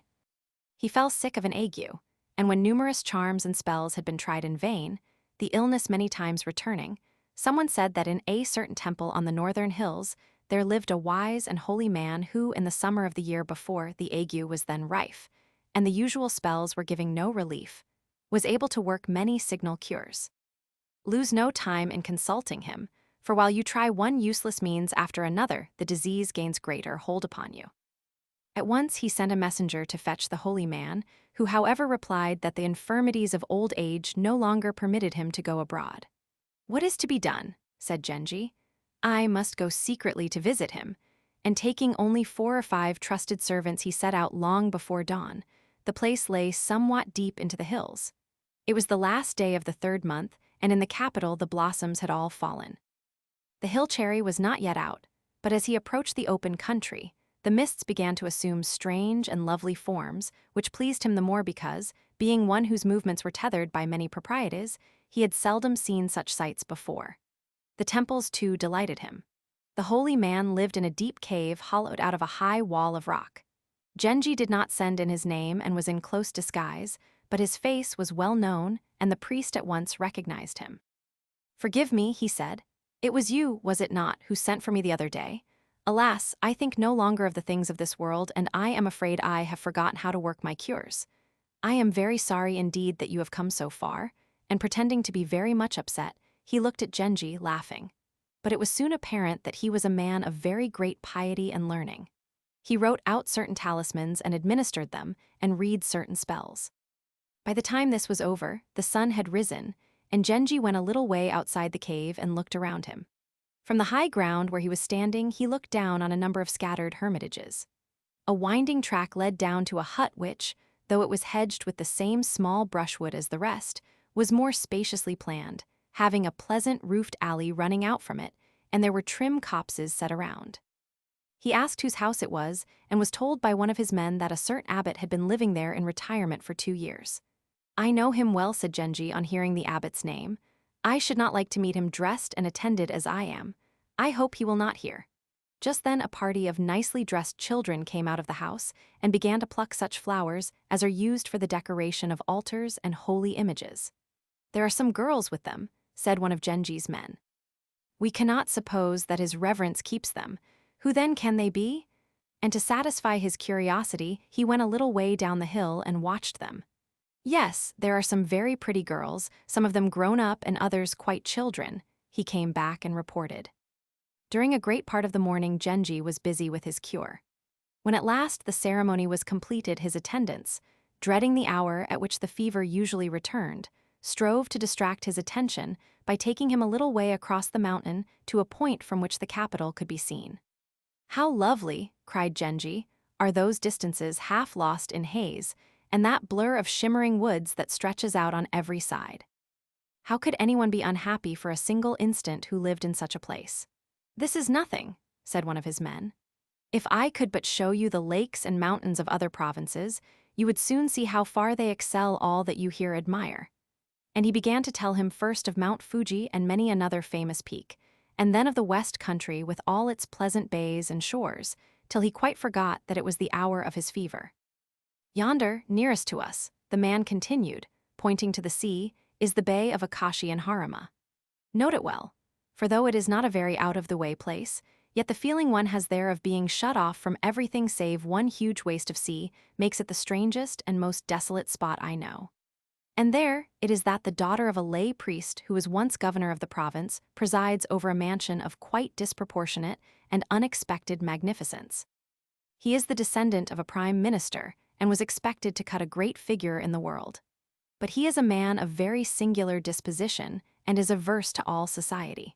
For a time he was an officer in the palace guard, but he gave this up and accepted the province of Harima.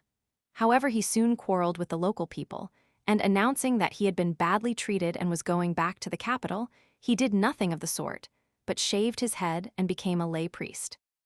Then instead of settling, as is usually done, on some secluded hillside, he built himself a house on the seashore, which may seem to you a very strange thing to do. But as a matter of fact, whereas in that province in one place or another a good many recluses have taken up their abode, the mountain country is far more dull and lonely and would sorely have tried the patience of his young wife and child. And so as a compromise he chose the seashore. Once when I was traveling in the province of Harima, I took occasion to visit his house and noted that, though at the capital he had lived in a very modest style, Here he had built on the most magnificent and lavish scale, as though determined in spite of what had happened, now that he was free from the bother of governing the province, to spend the rest of his days in the greatest comfort imaginable. But all the while he was making great preparations for the life to come, and no ordained priest could have led a more austere and pious life. "But you spoke of his daughter?" said Genji. "She is passably good-looking," he answered, "and not by any means stupid. Several governors and officers of the province have set their hearts upon her and pressed their suit most urgently, but her father has sent them all away. It seems that though in his own person so indifferent to worldly glory, he is determined that this one child, his only object of care, should make amends for his obscurity, and has sworn that if ever she chooses against his will, and when he is gone flouts his set purpose and injunction to satisfy some idle fancy of her own, his ghost will rise and call upon the sea to cover her." Genji listened with great attention. "Why, she is like the Vestal Virgin who may know no husband but the king dragon of the sea," and they laughed at the old ex-governor's absurd ambitions. The teller of the story was a son of the present governor of Harima, who from being a clerk in the treasury had last year been captain officer of the 5th rank. He was famous for his love adventures, and the others whispered to one another that it was with every intention of persuading the lady to disobey her father's injunctions that he had gone out of his way to visit the shore of Akashi. "I fear her breeding must be somewhat countrified," said one. "It cannot well be otherwise, seeing that she has grown up with no other company than that of her old-fashioned parents, though indeed it appears that her mother was a person of some consequence." "Why, yes," said Yashikiyo, the governor's son, "and for this reason she was able to secure little girls and boys from all the best houses in the capital, persuading them to pay visits to the seaside and be playmates to her own little girl, who thus acquired the most polished breeding." "If an unscrupulous person were to find himself in that quarter," said another, "I fear that despite the dead father's curse, he might not find it easy to resist her." The story made a deep impression upon Genji's imagination. As his gentleman well knew, whatever was fantastic or grotesque both in people and situations at once strongly attracted him. They were therefore not surprised to see him listen with so much attention. "It is now well past noon," said one of them, "and I think we may reckon that you will get safely through the day without a return of your complaint, so let us soon be starting for home." But the priest persuaded him to stay a little longer. "The sinister influences are not yet wholly banished," he said. "It would be well that a further ritual should continue quietly during the night. By tomorrow morning, I think you will be able to proceed." His gentlemen all urged him to stay, nor was he at all unwilling, for the novelty of such a lodging amused him. "Very well then, at dawn," he said, and having nothing to do till bedtime, which was still a long way off, he went out on to the hillside, and under cover of the heavy evening mist loitered near the brushwood hedge. His attendants had gone back to the hermit's cave, and only Koremitsu was with him. In the western wing, opposite which he was standing, was a nun at her devotions. The blind was partly raised. He thought she seemed to be dedicating flowers to an image. Sitting near the middle pillar, a sutra book propped upon a stool by her side, was another nun. She was reading aloud. There was a look of great unhappiness in her face. She seemed to be about 40, not a woman of the common people. Her skin was white and very fine, and though she was much emaciated, there was a certain roundness and fullness in her cheeks, and her hair, clipped short on a level with her eyes, hung in so delicate a fringe across her brow that she looked, thought Genji, more elegant and even fashionable in this convent guise than if her hair had been long. 2 very well-conditioned maids waited upon her. Several little girls came running in and out of the room at play. Among them was one who seemed to be about 10 years old. She came running into the room dressed in a rather worn white frock lined with stuff of a deep saffron color. Never had he seen a child like this. What an astonishing creature she would grow into. Her hair, thick and wavy, stood out fanwise about her head. She was very flushed and her lips were trembling. "What is it? Have you quarreled with one of the other little girls?" The nun raised her head as she spoke, and Genji fancied that there was some resemblance between her and the child. No doubt she was its mother. "Inu has let out my sparrow, the little one that I kept in the clothes basket," she said, looking very unhappy. "What a tiresome boy that Inu is," said one of the 2 maids. "He deserves a good scolding for playing such a stupid trick. Where can it have got to? And this after we had taken so much trouble to tame it nicely. I only hope the crows have not found it, and so saying she left the room. She was a pleasant-looking woman with very long, wavy hair. The others called her Nurse Shawnegan, and she seemed to be in charge of the child.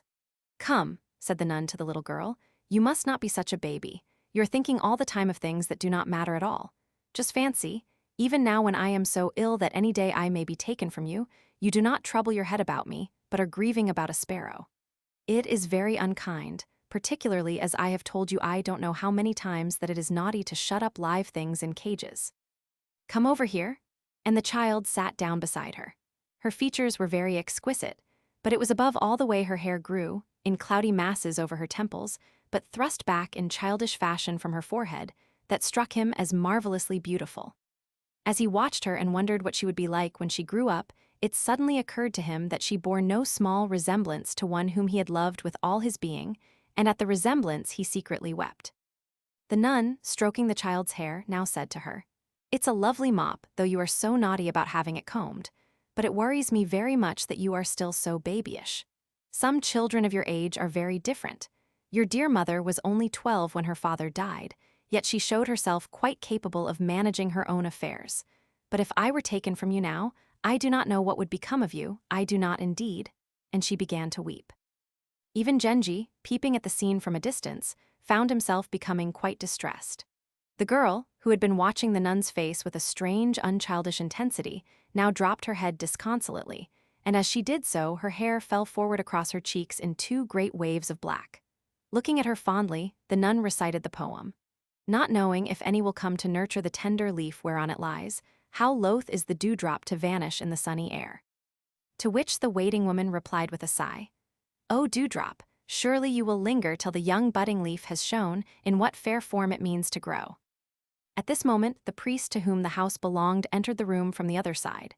"Pray, ladies," he said, "are you not unduly exposing yourselves? You have chosen a bad day to take up your stand so close to the window. I have just heard that Prince Genji has come to the hermit yonder to be cured of an ague, but he has disguised himself in so mean a habit that I did not know him, and have been so near all day without going to pay my respects to him." The nun started back in horror. How distressing! He may even have passed and seen us. And she hastened to let down the folding blind. "I am really very glad that I am to have an opportunity of visiting this Prince Genji, of whom one hears so much. He is said to be so handsome that even austere old priests like myself forget in his presence the sins and sorrows of the life they have discarded and take heart to live a little longer in a world where so much beauty dwells. But you shall hear all about it." Before the old priest had time to leave the house, Genji was on his way back to the hermit's cave. What an enchanting creature he had discovered! How right too his friends had been on that rainy night when they told him that on strange excursions, such as this beauty, might well be found lurking in unexpected quarters. How delightful to have strolled out by chance, and at once made so astonishing a find. Whose could this exquisite child be?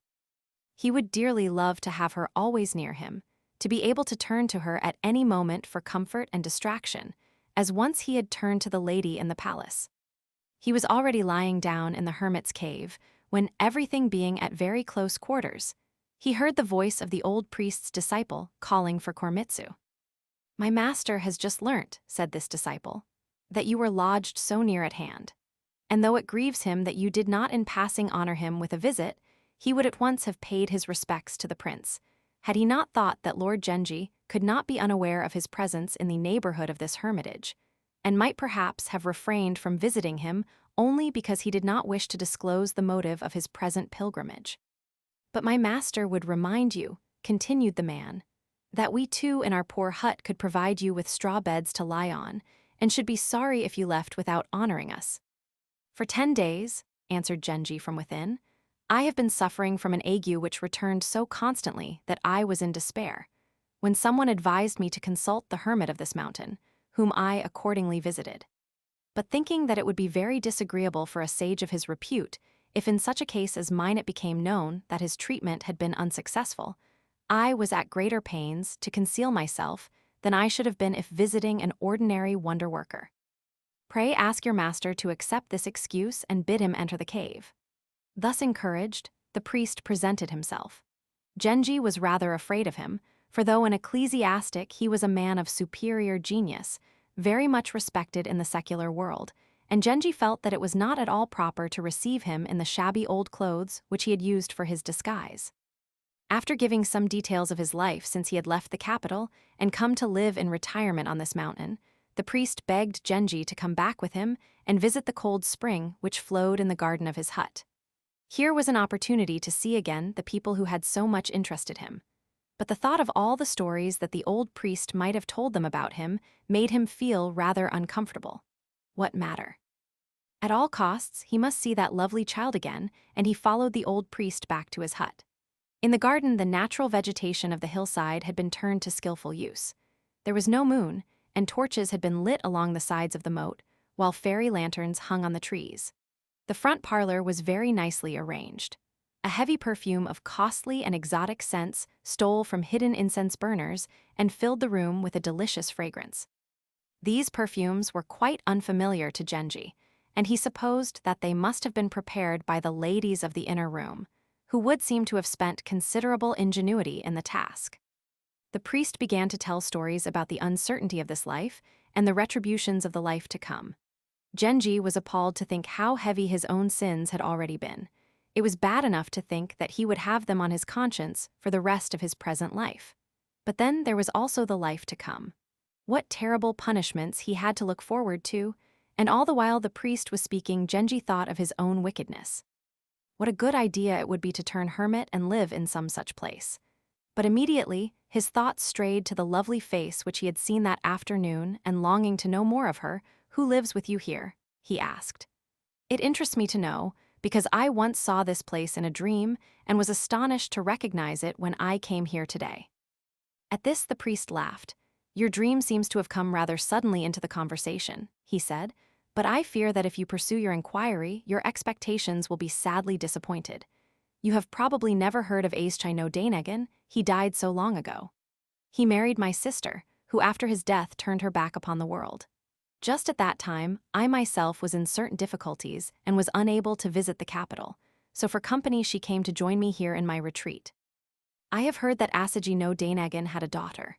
"Is that so?" said Genji at a venture. "I am sure you will not think I asked the question with any indiscreet intention. He had an only daughter who died about 10 years ago. Her father had always wanted to present her at court, but she would not listen, and when he was dead and there was only my sister the nun to look after her, she allowed some wretched go-between to introduce her to Prince Hyabakyo, whose mistress she became. His wife, a proud, relentless woman, from the first pursued her with constant vexations and affronts. Day in and day out this obstinate persecution continued, till at last she died of heartbreak. They say that unkindness cannot kill, but I shall never say so, for from this cause alone I saw my kinswoman fall sick and perish."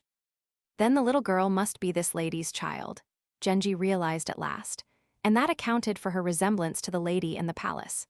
He felt more drawn towards her than ever.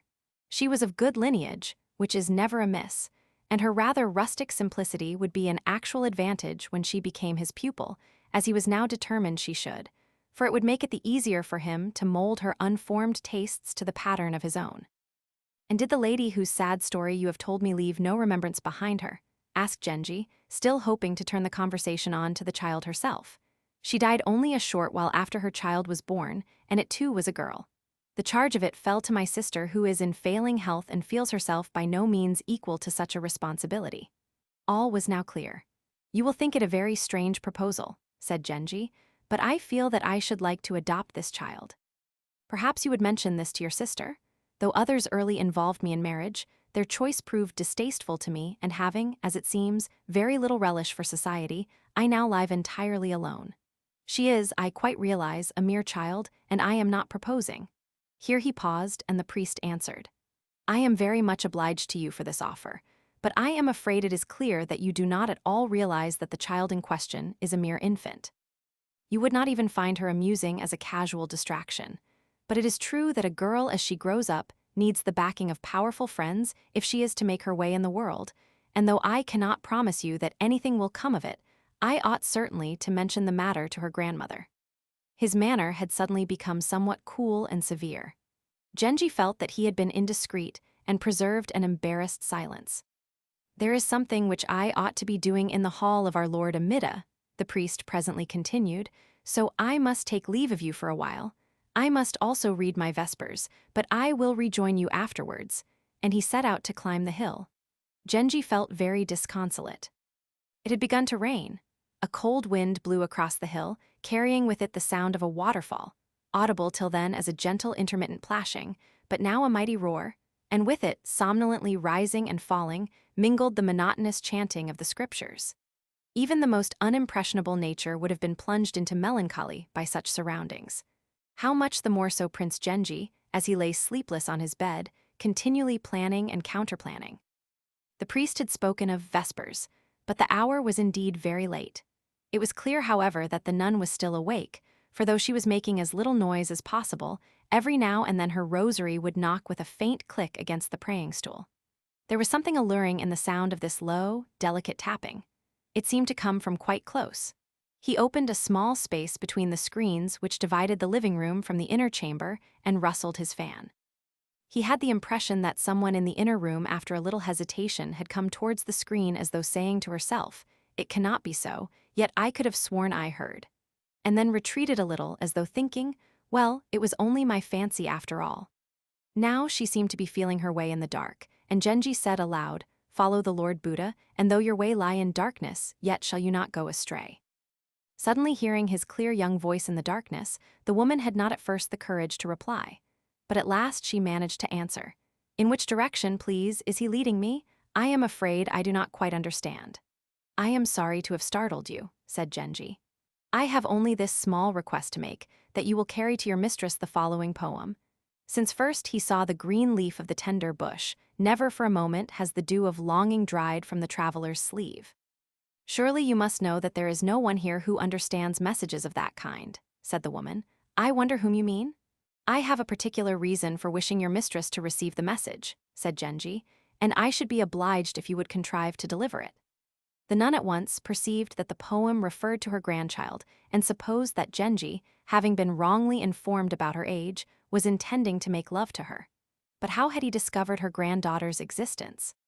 For some while she pondered in great annoyance and perplexity, and at last answered prudently with a poem in which she said that he who was but spending a night upon a traveler's dewy bed could know little of those whose home was forever upon the cold moss of the hillside. Thus she turned his poem to a harmless meaning. "Tell her," said Genji, when the message was brought back, "that I am not accustomed to carry on conversations in this indirect manner. However shy she may be, I must ask her on this occasion to dispense with formalities and discuss this matter with me seriously." "How can he have been thus misinformed?" said the nun, still thinking that Genji imagined her granddaughter to be a grown-up woman. She was terrified at being suddenly commanded to appear before this illustrious personage, and was wondering what excuse she would make. Her maids, however, were convinced that Genji would be grievously offended if she did not appear, and at last, coming out from the women's chamber, she said to him, "Though I am no longer a young woman, I very much doubt whether I ought to come like this. But since you sent word that you have serious business to discuss with me, I could not refuse." "Perhaps," said Genji, "you will think my proposal both ill-timed and frivolous. I can only assure you that I mean it very seriously. Let Buddha judge." But here he broke off, intimidated by her age and gravity. "You have certainly chosen a very strange manner of communicating this proposal to me, but though you have not yet said what it is, I am sure you are quite in earnest about it." Thus encouraged, Genji continued, "I was deeply touched by the story of your long widowhood and of your daughter's death. I too, like this poor child, was deprived in earliest infancy of the one being who tenderly loved me, and in my childhood suffered long years of loneliness and misery. Thus we are both in like case, and this has given me so deep a sympathy for the child that I long to make amends for what she has lost. It was, then, to ask if you would consent to let me play a mother's part, that at this strange and inconvenient hour I trespassed so inconsiderately upon your patience." "I am sure that you are meaning to be very kind," said the nun, "but forgive me, you have evidently been misinformed. There is indeed a girl living here under my charge, but she is a mere infant and could not be of the slightest interest to you in any way, so that I cannot consent to your proposal." "On the contrary," said Genji, "I am perfectly conversant with every detail concerning this child, but if you think my sympathy for her exaggerated or misplaced, pray pardon me for having mentioned it." It was evident that he did not in the least realize the absurdity of what he had proposed, and she saw no use in explaining herself any further. The priest was now returning and Genji, saying that he had not expected she would at once fall in with his idea and was confident that she would soon see the matter in a different light, closed the screen behind her. The night was almost over. In a chapel nearby, the 4 meditations of the law flower were being practiced. The voices of the ministrants who were now chanting the Litany of Atonement came floating on the gusty mountain wind, and with this solemn sound was mingled the roar of hurrying waters. Startled from my dream by a wandering gust of the mountain gale, I heard the waterfall, and at the beauty of its music wept. So Genji greeted the priest, and he in turn replied with the poem, "At the noise of a torrent, wherein I daily fill my bowl, I am scarce likely to start back in wonder and delight. I get so used to it," he added apologetically. A heavy mist covered the morning sky, and even the chirruping of the mountain birds sounded muffled and dim. Such a variety of flowers and blossoming trees, he did not know their names, grew upon the hillside, that the rock seemed to be spread with a many-colored embroidery. Above all, he marveled at the exquisite stepping of the deer who moved across the slope, now treading daintily, now suddenly pausing. And as he watched them, the last remnants of his sickness were dispelled by sheer delight. Though the hermit had little use of his limbs, he managed by hook or crook to perform the mystic motions of the guardian spell. And though his aged voice was husky and faltering, he read the sacred text with great dignity and fervor. Several of Genji's friends now arrived to congratulate him upon his recovery, among them a messenger from the palace. The priest from the hut below brought a present of strange-looking roots for which he had gone deep into the ravine. He begged to be excused from accompanying Genji on his way. "Till the end of the year," he said, "I am bound by a vow which must deprive me of what would have been a great pleasure," and he handed Genji the stirrup cup. "Were I but able to follow my own desires," said Genji, taking the cup, "I would not leave these hills and streams. But I hear that my father the emperor is making anxious inquiry after me. I will come back before the blossom is over." And he recited the verse, "I will go back to the men of the city and tell them to come quickly, lest the wild wind outstripping them should toss these blossoms from the cherry bough." The old priest, flattered by Genji's politeness and captivated by the charm of his voice, answered with the poem, "Like one who finds the aloe tree in bloom, to the flower of the mountain cherry I no longer turn my gaze." "I am not after all quite so great a rarity as the aloe flower," said Genji, smiling. Next the hermit handed him a parting cup, with the poem, "Though seldom I open the pine tree door of my mountain cell, yet have I now seen face to face the flower few live to see." And as he looked up at Genji, his eyes filled with tears. He gave him, to keep him safe in future from all harm, a magical wand. And seeing this, the nun's brother in his turn presented a rosary brought back from Korea by Prince Shadoku. It was ornamented with jade and was still in the same Chinese-looking box in which it had been brought from that country. The box was in an open-work bag, and a 5-leafed pine branch was with it. He also gave him some little vases of blue crystal to keep his medicines in, with sprays of cherry blossom and wisteria along with them, and such other presents as the place could supply. Genji had sent to the capital for gifts with which to repay his reception in the mountain. First he gave a reward to the hermit, then distributed alms to the priests who had chanted liturgies on his behalf, and finally he gave useful presents to the poor villagers of the neighborhood. While he was reading a short passage from the scriptures in preparation for his departure, the old priest went into his house and asked his sister the nun whether she had any message for the prince. "It is very hard to say anything at present," she said. "Perhaps if he still felt the same inclination 4 or 5 years hence, we might begin to consider it." "That is just what I think," said the priest. Genji saw to his regret that he had made no progress whatever.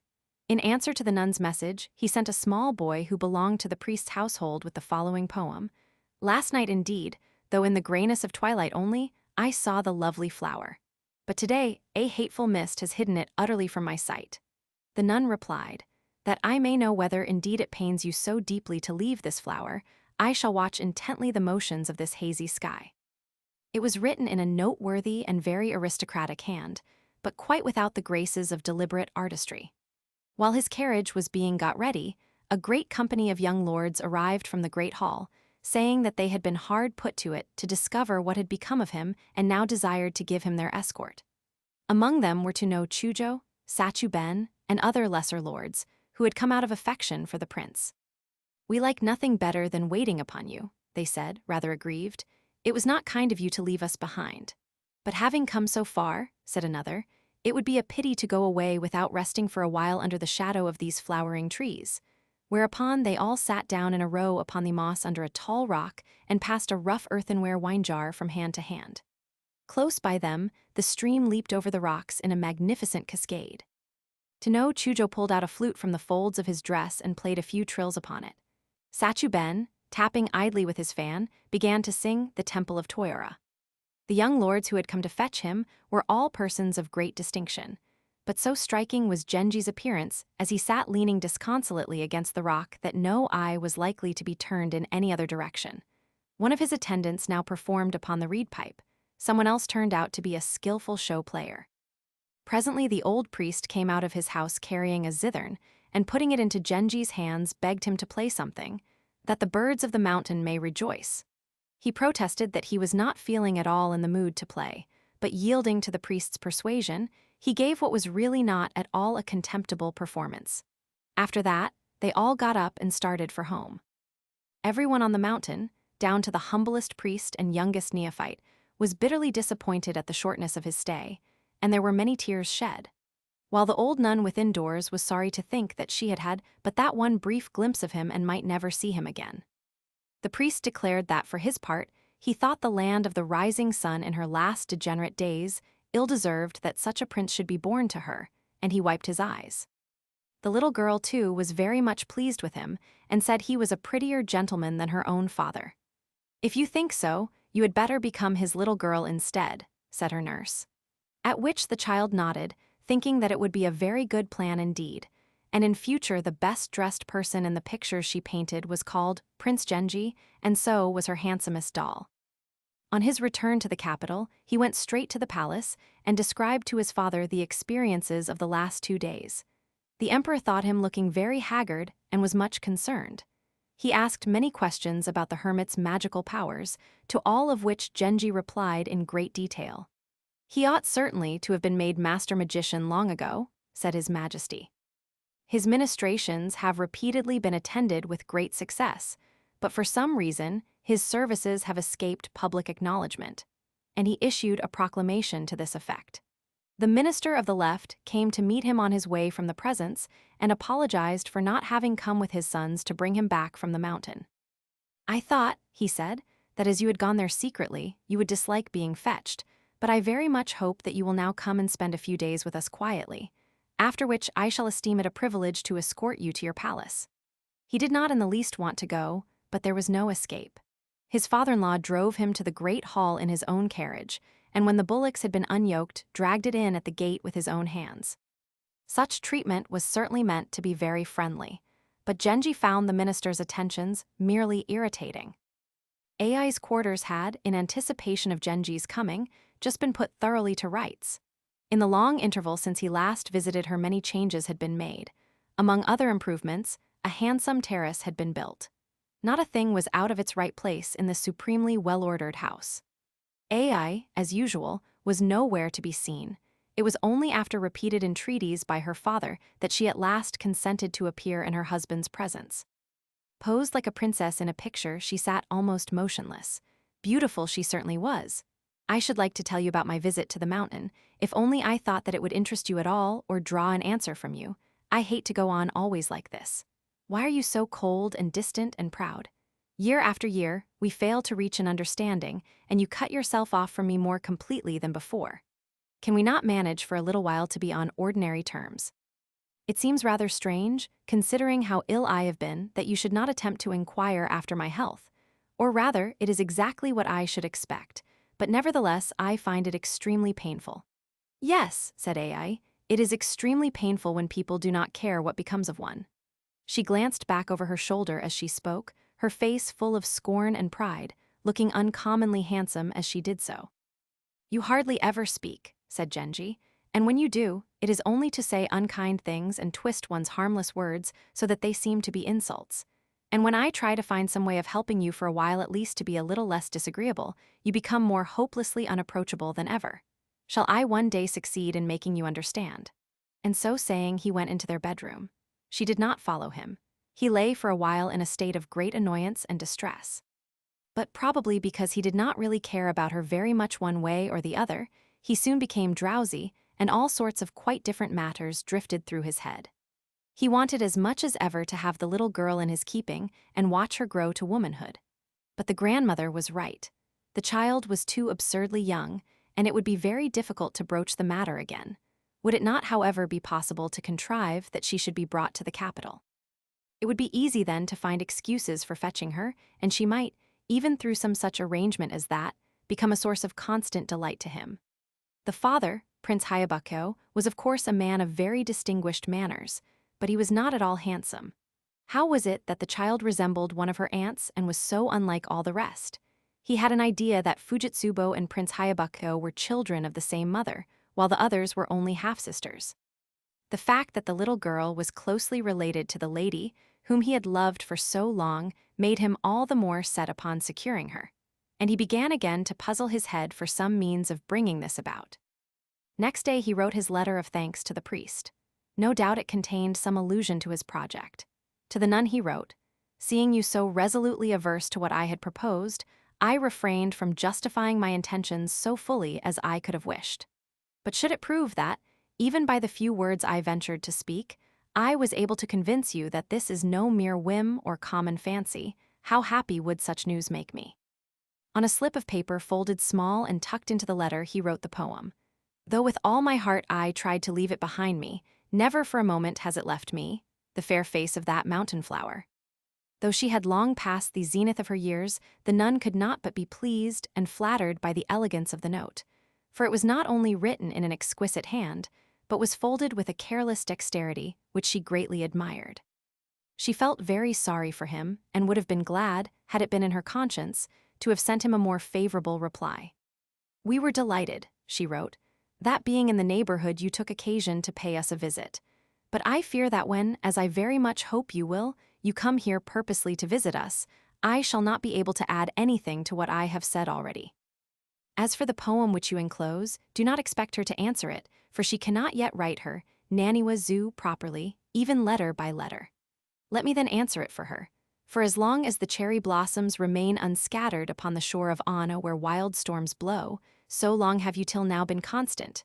For my part, I am very uneasy about the matter." The priest replied to the same effect. Genji was very much disappointed, and after 2 or 3 days he sent for Koremitsu and gave him a letter for the nun, telling him at the same time to find out whatever he could from Shanagan, the child's nurse. "What an impressionable character he is," thought Koremitsu. He had only had a glimpse of the child, but that had sufficed to convince him that she was a mere baby, though he remembered thinking her quite pretty. What trick would his master's heart be playing upon him next? The old priest was deeply impressed by the arrival of a letter in the hands of so special and confidential a messenger. After delivering it, Koremitsu sought out the nurse. He repeated all that Genji had told him to say, and added a great deal of general information about his master. Being a man of many words, he talked on, continually introducing some new topic which had suddenly occurred to him as relevant. But at the end of it all, Shanagan was just as puzzled as everyone else had been to account for Genji's interest in a child so ridiculously young. His letter was very deferential. In it he said that he longed to see a specimen of her childish writing done letter by letter, as the nun had described. As before, he enclosed a poem. "Was it the shadows in the mountain well that told you my purpose was but jest?" To which she answered, "Some perhaps that have drawn in that well now bitterly repent. Can the shadows tell me if again it will be so?" And Koremitsu brought a spoken message to the same effect, together with the assurance that so soon as the nun's health improved, she intended to visit the capital and would then communicate with him again. The prospect of her visit was very exciting. About this time, Lady Fujitsubo fell ill and retired for a while from the palace. The sight of the emperor's grief and anxiety moved Genji's pity, but he could not help thinking that this was an opportunity which must not be missed. He spent the whole of that day in a state of great agitation, unable whether in his own house or at the palace to think of anything else or call upon anyone. When at last the day was over, he succeeded in persuading her maid Amiabu to take a message. The girl, though she regarded any communication between them as most imprudent, seeing a strange look in his face like that of one who walks in a dream, took pity on him and went. The princess looked back upon their former relationship as something wicked and horrible, and the memory of it was a continual torment to her. She had determined that such a thing must never happen again. She met him with a stern and sorrowful countenance, but this did not disguise her charm, and as though conscious that he was unduly admiring her, she began to treat him with great coldness and disdain. He longed to find some blemish in her, to think that he had been mistaken, and be at peace. I need not tell all that happened. The night passed only too quickly. He whispered in her ear the poem, "Now that at last we have met, would that we might vanish forever into the dream we dreamed tonight." But she, still conscience-stricken, "Though I were to hide in the darkness of eternal sleep, yet would my shame run through the world from tongue to tongue."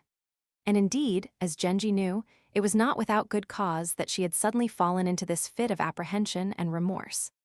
As he left, Amiabu came running after him with his cloak and other belongings which he had left behind. He lay all day upon his bed in great torment. He sent a letter, but it was returned unopened. This had happened many times in the past, but now it filled him with such consternation that for 2 or 3 days he was completely prostrate and kept his room. All this while he was in constant dread lest his father, full of solicitude, should begin inquiring what new trouble had overtaken him. Fujitsubo, convinced that her ruin was accomplished, fell into a profound melancholy, and her health grew daily worse. Messengers arrived constantly from the court begging her to return without delay, but she could not bring herself to go. Her disorder had now taken a turn which filled her with secret foreboding, and she did nothing all day long but sit distractedly wondering what would become of her. When the hot weather set in, she ceased to leave her bed at all. 3 months had now passed, and there was no mistaking her condition. Soon it would be known and everywhere discussed. She was appalled at the calamity which had overtaken her. Not knowing that there was any cause for secrecy, her people were astonished that she had not long ago informed the emperor of her condition. Speculations were rife, but the question was one which only the princess herself was in a position definitely to solve. Amiabu and her old nurse's daughter who waited upon her at her toilet and in the bathhouse had, at once, noted the change and were somewhat taken aback. But Amiabu was unwilling to discuss the matter.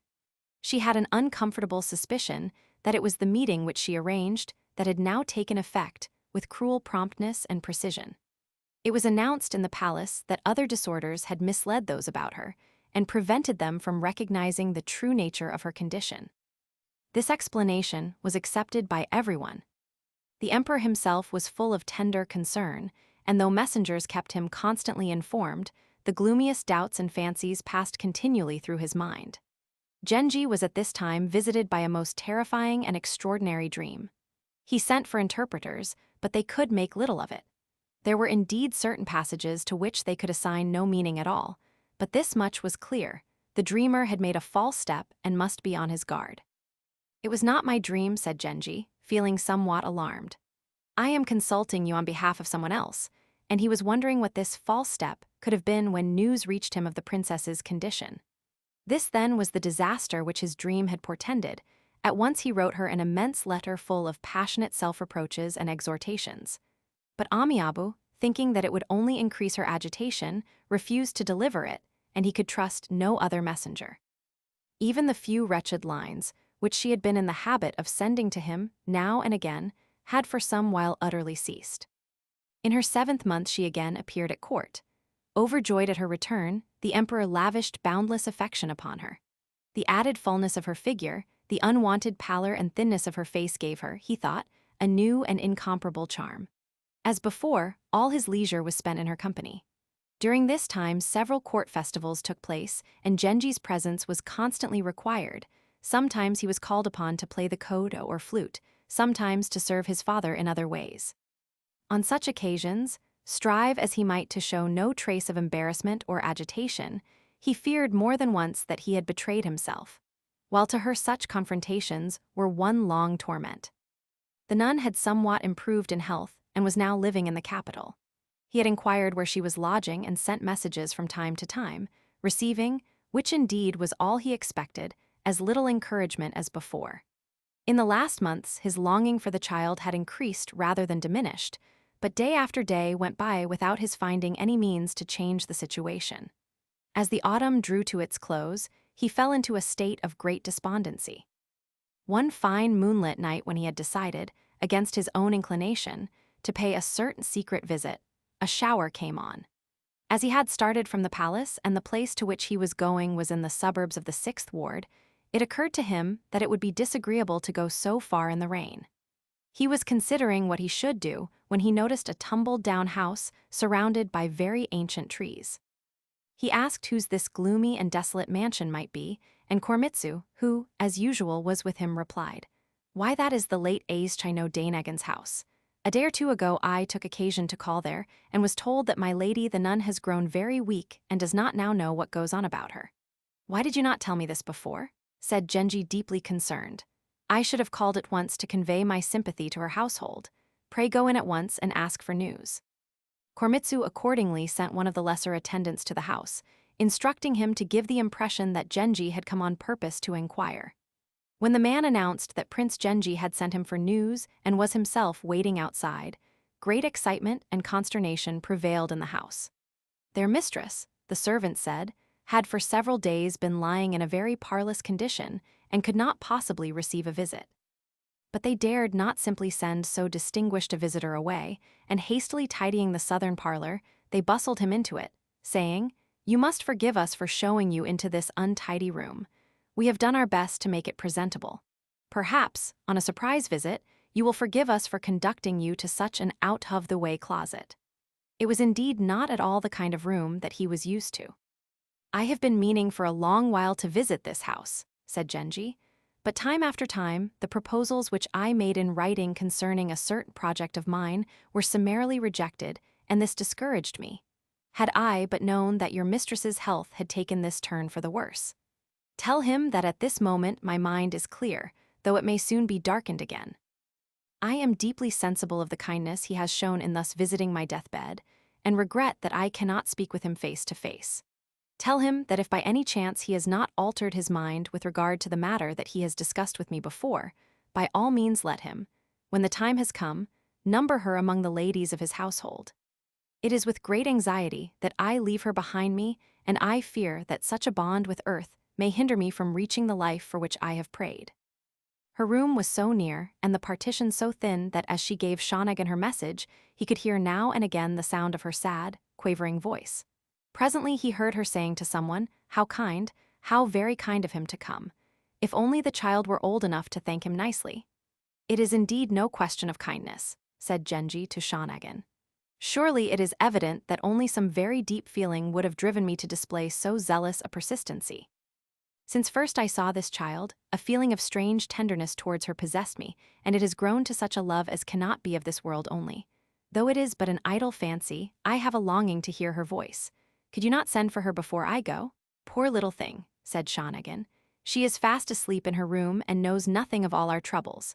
But as she spoke, there was a sound of someone moving in the women's quarters, and a voice suddenly was heard saying, "Grandmother, grandmother. Prince Genji, who came to see us in the mountains, is here, paying a visit. Why do you not let him come and talk to you?" "Hush, child, hush," cried all the gentlewomen, scandalized. "No, no," said the child. "Grandmother said that when she saw this prince it made her feel better at once. I was not being silly at all." This speech delighted Genji, but the gentlewomen of the household thought the child's incursion painful and unseemly, and pretended not to hear her last remark.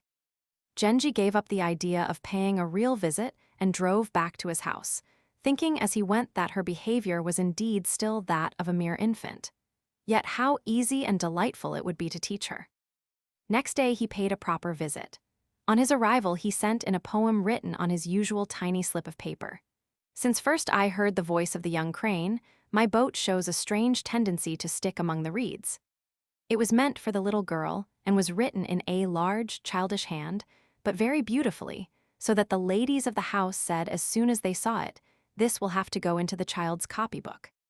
Shanagan sent him the following note: "My mistress, feeling that she might not live through the day, asked us to have her moved to the temple in the hills, and she is already on her way.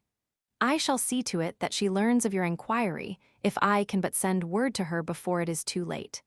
The letter touched him deeply. During these autumn evenings, his heart was in a continual ferment.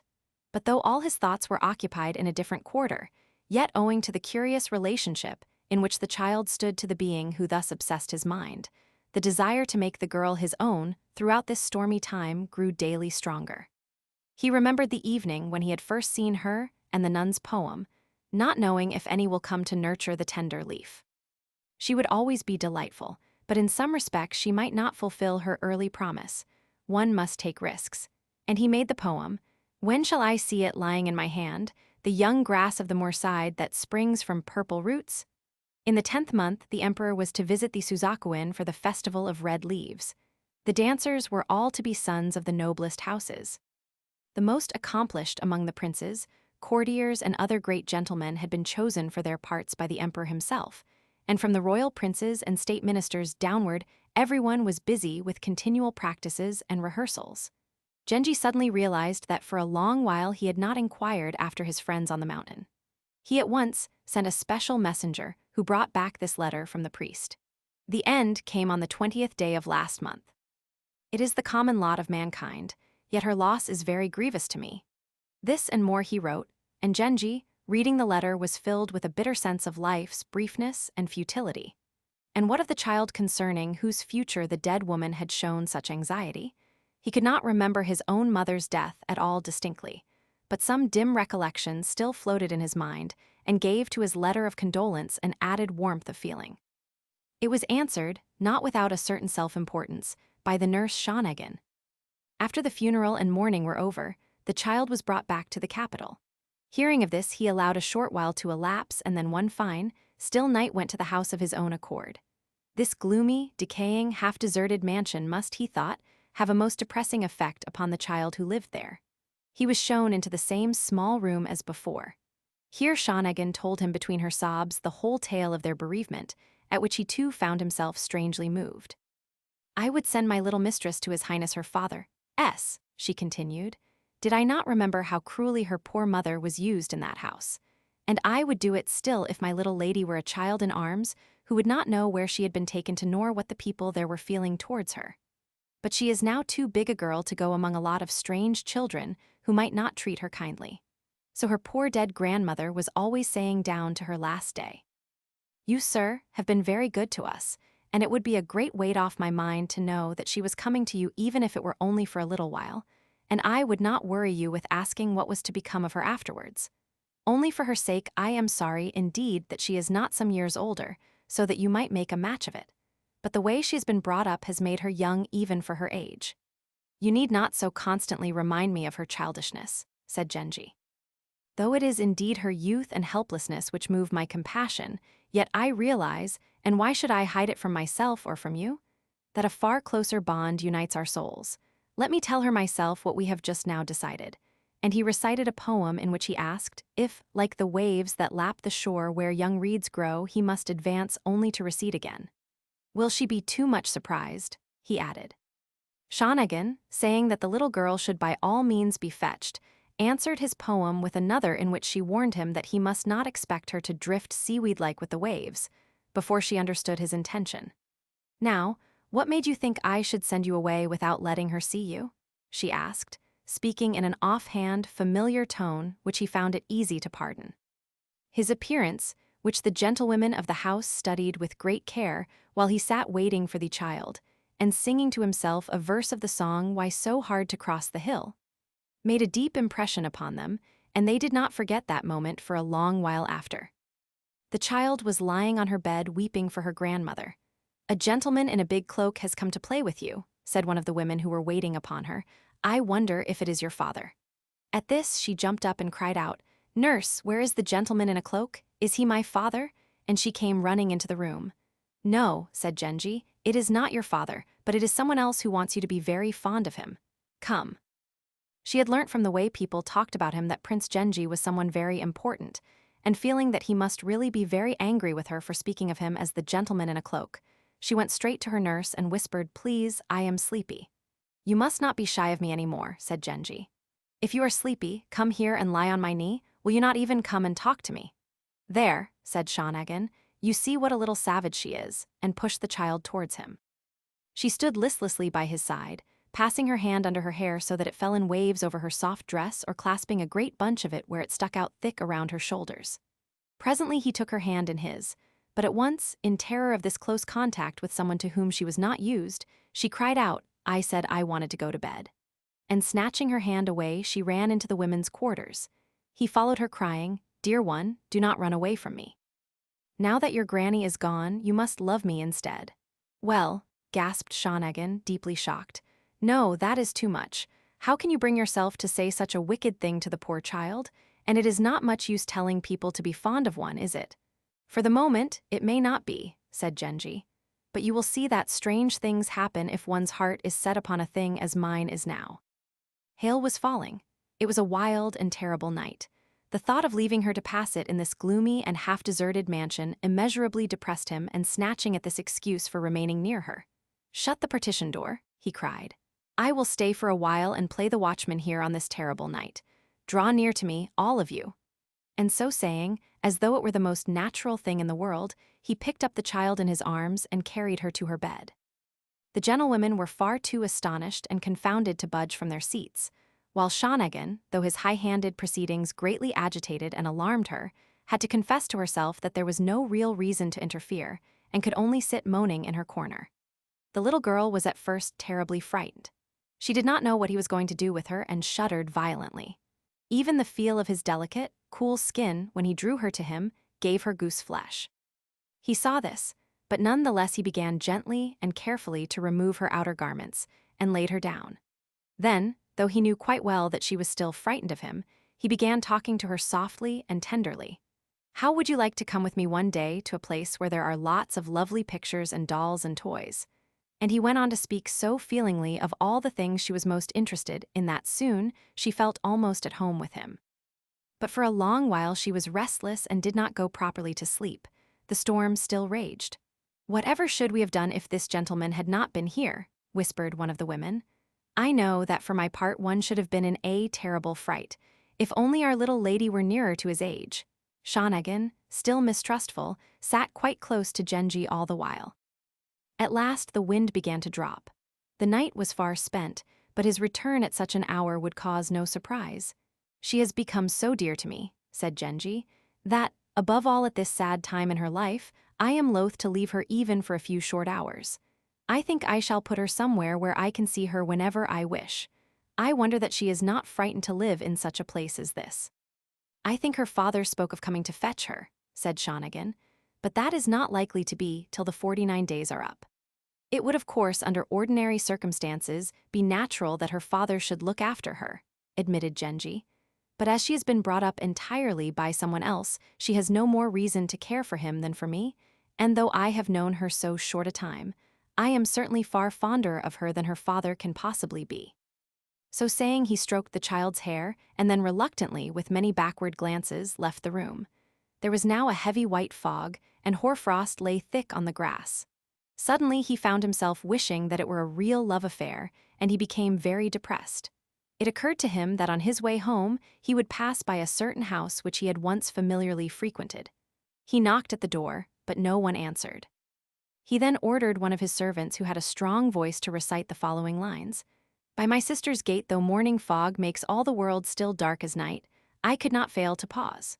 When this had been sung twice, the lady sent an impertinent coxcomb of a valet to the door, who, having recited the poem, "If you disliked the hedge of fog that lies about this place, a gate of crazy wicker would not keep you standing in the street," at once went back again into the house. He waited, but no one else came to the door, and though he was in no mood to go dully home since it was now broad daylight, what else could be done? At his palace, he lay for a long while smiling to himself with pleasure as he recollected the child's pretty speeches and ways. Towards noon he rose and began to write a letter to her, but he could not find the right words, and after many times laying his brush aside he determined at last to send her some nice pictures instead. That day Prince Hayabuko paid his long-promised visit to the late nun's house. The place seemed to him even more ruinous, vast and antiquated than he remembered it years ago. How depressing it must be for a handful of persons to live in these decaying halls, and looking about him he said to the nurse, "No child ought to live in a place like this even for a little while. I must take her away at once. There is plenty of room in my house. You," turning to Shawnagan, "shall be found a place as a lady-in-waiting there. The child will be very well off, for there are several other young people for her to play with." He called the little girl to him, and noticing the rich perfume that clung to her dress since Genji held her in his arms, the prince said, "How nicely your dress is scented. But isn't it rather drab?" No sooner had he said this than he remembered that she was in mourning, and felt slightly uncomfortable. "I used sometimes to tell her grandmother," he continued, "that she ought to let her come to see me and get used to our ways. For indeed it was a strange upbringing for her to live alone year in year out with one whose health and spirits steadily declined. But she for some reason was very unfriendly towards me, and there was in another quarter too a reluctance which I fear even at such a time as this may not be wholly overcome." "If that is so," said Shawnagan, "dull as it is for her here, I do not think she should be moved till she is a little better able to shift for herself." For days on end the child had been in a terrible state of grief, and not having eaten the least bite of anything she was grown very thin, but was none the less lovely for that. He looked at her tenderly and said, "You must not cry any more now. When people die, there is no help for it and we must bear it bravely. But now all is well, for I have come instead." But it was getting late, and he could not stay any longer. As he turned to go he saw that the child, by no means consoled at the prospect of falling under his care, was again crying bitterly. The prince, himself shedding a few tears, did his best to comfort her. "Do not grieve so," he said. "Today or tomorrow I will send for you to come and live with me." And with that he departed. Still the child wept, and no way could be found to distract her thoughts. It was not, of course, that she had any anxiety about her own future, for about such matters she had not yet begun to think at all, but only that she had lost the companion from whom for years on end she had never for a moment been separated. Young as she was, she suffered so cruelly that all her usual games were quite abandoned, and though sometimes during the day her spirits would a little improve, as night drew on she became so melancholy that Shawnagan began to wonder how much longer things would go on like this, and in despair at not being able to comfort her, would herself burst into tears. Presently Koremitsu arrived with a message saying that Genji had intended to visit them, but owing to a sudden command from the palace was unable to do so, and being very much perturbed at the little one's grievous condition had sent for further news. Having delivered this message, Koremitsu brought in some of Genji's servants whom he had sent to mount guard over the house that night. "This kindness is indeed ill-placed," said Shawnagan. "It may not seem to him of much consequence that his gentleman should be installed here, but if the child's father hears of it, we servants shall get all the blame for the little lady's being given away to a married gentleman. It was you who let it all begin, we shall be told. Now be careful," she said, turning to her fellow servants. "Do not let her even mention these watchmen to her father." But alas, the child was quite incapable of understanding such a prohibition, and Shawnagan, after pouring out many lamentations to Koremitsu, continued, "I do not doubt but that in due time she will somehow become his wife, for so their fate seems to decree. But now and for a long while there can be no talk of any such thing, and this, as he has roundly told me, he knows as well as the rest of us. So what he is after I cannot for the life of me imagine. Only today when Prince Hyabako was here, he bade me keep a sharp eye upon her, and not let her be treated with any indiscretion. I confess, when he said it, I remembered with vexation certain liberties, which I have allowed your master to take, thinking little enough of them at the time." No sooner had she said this than she began to fear that Koremitsu would put a worse construction on her words than she intended, and shaking her head very dolefully, she relapsed into silence. Nor was she far wrong, for Koremitsu was indeed wondering of what sort Genji's misdemeanors could have been. On hearing Koremitsu's report, Genji's heart was filled with pity for the child's state, and he would like to have gone to her at once. But he feared that ignorant people would misunderstand these frequent visits, and thinking the girl older than she was, spread foolish scandals abroad. It would be far simpler to fetch her to his palace and keep her there. All through the day he sent numerous letters, and at dusk Koremitsu again went to the house, saying that urgent business had once more prevented Genji from visiting them, for which remissness he tendered his apologies. Shawnagan answered curtly that the girl's father had suddenly decided to fetch her away next day, and that they were too busy to receive visits. The servants are all in a fluster at leaving this shabby old house where they have lived so long and going to a strange, grand place. She answered his further questions so briefly and seemed so intent upon her sewing that Koremitsu went away. Genji was at the great hall. But as usual, he had been unable to get a word out of AI, and in a gloomy mood, he was plucking at his zithern and singing, "Why sped you across field and hill so fast upon this rainy night?" The words of the song were aimed at AI, and he sang them with much feeling. He was thus employed when Koremitsu arrived at the Great Hall. Genji sent for him at once and bade him tell his story. Koremitsu's news was very disquieting. Once she was in her father's palace, it would look very odd that Genji should fetch her away, even if she came willingly. It would inevitably be rumored abroad that he had made off with her like a child snatcher, a thief. Far better to anticipate his rival and, exacting a promise of silence from the people about her, carry her off to his own palace immediately. "I shall go there at daybreak," he said to Koremitsu. "Order the carriage that I came here in, it can be used just as it is, and see to it that 1 or 2 attendants are ready to go with me." Koremitsu bowed and retired. Genji knew that whichever course he chose, there was bound to be a scandal so soon as the thing became known. Inevitably, gossips would spread the report that, young though she was, the child by this time knew well enough why she had been invited to live with Prince Genji in his palace. Let them draw their own conclusions. That did not matter. There was a much worse possibility. What if Hayabuko found out where she was? His conduct in abducting another man's child would appear in the highest degree outrageous and discreditable.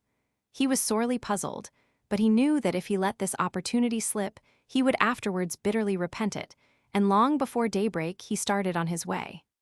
AI was cold and sullen as ever. "I have just remembered something very important which I must see about at home," he said.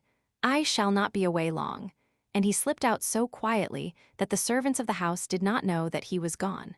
His cloak was brought to him from his own apartments, and he drove off attended only by Koremitsu, who followed on horseback. After much knocking, they succeeded in getting the gate opened, but by a servant who was not in the secret.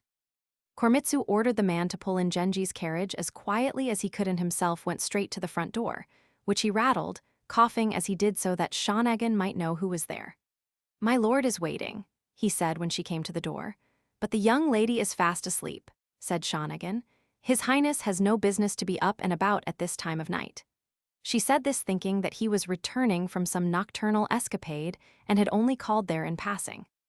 "I hear," said Genji, now coming forward, "that the child is to be moved to her father's, and I have something of importance which I must say to her before she goes. Whatever business you have to transact with her, I am sure she will give the matter her closest attention," scoffed Shanagan. Matters of importance indeed, with a child of 10. Genji entered the women's quarters. "You cannot go in there," cried Shanagan in horror. "Several aged ladies are lying all undressed." "They are all fast asleep," said Genji. "See, I am only rousing the child," and bending over her. "The morning mist is rising," he cried. "It is time to wake." And before Shanagan had time to utter a sound, he had taken the child in his arms and begun gently to rouse her. Still half dreaming, she thought it was the prince her father who had come to fetch her. "Come," said Genji while he put her hair to rights, "your father has sent me to bring you back with me to his palace." For a moment she was dazed to find that it was not her father and shrank from him in fright. "Never mind whether it is your father or I," he cried. "It is all the same," and so saying he picked her up in his arms and carried her out of the inner room. "Well," cried out Koremitsu and Shanagan in astonishment. What would he do next? "It seems," said Genji, "that you were disquieted at my telling you I could not visit her here as often as I wished, and would make arrangements for her to go to a more convenient place. I hear that you are sending her where it will be even more difficult for me to see her. Therefore, make ready one or the other of you to come with me." Shanagan, who now realized that he was going to make off with the child, fell into a terrible fluster. "Oh, sir," she said, "you could not have chosen a worse time. Today her father is coming to fetch her, and whatever shall I say to him? If only you would wait, I am sure it would all come right in the end. But by acting so hastily, you will do yourself no good and leave the poor servants here in a sad pickle." "If that is all," cried Genji, "let them follow as soon as they choose," and to Shanagan's despair he had the carriage brought in. The child stood by weeping and bewildered. There seemed no way of preventing him from carrying out his purpose and gathering together the child's clothes that she had been sewing the night before. The nurse put on her own best dress and stepped into the carriage. Genji's house was not far off and they arrived before daylight. They drew up in front of the western wing and Genji alighted. Taking the child lightly in his arms, he set her on the ground. Shanagan, to whom these strange events seemed like a dream, hesitated as though still uncertain whether she should enter the house or no. "There is no need for you to come in if you do not want to," said Genji. "Now that the child herself is safely here, I am quite content. If you had rather go back, you have only to say so and I will escort you." Reluctantly, she left the carriage. The suddenness of the move was in itself enough to have upset her, but she was also worrying about what Prince Hayabuko would think when he found that his child had vanished. And indeed, what was going to become of her? One way or another, all her mistresses seemed to be taken from her, and it was only when she became frightened of having wept for so long on end that she at last dried her eyes and began to pray. The western wing had long been uninhabited and was not completely furnished, but Koremitsu had soon fitted up screens and curtains where they were required. For Genji, makeshift quarters were soon contrived by letting down the side wings of his screen of honor. He sent to the other part of the house for his night things and went to sleep. The child, who had been put to bed not far off, was still very apprehensive and ill at ease in these new surroundings. Her lips were trembling, but she dared not cry out loud. "I want to sleep with Shanagan," she said at last in a tearful, babyish voice. "You are getting too big to sleep with a nurse," said Genji, who had heard her. "You must try and go to sleep nicely where you are." She felt very lonely and lay weeping for a long while.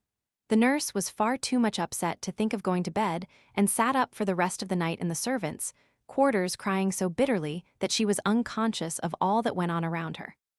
But when it grew light, she began to look about her a little. Not only this great palace with its marvelous pillars and carvings, but the sand in the courtyard outside, which seemed to her like a carpet of jewels, made so dazzling an impression upon her that at first she felt somewhat overawed. However, the fact that she was now no longer in a household of women gave her an agreeable sense of security. It was the hour at which business brought various strangers to the house. There were several men walking just outside her window, and she heard one of them whisper to another, "They say that someone new has come to live here. Who can it be, I wonder? A lady of note, I'll warrant you." Bath water was brought from the other wing, and steamed rice for breakfast. Genji did not rise till far on into the morning. "It is not good for the child to be alone," he said to Shanagan. "So last night before I came to you I arranged for some little people to come and stay here." And so saying, he sent a servant to fetch the little girls from the eastern wing. He had given special orders that they were to be as small as possible, and now 4 of the tiniest and prettiest creatures imaginable arrived upon the scene. Murasaki was still asleep, lying wrapped in Genji's own coat. It was with difficulty that he roused her. "You must not be sad any more," he said. "If I were not very fond of you, should I be looking after you like this? Little girls ought to be very gentle and obedient in their ways." And thus her education was begun. She seemed to him, now that he could study her at leisure, even more lovely than he had realized, and they were soon engaged in an affectionate conversation. He sent for delightful pictures and toys to show her, and set to work to amuse her in every way he could. Gradually, he persuaded her to get up and look about her. In her shabby dress made of some dark gray material, she looked so charming now that she was laughing and playing, with all her woes forgotten, that Genji too laughed with pleasure as he watched her. When at last he retired to the eastern wing, she went out of doors to look at the garden. As she picked her way among the trees and along the side of the lake, and gazed with delight upon the frosty flower beds that glittered gay as a picture, while a many-colored throng of unknown people passed constantly in and out of the house, she began to think that this was a very nice place indeed. Then she looked at the wonderful pictures that were painted on all the panels and screens, and quite lost her heart to them. For 2 or 3 days, Genji did not go to the palace, but spent all his time amusing the little girl. Finally, he drew all sorts of pictures for her to put into her copybook, showing them to her one by one as he did so. She thought them the loveliest set of pictures she had ever seen. Then he wrote part of the Musashi no poem. She was delighted by the way it was written in bold ink strokes on a background stained with purple. In a smaller hand was the poem, "Though the parent root I cannot see, yet tenderly I love its offshoot, the dewy plant that grows upon Musashi moor." "Come," said Genji while she was admiring it, "you must write something too." "I cannot write properly yet," she answered, looking up at him with a witchery so wholly unconscious that Genji laughed. "Even if you cannot write properly, it will never do for us to let you off altogether. Let me give you a lesson." With many timid glances towards him, she began to write. Even the childish manner in which she grasped the brush gave him a thrill of delight which he was at a loss to explain. "Oh, I have spoiled it," she suddenly cried out, and blushing hid from him what she had written. But he forced her to let him see it and found the poem. "I do not know what put Musashi into your head and am very puzzled. What plant is it that you say is a relative of mine?" It was written in a large childish hand which was indeed very undeveloped, but was nevertheless full of promise. It showed a strong resemblance to the late nun's writing. He felt certain that if she were given up-to-date copybooks, she would soon write very nicely. Next they built houses for the dolls, and played so long at this game together that Genji forgot for a while the great anxiety which was at that time preying upon his mind. The servants who had been left behind at Murasaki's house were extremely embarrassed when Prince Hayabuko came to fetch her. Genji had made them promise for a time, at any rate, to tell no one of what had happened, and Shanagan had seemed to agree that this was best. Accordingly, he could get nothing out of them save that Shanagan had taken the child away with her without saying anything about where she was going. The prince felt completely baffled. Perhaps the grandmother had instilled into the nurse's mind the idea that things would not go smoothly for the child at his palace. In that case, the nurse with an excess of craftiness might, instead of openly saying that she feared the child would not be well treated under his roof, have thought it wiser to make off with her when opportunity offered. He went home very depressed, asking them to let him know instantly if they had any news, a request which again embarrassed them. He also made inquiries of the priest at the temple in the hills, but could learn nothing. She had seemed to him to be a most lovable and delightful child. It was very disappointing to lose sight of her in this manner. The princess, his wife, had long ago got over her dislike of the child's mother and was indignant at the idea that she was not to be trusted to do her duty by the child properly. Gradually, the servants from Murasaki's house assembled at her new home. The little girls who had been brought to play with her were delighted with their new companion, and they were soon all playing together very happily. When her prince was away or busy, on dreary evenings she would still sometimes long for her grandmother the nun and cry a little. But she never thought about her father, whom she had never been used to see except at rare intervals. Now indeed she had a new father, of whom she was growing every day more fond. When he came back from anywhere, she was the first to meet him, and then wonderful games and conversations began, she sitting all the while on his lap without the least shyness or restraint. A more charming companion could not have been imagined. It might be that when she grew older, she would not always be so trustful. New aspects of her character might come into play. If she suspected, for example, that he cared for someone else, she might resent it, and in such a case all sorts of unexpected things are apt to happen. But for the present, she was a delightful plaything. Had she really been his daughter, convention would not have allowed him to go on much longer living with her on terms of such complete intimacy. But in a case like this, he felt that such scruples were not applicable. Fujitsubo, who was indeed the child's aunt. Fujitsubo, who was Hayabuko's sister. The guardian spell Gashin is practiced as follows. The ministrant holds the palms of his hands together with middle fingers touching and extended, first fingers separated and bent tips of thumbs and little fingers bunched together, and third fingers in line with middle fingers so as to be invisible from in front. With hands in this sacred pose, Mudra, he touches the worshipper on forehead, left and right shoulder, heart and throat. At each contact, he utters the spell. Onbesara Ganji Herjubata Sohake, which is corrupt Sanskrit and means, I invoke thee, thou diamond-fiery, very majestic star. The deity here invoked is Vairocana, favorite Buddha of the mystic sect. A Chinese instrument, often translated mouth organ. A song the words of which were used as a first writing lesson. There is here a pun, and a reference to poem 3807 in the Manioshu. To Lady Rokujo. Arises out of some connection in a previous existence. Purple is Murasaki in Japanese. From this poem, the child is known as Murasaki, and hence the authoress derived the nickname by which she too is known. His wife. The song is addressed by a girl to a suspicious lover. Genji reverses the sense. Though I know not the place, yet when they told me this was the moor of Musashi, the thought flashed through my mind. What else indeed could it be, since all its grass is purple-dyed? Fujitsubo. The Fuji flower is also purple, Murasaki in color. The child Murasaki, who was Fujitsubo's niece. Musashi was famous for the purple dye extracted from the roots of a grass that grew there. The pregnancy of Fujitsubo. Chapter 6. The Saffron Flower. Try as he might, he could not dispel the melancholy into which Yugao's sudden death had cast him, and though many months had gone by, he longed for her passionately as ever. In other quarters where he had looked for affection, coldness vied with coldness and pride with pride. He longed to escape once more from the claims of these passionate and exacting natures, and renew the life of tender intimacy which for a while had given him so great a happiness. But alas, no second Yugao would he ever find. Despite his bitter experience, he still fancied that one day he might at least discover some beautiful girl of humble origin whom he could meet without concealment, and he listened eagerly to any hint that was likely to put him upon a promising track.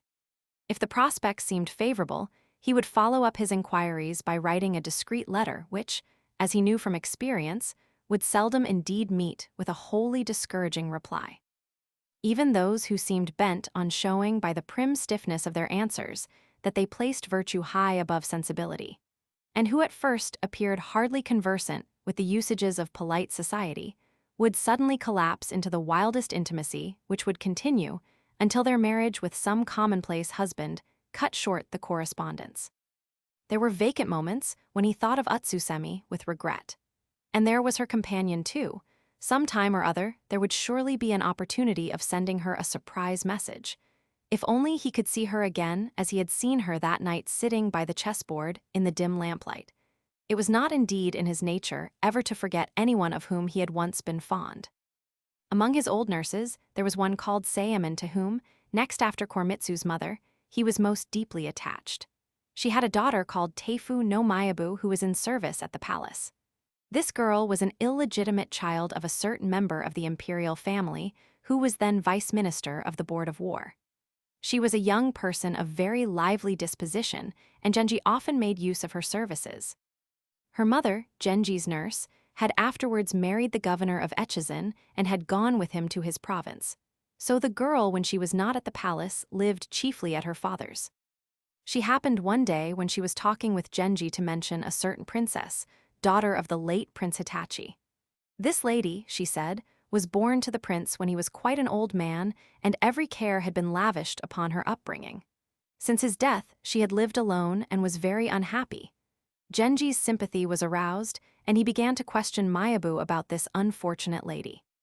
"I do not really know much either about her character or her appearance," said Mayabu. "She is extremely seclusive in her habits. Sometimes I have talked to her a little in the evening, but always with a curtain between us. I believe her zithern is the only companion in whom she is willing to confide. Of the 3 friends, one at least would in her case be unsuitable," said Genji. "But I should like to hear her play.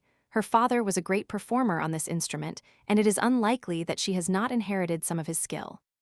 "Oh, I am afraid she is not worth your coming to hear," said Mayabu. "You are very discouraging," he answered, "but all the same I shall hide there one of these nights when the full moon is behind the clouds and listen to her playing, and you shall come with me." She was not best pleased, but just then even upon the busy palace, a springtime quiet seemed to have settled, and being quite at leisure, she consented to accompany him. Her father's house was at some distance from the town, and for convenience he sometimes lodged in Prince Hitachi's palace.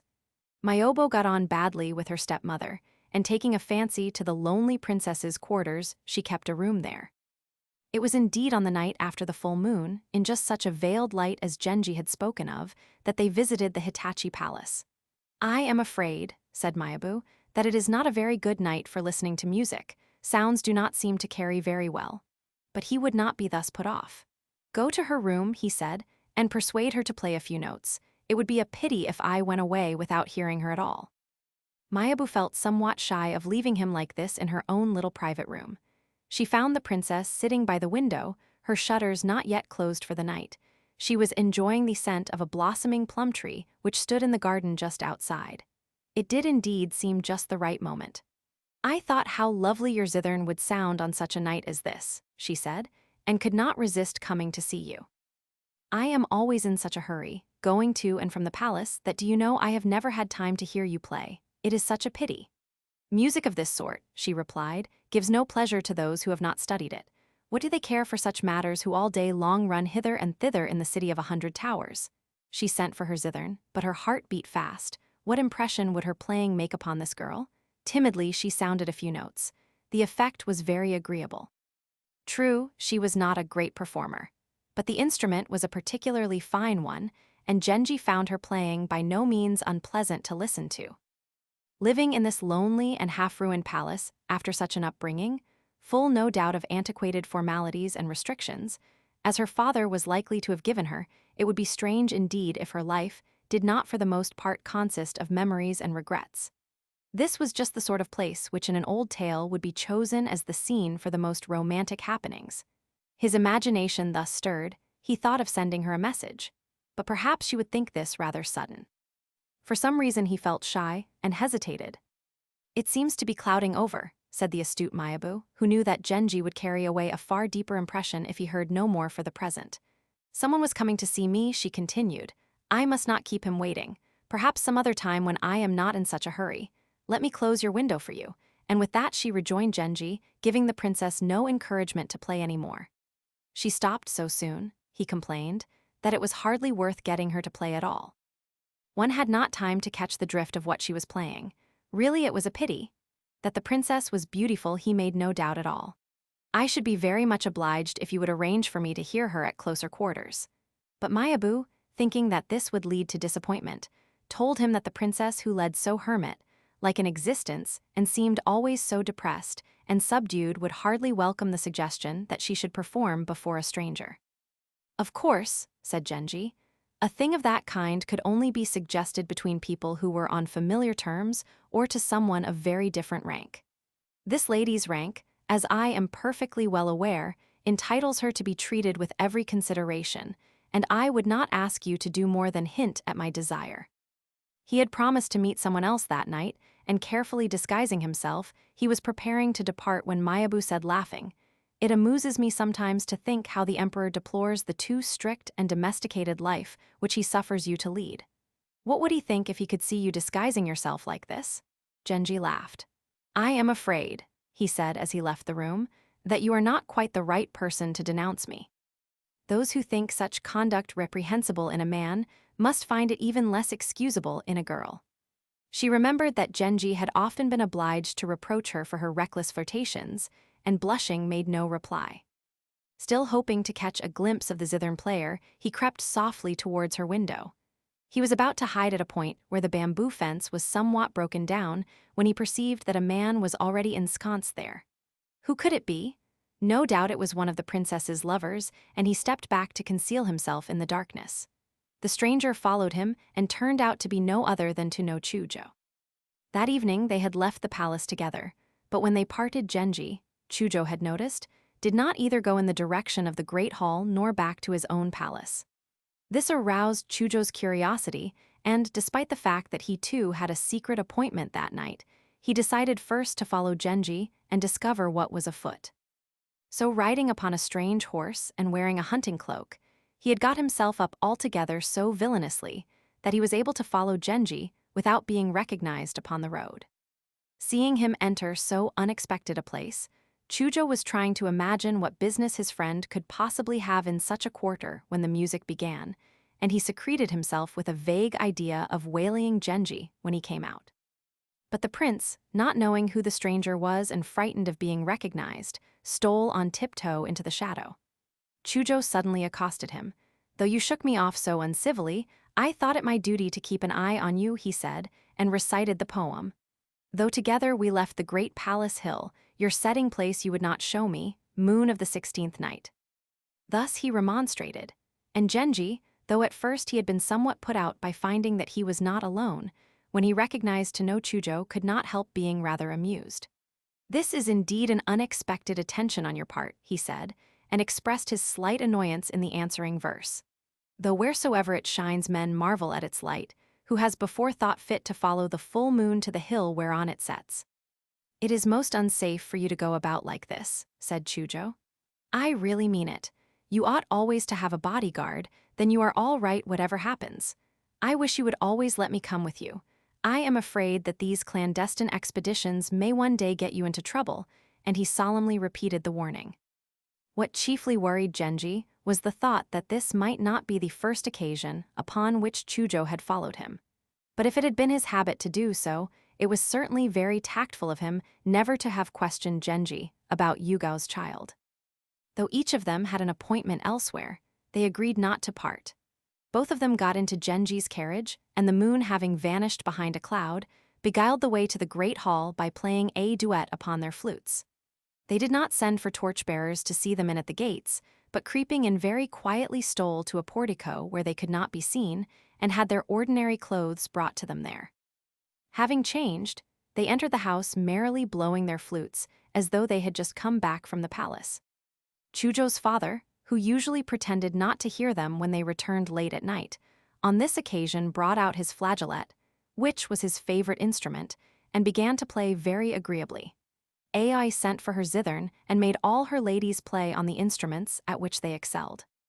Only Nakatsukasa, though she was known for her lute playing, having thrown over to no Chujo who had been her lover because of her infatuation for Genji, with whom her sole intercourse was, that she sometimes saw him casually when he visited the great hall. Only Nakatsukasa sat drooping listlessly, for her passion had become known to Ai's mother and the rest, and they were being very unpleasant about it. She was thinking in her despair that perhaps it would be better if she went and lived in some place where she would never see Genji at all. But the step was hard to take, and she was very unhappy. The young princes were thinking of the music they had heard earlier in the evening, of those romantic surroundings tinged with a peculiar and inexplicable beauty. Merely because it pleased him so to imagine her, to know Chujo had already endowed the occupant of the lonely mansion with every charm. He had quite decided that Genji had been courting her for months or even years, and thought impatiently that he, for his part, if like Genji he were violently in love with a lady of this kind, would have been willing to risk a few reproaches or even the loss of a little reputation. He could not, however, believe that his friend intended to let the matter rest, as it was much longer, and determined to amuse himself by a little rivalry. From that time onwards, both of them sent letters to the lady, but neither ever received any answer. This both vexed and puzzled them. What could be the reason? Thinking that such images were suitable to a lady brought up in these rustic surroundings, in most of the poems which they sent her, they alluded to delicate trees and flowers or other aspects of nature, hoping sooner or later to hit on some topic which would arouse her interest in their suit. Though she was of good birth and education, perhaps through being so long buried away in her vast mansion, she had not any longer the wits to write a reply. And what indeed did it matter whether she answered or not, thought to know Chujo, who none the less was somewhat piqued. With his usual frankness, he said to Genji, "I wonder whether you have had any answer. I must confess that as an experiment I too sent a mild hint, but without any success, so I have not repeated it." So he too has been trying his hand, thought Genji, smiling to himself. "No," he answered aloud, "my letter did not need an answer, which was perhaps the reason that I did not receive one." From this enigmatic reply, Chujo deduced that Genji had been in communication of some kind with the lady, and he was slightly piqued by the fact that she had shown a preference between them. Genji's deeper feelings were in no way involved, and though his vanity was a little wounded, he would not have pursued the matter farther had he not known the persuasive power of Chujo's style, and feared that even now she might overcome her scruples and send him a reply. Chujo would become insufferably cock-a-hoop if he got into his head the idea that the princess had transferred her affections from Genji to himself. He must see what Mayabu could be persuaded to do. "I cannot understand," he said to her, "why the princess should refuse to take any notice of my letters. It is really very uncivil of her. I suppose she thinks I am a frivolous person who intends to amuse himself a little in her company and then disappear. It is a strangely false conception of my character. As you know, my affections never alter, and if I have ever seemed to the world to be unfaithful, it has always been because in reality my suit had met with some unexpected discouragement. But this lady is so placed that no opposition from parents or brothers can interrupt our friendship. And if she will but trust me, she will find that her being alone in the world, so far from exposing her to callous treatment, makes her the more attractive." "Come," answered Mayabu, "it will never do for you to run away with the idea that you can treat this great lady as a pleasant wayside distraction. On the contrary, she is extremely difficult of access, and her rank has accustomed her to be treated with deference and ceremony. So spoke Mayabu, in accordance indeed with her own experience of the princess. She has evidently no desire to be thought clever or dashing, said Genji. For some reason I imagine her as very gentle and forgiving. He was thinking of Yugao when he said this. Soon after this he fell sick of his fever, and after that was occupied by a matter of great secrecy, so that spring and summer had both passed away before he could again turn his attention to the lonely lady. But in the autumn came a time of quiet meditation and reflection. Again, the sound of the cloth beater's mallets reached his ears, tormenting him with memories and longings. He wrote many letters to the zithern player, but with no more success than before. Her churlishness exasperated him. More than ever he was determined not to give in, and sending for Mayabu he scolded her for having been of so little assistance to him. "What can be going on in the princess's mind?" he said. "Such strange behavior I have never met with before." If he was piqued and surprised, Mayabu for her part was vexed that the affair had gone so badly. "No one can say that you have done anything so very eccentric or indiscreet, and I do not think she feels so. If she does not answer your letters, it is only part of her general unwillingness to face the outer world." "But such a way of behaving is positively barbarous," said Genji. "If she were a girl in her teens and under the care of parents or guardians, such timidity might be pardoned. But in an independent woman, it is inconceivable. I would never have written had I not taken it for granted that she had some experience of the world. I was merely hoping that I had found someone who, in moments of idleness or depression, would respond to me sympathetically. I did not address her in the language of gallantry, but only begged for permission sometimes to converse with her in that strange and lonely dwelling place. But since she seems unable to understand what it is I am asking of her, we must see what can be done without waiting for her permission. If you will help me, you may be sure I shall not disgrace you in any way." Mayabu had once been in the habit of describing to him the appearance of people whom she had chanced to meet, and he always listened to such accounts with insatiable interest and curiosity, but for a long while he had paid no attention to her reports. Now, for no reason at all, the mere mention of the princess's existence had aroused in him a fever of excitement and activity. It was all very unaccountable. Probably he would find the poor lady extremely unattractive when he saw her, and she would be doing her a very poor service in effecting the introduction. But to give Genji no help in a matter to which he evidently attached so much importance would seem very ill-natured. Even in Prince Hitachi's lifetime visitors to this stiff old-fashioned establishment had been very rare, and now no foot at all ever made its way through the thickets which were closing in around the house. It may be imagined, then, what the visit of so celebrated a person as Genji would have meant to the ladies-in-waiting and lesser persons of the household, and with what urgency they begged their mistress to send a favorable reply. But the same desperate shyness still possessed her, and Genji's letters she would not even read.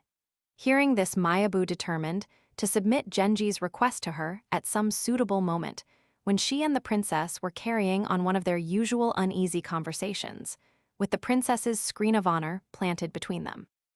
"If she seems displeased," thought Mayabu, "I will positively have nothing more to do with the matter. But if she receives him and some sort of an affair starts between them, there is fortunately no one connected with her to scold me or get me into trouble." As the result of these and other reflections, being quite at home in matters of this kind, she sensibly decided to say nothing about the business to anybody, not even to her father. Late one night, soon after the 20th day of the 8th month, the princess sat waiting for the moon to rise. Though the starlight shone clear and lovely, the moaning of the wind in the pine tree branches oppressed her with its melancholy, and growing weary of waiting, she was with many tears and sighs recounting to Mayabu stories of bygone men and days. Now was the time to convey Genji's message, thought Mayabu. She sent for him, and secretly as before he crept up to the palace. The moon was just rising. He stood where the neglected bamboo hedge grew somewhat sparsely and watched.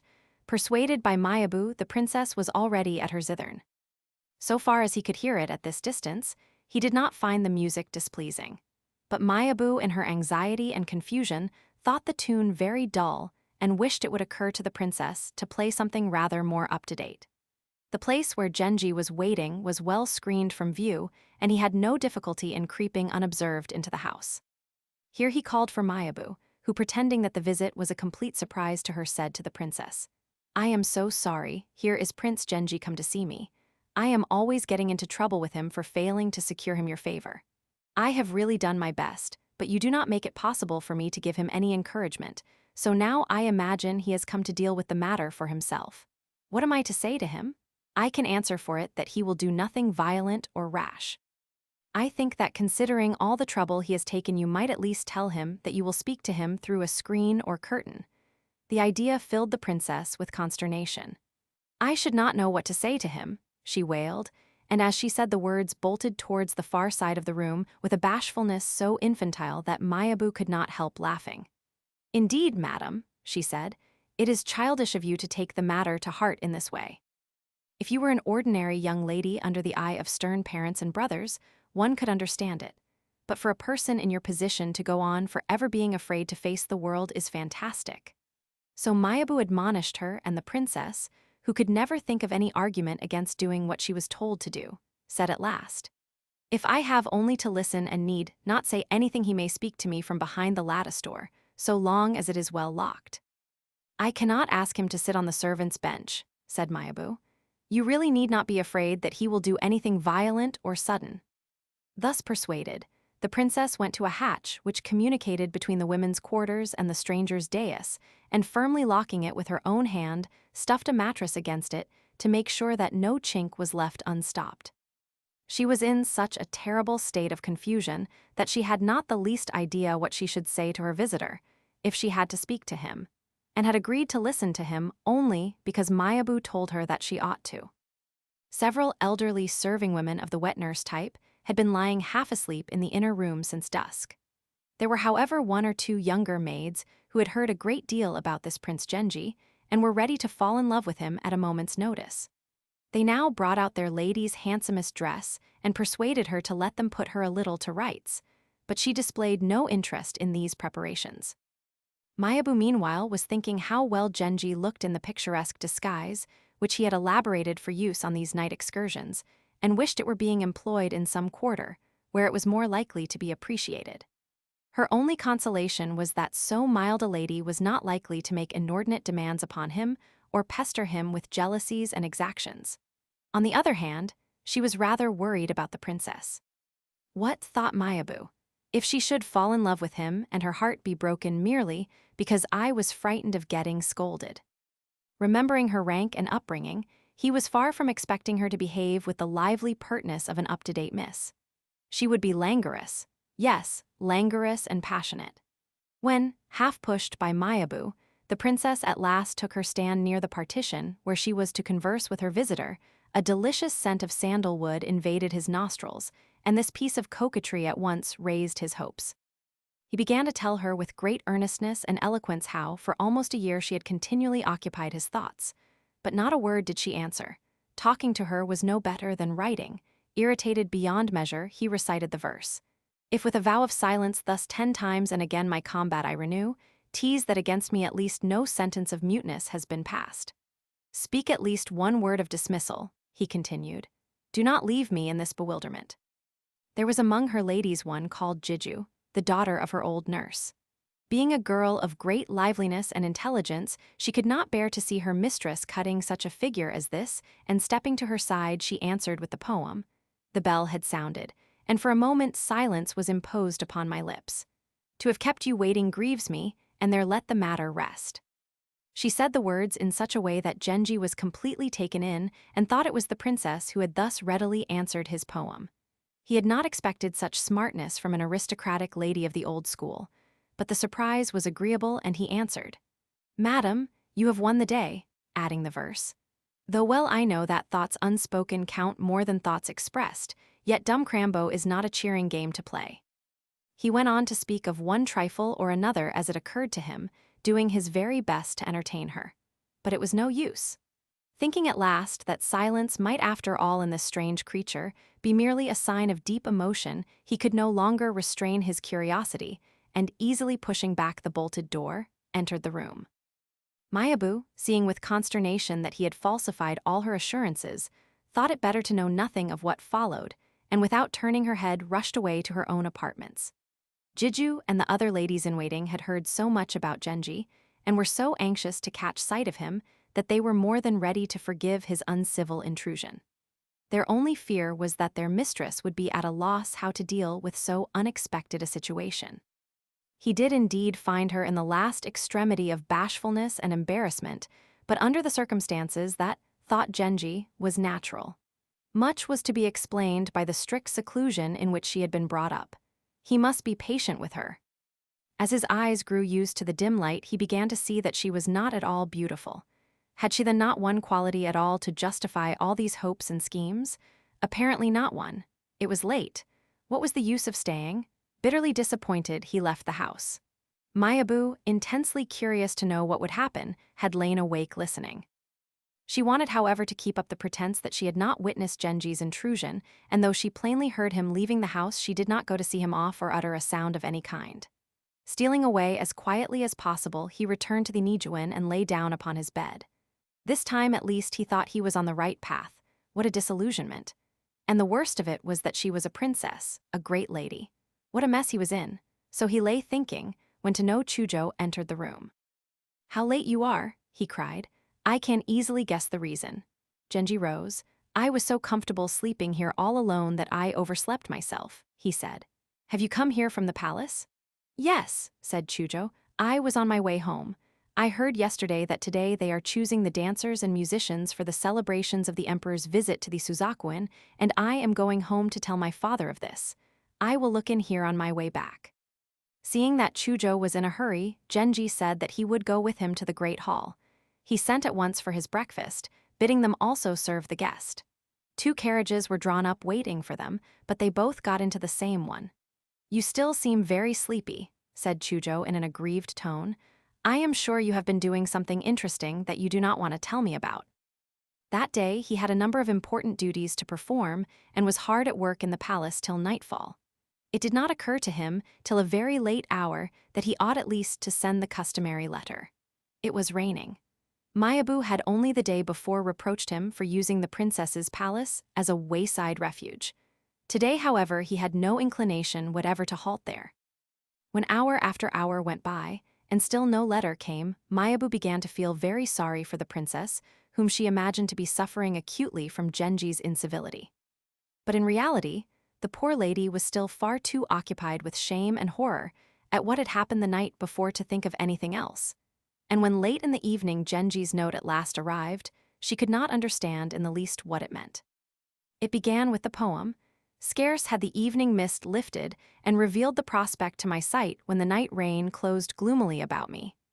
I shall watch with impatience for a sign that the clouds are breaking," the letter continued. The ladies of the household at once saw with consternation the meaning of this note. Genji did not intend ever to come again.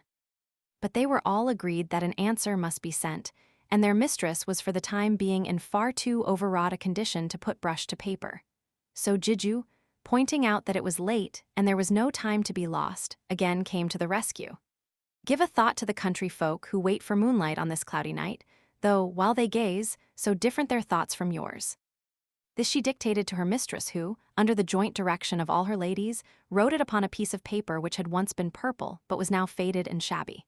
Her writing was coarse and stiff, very mediocre in style, the upward and downward strokes being of the same thickness. Genji laid it aside, scarcely glancing at it, but he was very much worried by the situation. How should he avoid hurting her feelings? Such an affair was certain to get him into trouble of some kind. What was he to do? He made up his mind that at all costs he must go on seeing her. Meanwhile, knowing nothing of this decision, the poor lady was very unhappy. That night his father-in-law called for him on the way back from the palace, and carried him off to the great hall. Here, in preparation for the coming festival, all the young princes were gathered together, and during the days which followed everyone was busy practicing the songs or dances which had been assigned to him. Never had the great hall resounded with such a continual flow of music. The recorder and the big flute were all the while in full blast, and even the big drum was rolled out onto the veranda, the younger princes amusing themselves by experimenting upon it. Genji was so busy that he had barely time to pay an occasional surreptitious visit even to his dearest friends, and the autumn passed without his returning to the Hitachi Palace. The princess could not make it out. Just at the time when the music practices were at their height, Mayabu came to see him.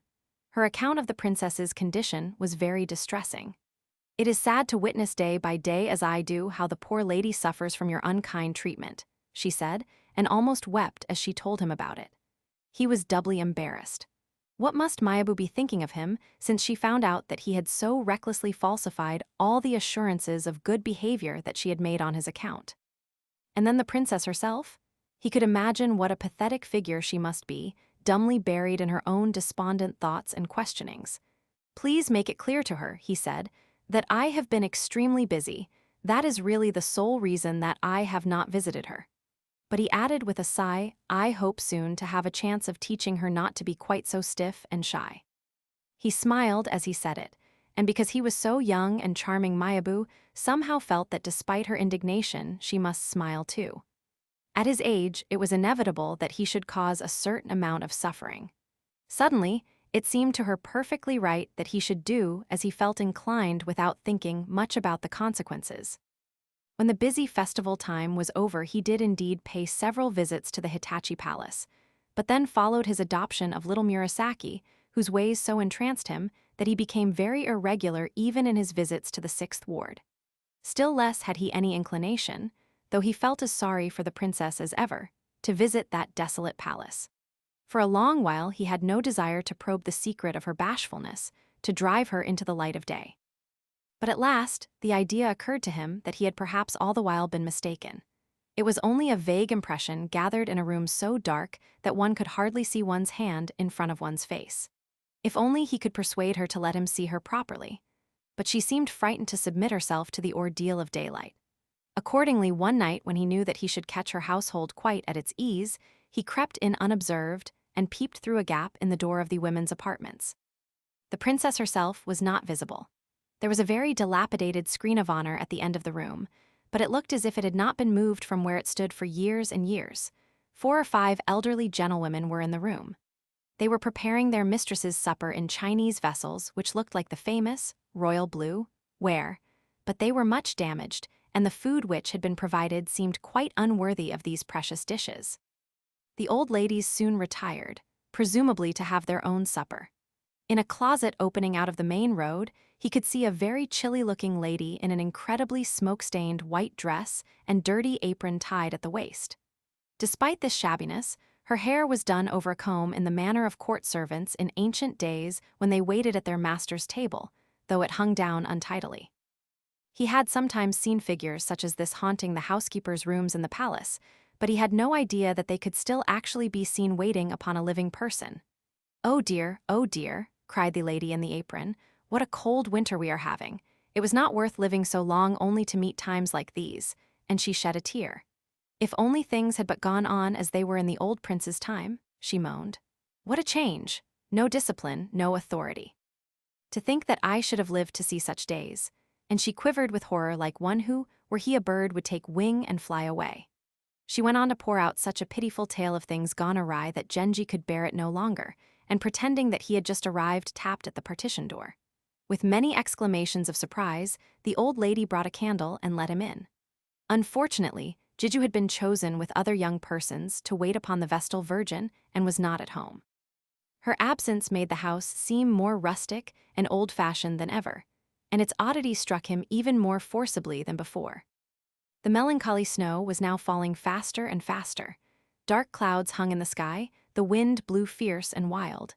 The big lamp had burnt out, and it seemed to be no one's business to light it. He remembered the terrible night upon which Yugo had been bewitched. The house indeed was almost as dilapidated, but it was not quite so large, and was, to Genji's comfort, at least to some small degree inhabited. Nevertheless, it was a depressing place to spend the night at in such weather as this. Yet the snowstorm had a beauty and fascination of its own, and it was tiresome that the lady whom he had come to visit was far too stiff and awkward to join him in appreciating its wildness. The dawn was just breaking, and lifting one of the shutters with his own hand, he looked out at the snow-covered flower beds. Beyond them stretched great fields of snow untrodden by any foot. The sight was very strange and lovely, and moved by the thought that he must soon leave it. "Come and look how beautiful it is out of doors," he cried to the princess, who was in an inner room. "It is unkind of you always to treat me as though I were a stranger." Although it was still dark, the light of the snow enabled the ancient gentlewomen who had now returned to the room to see the freshness and beauty of Genji's face. Gazing at him with undisguised wonder and delight, they cried out to their mistress, "Yes, madam, indeed you must come. You are not behaving as you should. A young lady should be all kindness and pretty ways." Thus admonished, the princess who, when told what to do, could never think of any reasons for not doing it, giving her costume a touch here and there, reluctantly crept into the front room. Genji pretended to be still looking out of the window, but presently he managed to glance back into the room. His first impression was that her manner, had it been a little less diffident, would have been extremely pleasing. What an absurd mistake he had made. She was certainly very tall, as was shown by the length of her back when she took her seat. He could hardly believe that such a back could belong to a woman. A moment afterwards, he suddenly became aware of her main defect. It was her nose. He could not help looking at it. It reminded him of the trunk of Samantabhadra's steed. Not only was it amazingly prominent, but strangest of all, the tip, which drooped downwards a little, was tinged with pink, contrasting in the oddest manner with the rest of her complexion, which was of a whiteness that would have put snow to shame. Her forehead was unusually high, so that altogether, though this was partly concealed by the forward tilt of her head, her face must be hugely long.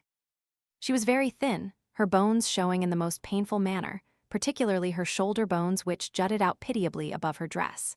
He was sorry now that he had exacted from her this distressing exhibition, but so extraordinary a spectacle did she provide that he could not help continuing to gaze upon her. In one point at least, she yielded nothing to the greatest beauties of the capital. Her hair was magnificent, she was wearing it loose, and it hung a foot or more below the skirt of her gown. A complete description of people's costumes is apt to be tedious, but as in stories the first thing that is said about the characters is invariably what they wore, I shall once in a way attempt such a description.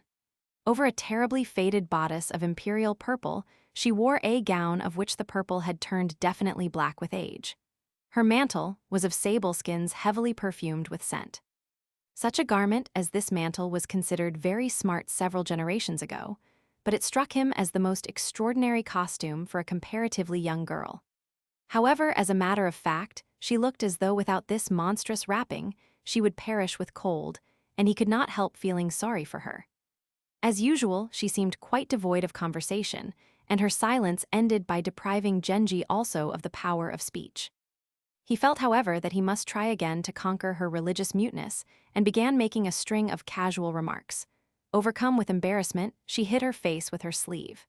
This attitude, together with her costume, reminded him so forcibly of queer, pompous old officials whom he had sometimes seen walking at funeral pace in state processions, hugging their emblems of office to their breasts, that he could not help laughing.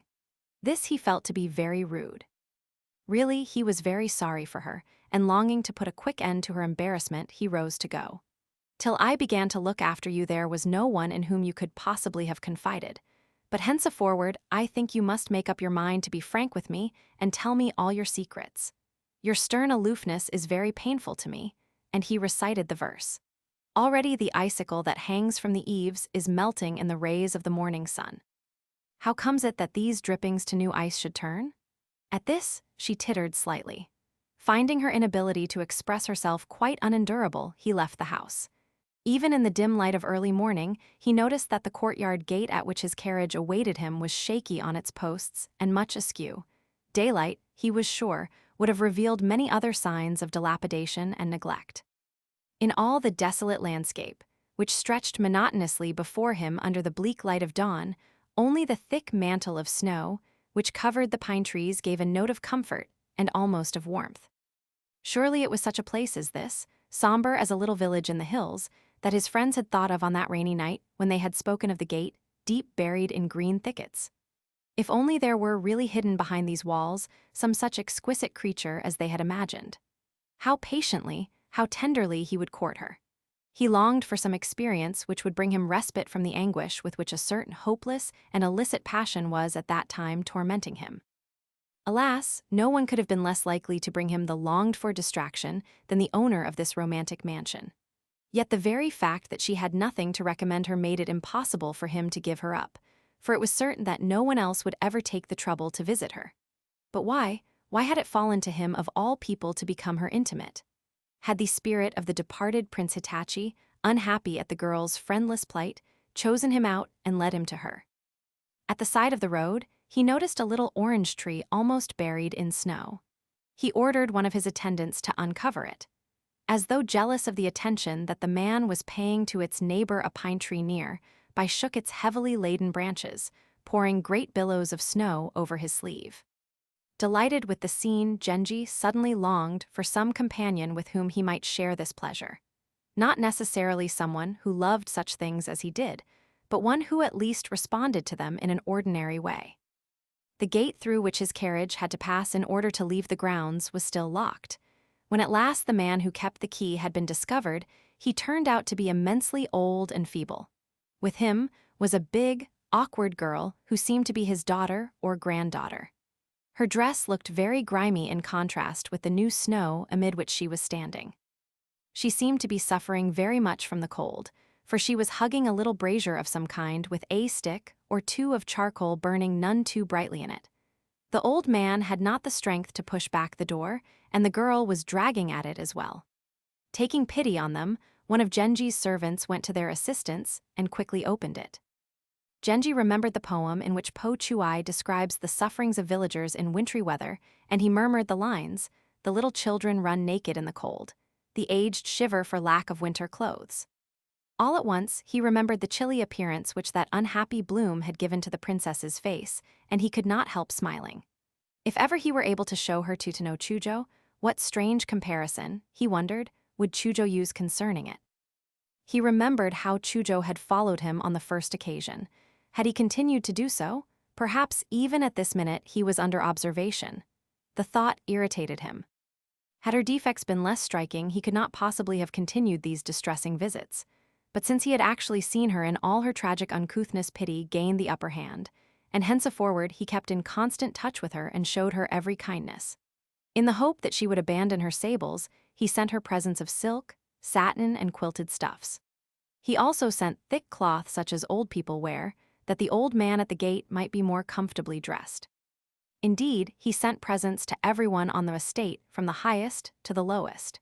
She did not seem to have any objection to receiving these donations, which under the circumstances was very convenient, as it enabled him for the most part to limit their very singular friendship to good offices of this kind. Utsusemi too, he remembered, had seemed to him far from handsome when he had peeped at her on the evening of her sudden flight. But she at least knew how to behave, and that saved her plainness from being obtrusive. It was hard to believe that the princess belonged to a class so far above that of Utsusemi. It only showed how little these things have to do with birth or station. For in idle moments, he still regretted the loss of Utsusemi, and it rankled in him yet that he had in the end allowed her unyielding persistency to win the day. And so the year drew to its close. One day when he was at his apartments in the emperor's palace, Mayabu came to see him. He liked to have her to do his hair and do small commissions for him. He was not in the least in love with her, but they got on very well together, and he found her conversation so amusing that even when she had no duty to perform at the palace, he encouraged her to come and see him whenever she had any news. "Something so absurd has happened," she said, "that I can hardly bring myself to tell you about it," and she paused, smiling. "I can hardly think," answered Genji, "that there can be anything which you are frightened of telling to me. If it were connected with my own affairs," she said, "you know quite well that I should tell you at once, but this is something quite different. I really find it very hard to talk about." For a long while he could get nothing out of her, and only after he had scolded her for making so unnecessary a fuss, she at last handed him a letter. It was from the princess. "But this," said Genji, taking it, "is the last thing in the world that you could have any reason to hide from me." She watched with interest while he read it. It was written on thick paper drenched with a strong perfume. The characters were bold and firm. With it was a poem.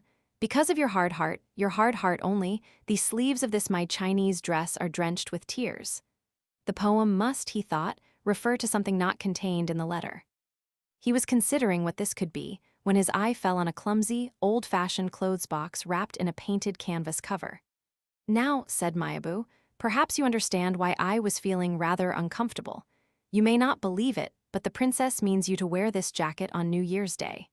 I am afraid I cannot take it back to her. that would be too unkind. But if you like, I will keep it for you, and no one else shall see it. Only please, since it was to you that she sent, just have one look at it before it goes away." "But I should hate it to go away," said Genji. "I think it was so kind of her to send it." It was difficult to know what to say. Her poem was indeed the most unpleasant jangle of syllables that he had ever encountered. He now realized that the other poems must have been dictated to her, perhaps by Jiju or one of the other ladies. And Jiju, too, it must surely be who held the princess's brush and acted as writing master. When he considered what her utmost poetic endeavor would be likely to produce, he realized that these absurd verses were probably her masterpiece and should be prized accordingly. He began to examine the parcel. Mayabu blushed while she watched him.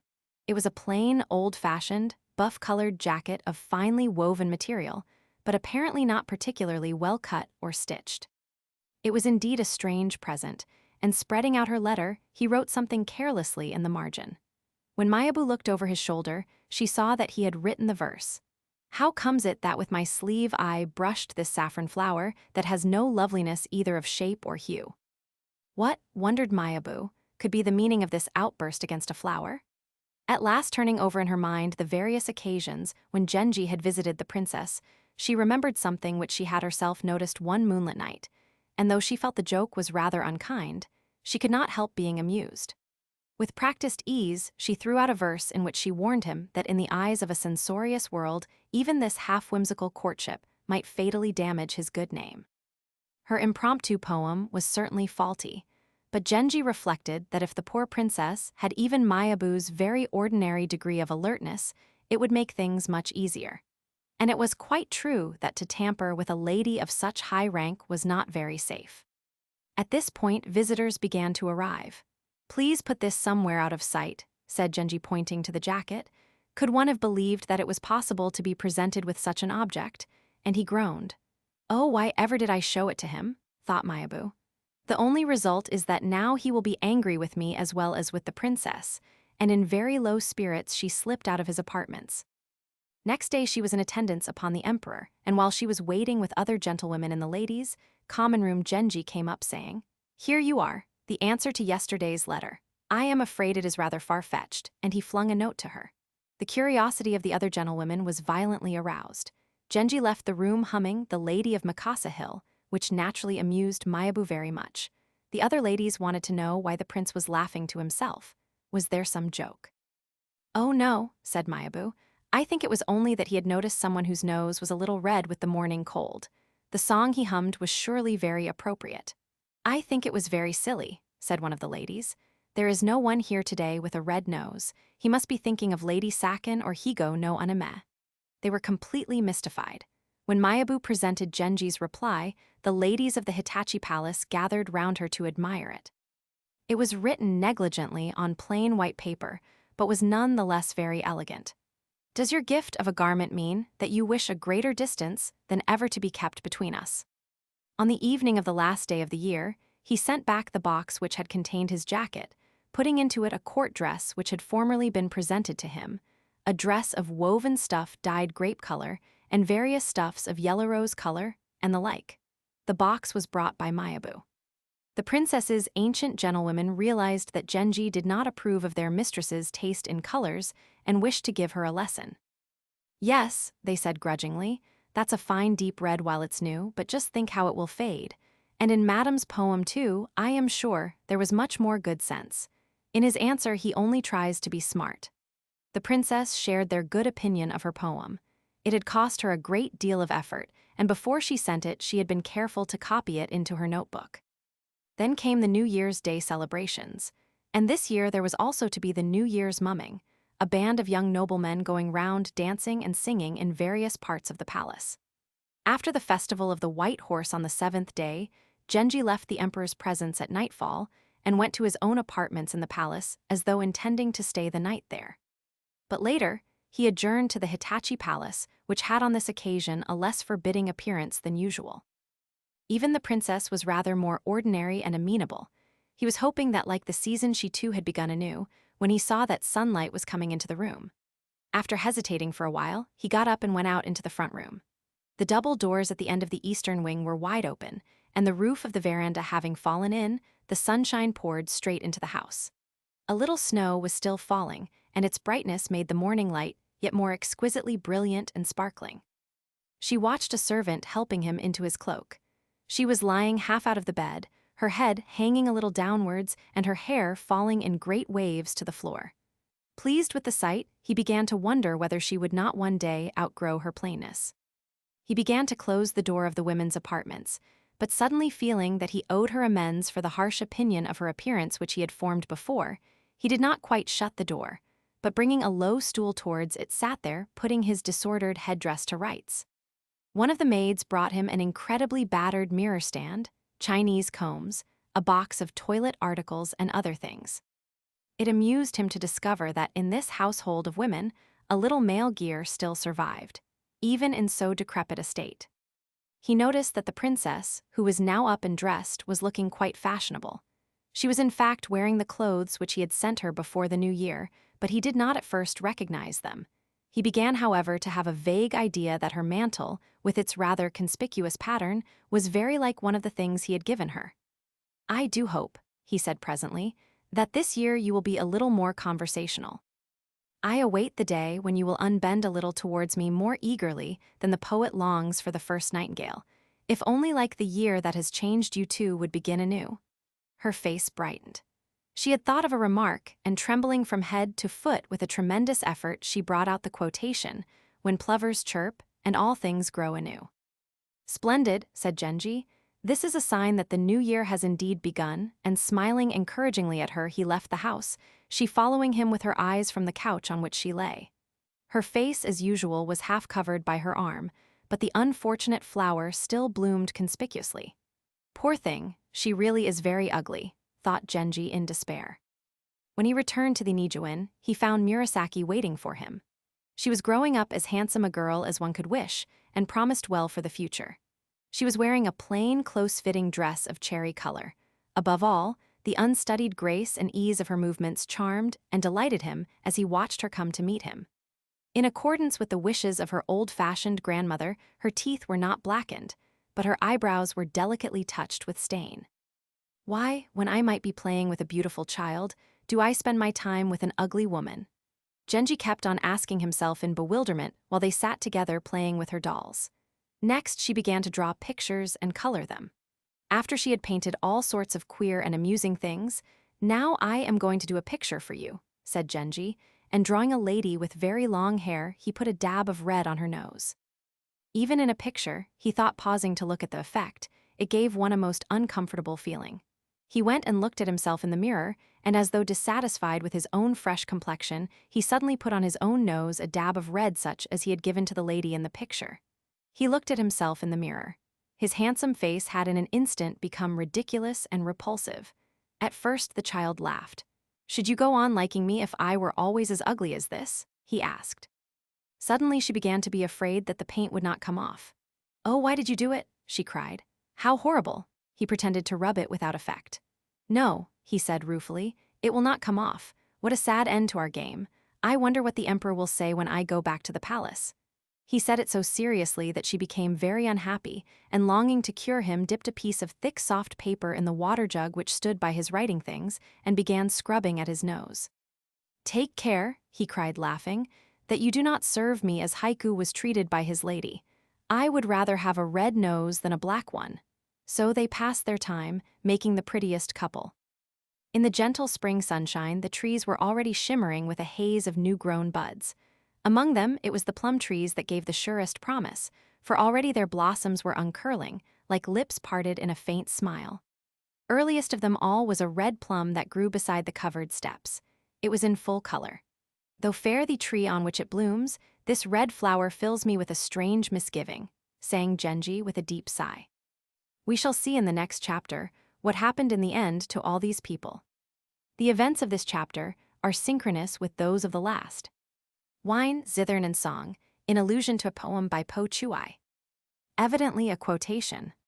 Chujo's Child by Yugo. Used to scent clothes with. The bell which the Zen master strikes when it is time for his pupils to fall into silent meditation. To Lady Rokujo.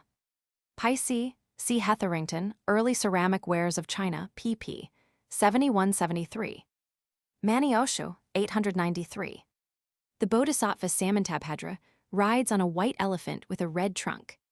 Sayatsum Yohana, by which name the princess is subsequently alluded to in the story, i.e., the redness of the princess's nose. A popular song about a lady who suffered from the same defect as the princess. Genji's poem is an allusion to a well-known yuta, which runs, "Must we who once would not allow even the thickness of a garment to part us be now far from each other for whole nights on end?" He used to splash his cheeks with water from a little bottle in order that she might think he was weeping at her unkindness.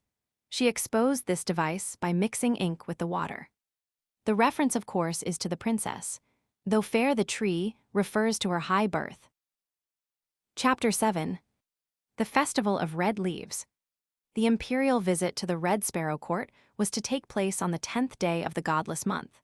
It was to be a more magnificent sight this year than it had ever been before, and the ladies of the palace were very disappointed that they could not be present. The emperor, too, could not bear that Fujitsubo should miss the spectacle, and he decided to hold a grand rehearsal in the palace. Prince Genji danced the waves of the blue sea. To know Chujo was his partner, but though both in skill and beauty he far surpassed the common run of performers, yet beside Genji he seemed like a mountain fir growing beside a cherry tree in bloom. There was a wonderful moment when the rays of the setting sun fell upon him, and the music grew suddenly louder. Never had the onlookers seen feet tread so delicately nor head so exquisitely poised. And in the song, which follows the first movement of the dance, his voice was sweet as that of Kalavinka, whose music is Buddha's law. So moving and beautiful was this dance that at the end of it the emperor's eyes were wet, and all the princes and great gentlemen wept aloud. When the song was over and straightening his long dancer's sleeves, he stood waiting for the music to begin again, and at last the more lively tune of the second movement struck up. Then indeed, with his flushed and eager face, he merited more than ever his name of Genji, the Shining One. The Princess Kokiden did not at all like to see her stepson's beauty arousing so much enthusiasm, and she said sarcastically, "He is altogether too beautiful. Presently we shall have a god coming down from the sky to fetch him away." Her young waiting ladies noticed the spiteful tone in which the remark was made and felt somewhat embarrassed. As for Fujitsubo, she kept on telling herself that were it not for the guilty secret which was shared between them, the dance she was now witnessing would be filling her with wonder and delight. As it was, she sat as though in a dream, hardly knowing what went on around her. Now she was back in her own room, the emperor was with her. At today's rehearsal, he said, the waves of the blue sea went perfectly. Then, noticing that she made no response, "What did you think of it?" "Yes, it was very good," she managed to say at last. "The partner did not seem to me bad either," he went on. "There is always something about the way a gentleman moves and uses his hands which distinguishes his dancing from that of professionals. Some of our crack dancing masters have certainly made very clever performers of their own children, but they never have the same freshness, the same charm as the young people of our class. They expended so much effort on the rehearsal that I am afraid the festival itself may seem a very poor affair.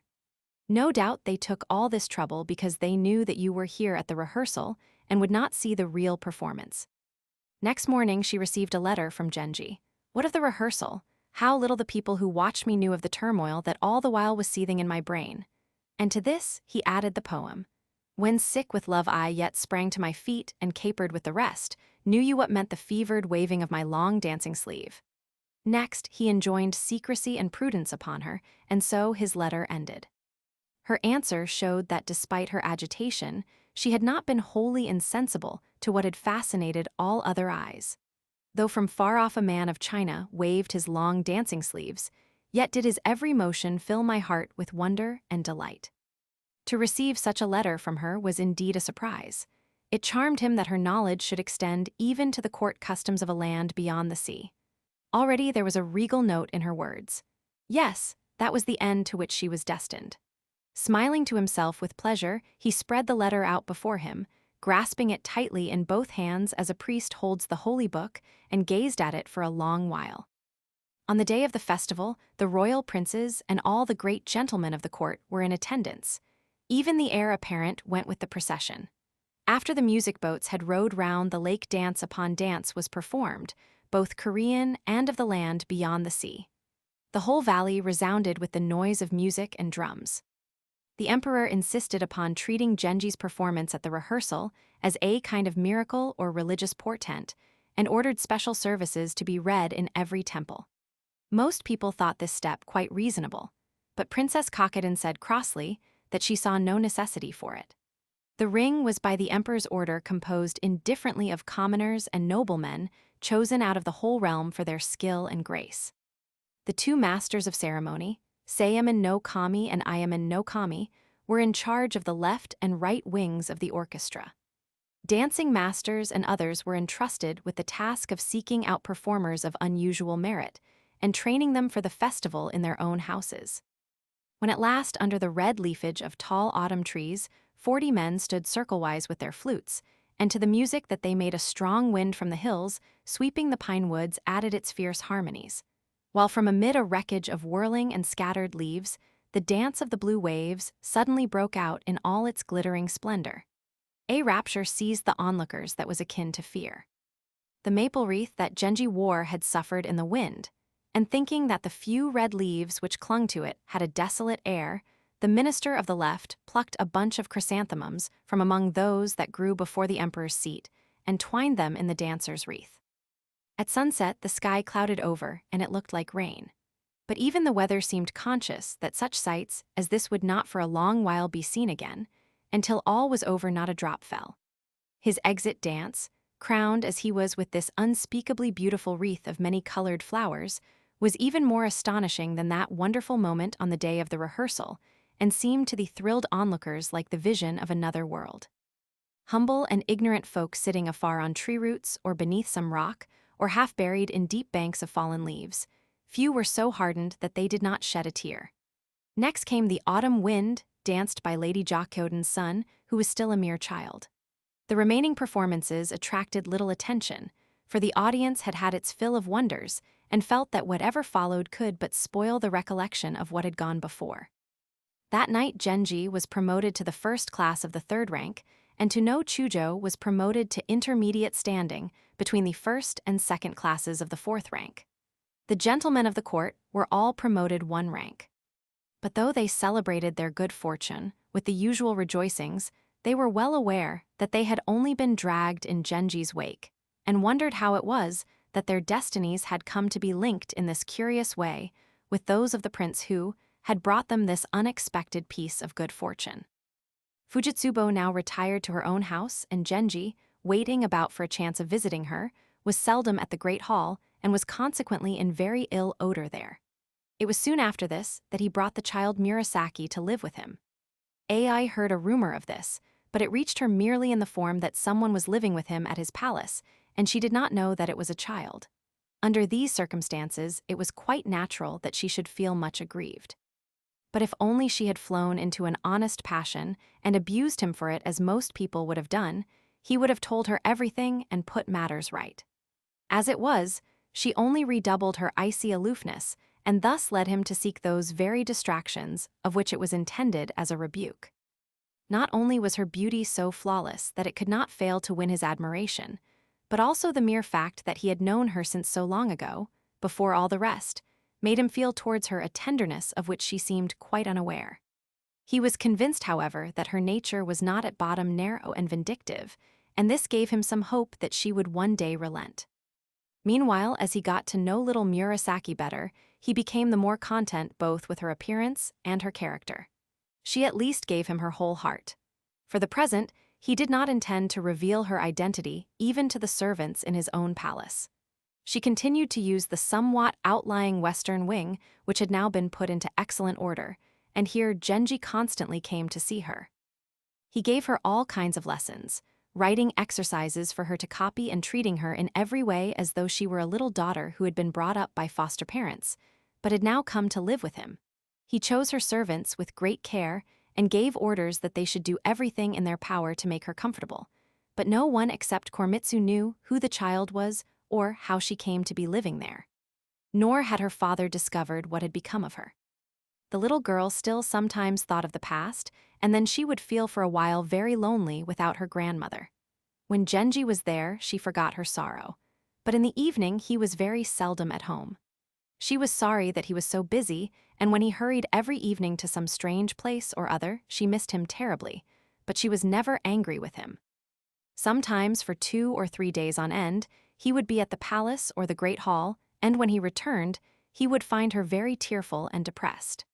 Then he felt just as though he were neglecting some child of his own, whose mother had died and left it in his keeping, and for a while he grew uneasy about his night excursions. The priest was puzzled when he heard that Genji had taken Murasaki to live with him, but saw no harm in it and was delighted that she should be so well cared for. He was gratified, too, when Genji begged that the services in the dead nun's memory should be celebrated with special pomp and magnificence. When he went to Fujitsubo's palace, anxious to see for himself whether she was keeping her health, he was met by a posse of waiting women, Mayabas, Chunegans, Nakatsukasas, and the like, and Fujitsubo herself showed, to his great disappointment, no sign of appearing. They gave a good account of her, which somewhat allayed his anxiety, and had passed on to general gossip when it was announced that Prince Hayabako had arrived. Genji at once went out to speak to him. This time Genji thought him extremely handsome, and there was a softness, a caressing quality in his manner. Genji was watching him more closely than he knew, which was feminine enough to make his connection with Fujitsubo and Murasaki at once uppermost in the mind of his observer. It was, then, as the brother of the one and the father of the other that the newcomer at once created a feeling of intimacy, and they had a long conversation. Hayabako could not fail to notice that Genji was suddenly treating him with an affection which he had never displayed before. He was naturally very much gratified, not realizing that Genji had now, in a sense, become his son-in-law. It was getting late, and Hayabako was about to join his sister in another room. It was with bitterness that Genji remembered how long ago the emperor had brought her to play with him. In those days he ran in and out of her room just as he chose. Now he could not address her save in precarious messages. She was as inaccessible, as remote as one person conceivably could be from another, and finding the situation intolerable, he said politely to Prince Hayabako, "I wish I saw you more often. Unless there is some special reason for seeing people, I am lazy about it. But if you ever felt inclined to send for me, I should be delighted." And he hurried away. Amiabu, the gentlewoman who had contrived Genji's meeting with Fujitsubo, seeing her mistress relapse into a steady gloom and vexed at her belated caution, was all the time doing her best to bring the lovers together again. But days and months went by, and still all her efforts were in vain, while they, poor souls, strove desperately to put away from them this love that was a perpetual disaster. At Genji's palace, Shonagon, the little girl's nurse, finding herself in a world of unimagined luxuries and amenities, could only attribute this good fortune to the success of the late nun's prayers. The Lord Buddha, to whose protection the dying lady had so fervently recommended her granddaughter, had indeed made handsome provision for her. There were, of course, certain disadvantages. The haughtiness of Ai was not only in itself to be feared, but it seemed to have the consequence of driving Prince Genji to seek distractions right and left, which would be very unpleasant for the little princess so soon as she was old enough to realize it. Yet so strong a preference did he show for the child's company that Shonagon did not altogether lose heart. It being then 3 months since her grandmother died, Murasaki came out of mourning at the end of the godless month. But it was thought proper, since she was to be brought up as an orphan, that she should still avoid patterned stuffs, and she wore a little tunic of plain red, brown, or yellow, in which she nevertheless looked very smart and gay. He came to have a look at her before going off to the New Year's Day reception at court. "From today onwards, you are a grown-up lady," he said, and as he stood smiling at her, he looked so charming and friendly that she could not bear him to go, and hoping that he would stay and play with her a little while longer, she got out her toys. There was a doll's kitchen only 3 feet high, but fitted out with all the proper utensils, and a whole collection of little houses which Genji had made for her. Now she had got them all spread out over the floor so that it was difficult to move without treading on them. "Little and you broke them yesterday," she explained, "when he was pretending to drive out the old year's demons, and I am mending them." She was evidently in great trouble. "What a tiresome child he is," said Genji. "I will get them mended for you.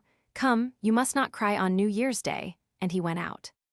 Many of the servants had collected at the end of the corridor to see him starting out for the court in all his splendor. Murasaki too went out and watched him. When she came back, she put a grand dress on one of her dolls and did a performance with it which she called Prince Genji Visiting the Emperor. "This year," said Shonagon, looking on with disapproval, "you must really try not to be such a baby. It is time. Little girls stopped playing with dolls when they are 10 years old, and now that you have got a kind gentleman wanting to be your husband, you ought to try and show him that you can behave like a nice little grown-up lady, or he will get tired of waiting." She said this because she thought that it must be painful for Genji to see the child still so intent upon her games and be thus reminded that she was a mere baby. Her admonishment had the effect of making Murasaki for the first time aware that Genji was to be her husband. She knew all about husbands. Many of the maidservants had them, but such ugly ones. She was very glad that hers was so much younger and handsomer. Nevertheless, the mere fact that she thought about the matter at all showed that she was beginning to grow up a little. Her childish ways and appearance were by no means so great a misfortune as Shonagon supposed, for they went a long way towards allaying the suspicions which the child's presence might otherwise have aroused in Genji's somewhat puzzled household. When he returned from court, he went straight to the great hall. Ai was as perfect as ever and just as unfriendly. This never failed to wound Genji. "If only you had changed with the new year, had become a little less cold and forbidding, how happy I should be," he exclaimed. But she had heard that someone was living with him and had at once made up her mind that she herself had been utterly supplanted and put aside.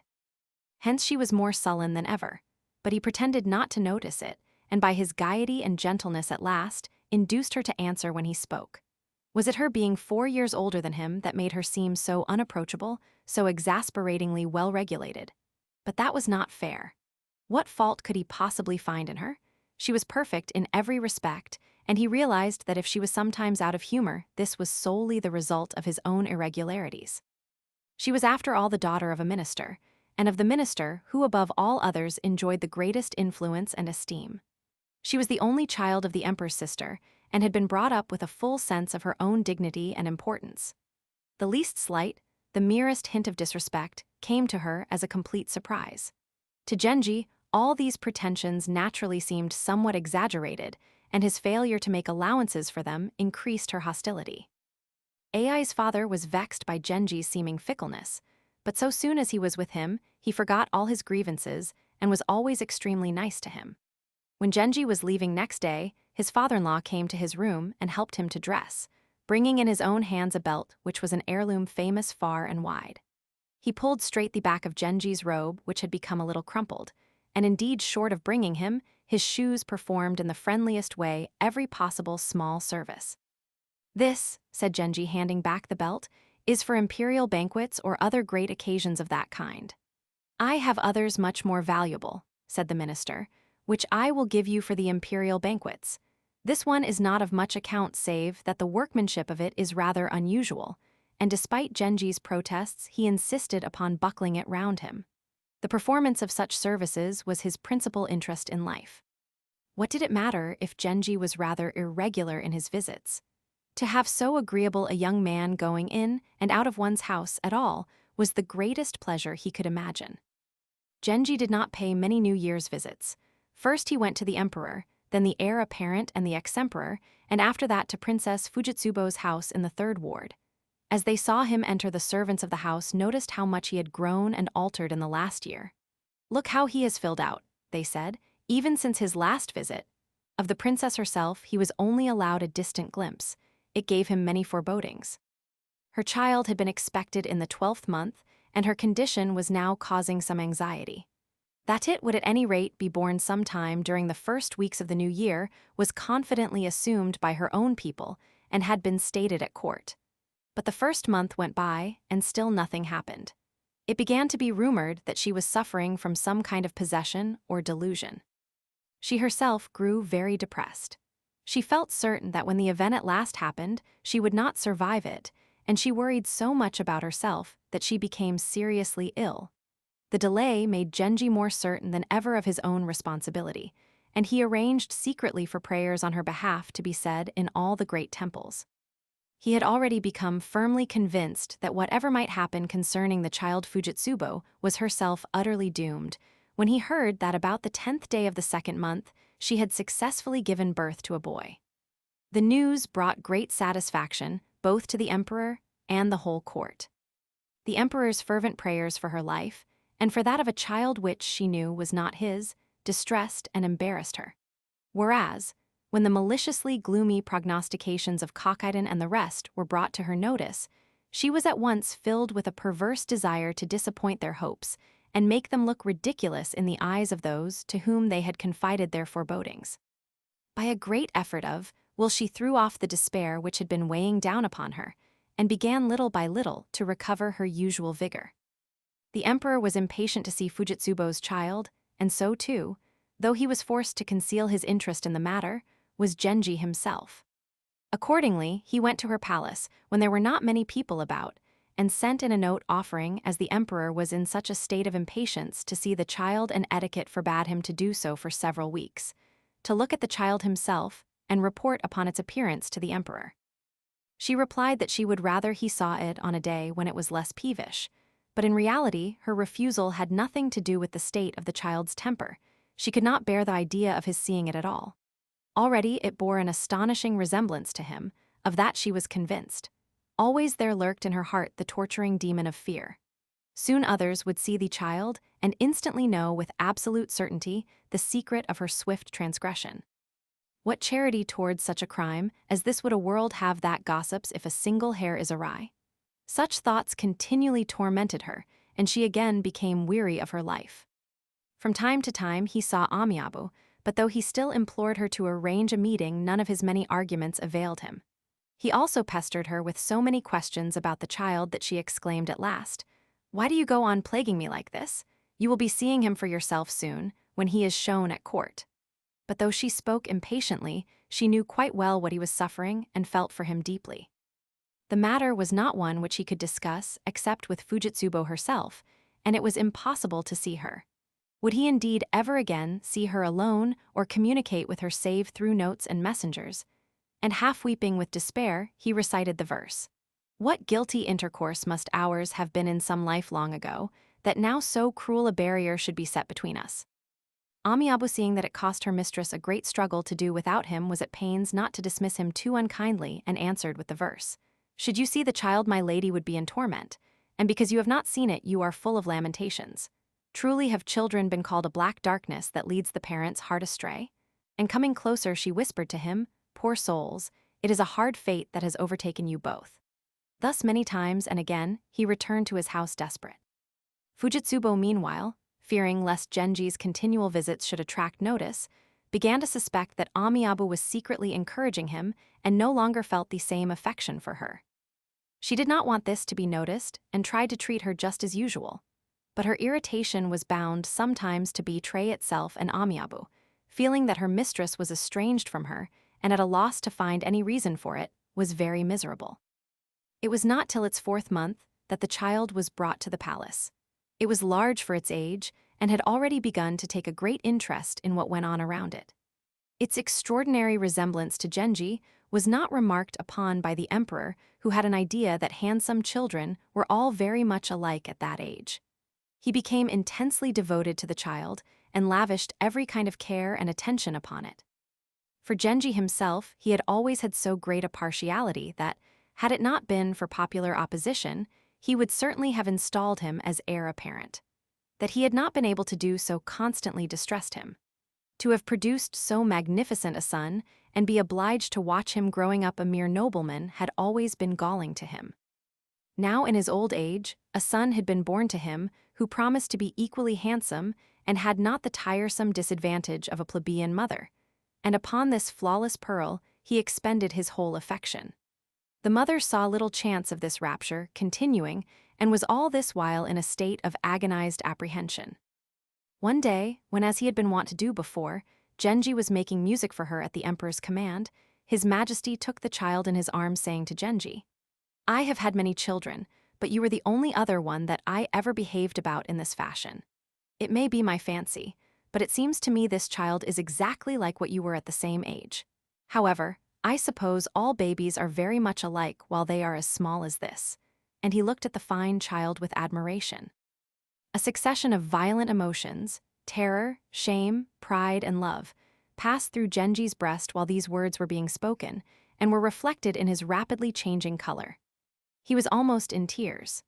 The child looked so exquisitely beautiful as it lay crowing to itself and smiling that, hideous as the situation was, Genji could not help feeling glad it was thought to be like him. Fujitsubo, meanwhile, was in a state of embarrassment and agitation so painful that a cold sweat broke out upon her while she sat by.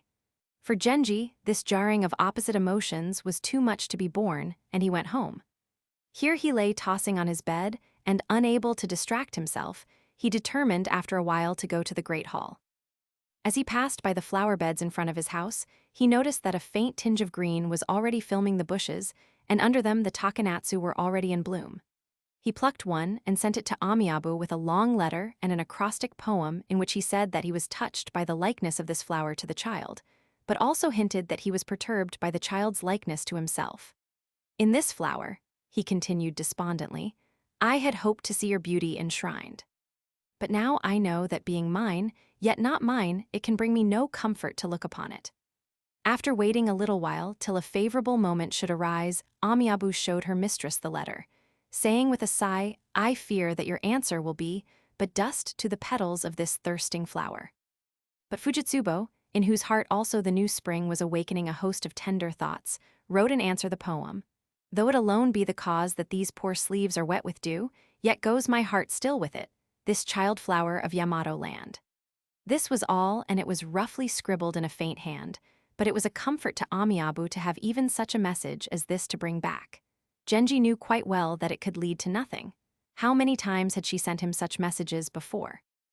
Yet as he lay dejectedly gazing at the note, the mere sight of her handwriting soon stirred in him a frenzy of unreasoning excitement and delight. For a while he lay restlessly tossing on his bed. At last, unable to remain any longer inactive, he sprang up and went, as he had so often done before, to the western wing to seek distraction from the agitated thoughts which pursued him. He came towards the women's apartments with his hair loose upon his shoulders, wearing a queer dressing gown, and in order to amuse Murasaki, playing a tune on his flute as he walked. He peeped in at the door.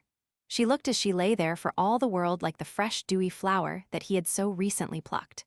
She was growing a little bit spoilt, and having heard some while ago that he had returned from court, she was rather cross with him for not coming to see her at once.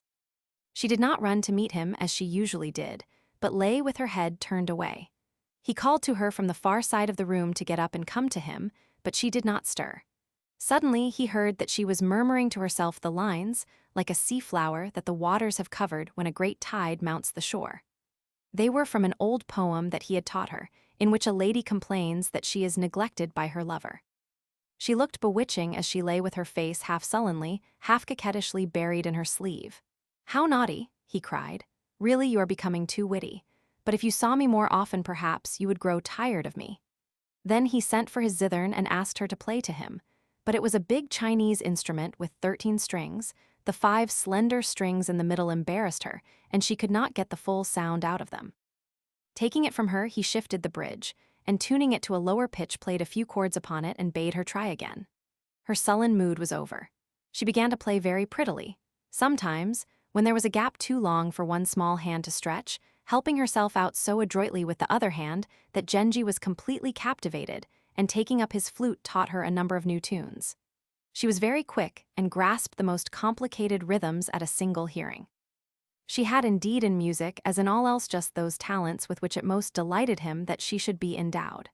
When he played the Hasoragusuri, which in spite of its absurd name is an excellent tune, she accompanied him though with a childish touch, yet in perfect time. The great lamp was brought in and they began looking at pictures together, but Genji was going out that night. Already his attendants were assembled in the courtyard outside. One of them was saying that a storm was coming on. He ought not to wait any longer. Again, Murasaki was unhappy. She was not looking at the pictures, but sat with her head on her hands, staring despondently at the floor. Stroking the lovely hair that had fallen forward across her lap, Genji asked her if she missed him when he was away. She nodded. I am just the same, he said. If I miss seeing you for a single day, I am terribly unhappy. But you are only a little girl, and I know that whatever I do you will not think harsh thoughts about me. While the lady that I go to see is very jealous and angry, so that it would break her heart if I were to stay with you too long. But I do not at all like being there, and that is why I just go for a little while like this. When you are grown up, of course, I shall never go away at all. I only go now because if I did not she would be so terribly angry with me that I might very likely die, and then there would be no one to love you and take care of you at all. He had told her all he could, but still, she was offended and would not answer a word. At last, he took her on his knee, and here to his great embarrassment she fell asleep. "It is too late to go out now," he said after a while, turning to the gentlewomen who were in attendance. They rose and went to fetch his supper. He roused the child. "Look," he said, "I did not go out after all." She was happy once more, and they went to supper together. She liked the queer, irregular meal, but when it was over she began again to watch him uneasily. "If you are really not going out," she said, "why do you not go to sleep at once?" Leaving her at such a moment to go back to his room, he felt all the reluctance of one who is setting out upon a long and perilous journey. It constantly happened that at the last minute he thus decided to stay with her. It was natural that some report of his new preoccupation should leak out into the world and be passed on to the great hall. "Who can it be?" said one of Ai's ladies. "It is really the most inexplicable business. How can he have suddenly become entirely wrapped up in someone whom we had never heard the existence of before? It cannot in any case be a person of much breeding or self-respect. It is probably some girl employed at the palace whom he has taken to live with him in order that the affair may be hushed up. No doubt he is circulating the story that she is a child merely in order to put us off the scent." And this opinion was shared by the rest. The emperor too had heard that there was someone living with Genji and thought it a great pity. "You are treating the minister very badly," he said. "He has shown the greatest possible devotion to you ever since you were a mere baby, and now that you are old enough to know better you behave like this towards him and his family. It is really most ungrateful." Genji listened respectfully, but made no reply. The emperor began to fear that his marriage with Ai had proved a very unhappy one, and was sorry that he had arranged it. "I do not understand you," he said. "You seem to have no taste for gallantry, and do not, so far as I can see, take the slightest interest in any of the ladies-in-waiting whom one might expect you to find attractive, nor do you bother yourself about the various beauties who in one part of the town or another are now in request. But instead you must needs pick up some creature from no one knows where and wound the feelings of others by keeping her as your mistress." Though he was now getting on in years, the emperor had himself by no means ceased to be interested in such matters. He had always seen to it that his ladies-in-waiting and palace servants should be remarkable both for their looks and their intelligence, and it was a time when the court was full of interesting women. There were few among them whom Genji could not by the slightest word or gesture have made his own. But perhaps because he saw too much of them, he did not find them in the least attractive. Suspecting this, they would occasionally experiment upon him with some frivolous remark. He answered so staidly that they saw a flirtation would be impossible, and some of them came to the conclusion that he was rather a dull, prudish young man. There was an elderly lady of the bedchamber who, though she was an excellent creature in every other way and was very much liked and respected, was an outrageous flirt. It astonished Genji that despite her advancing years, she showed no sign of reforming her reckless and fantastic behavior. Curious to see how she would take it, he one day came up and began joking with her. She appeared to be quite unconscious of the disparity between their ages and at once counted him as an admirer. Slightly alarmed, he nevertheless found her company rather agreeable and often talked with her. But chiefly because he was frightened of being laughed at if anyone found out, he refused to become her lover, and this she very much resented. One day she was dressing the emperor's hair.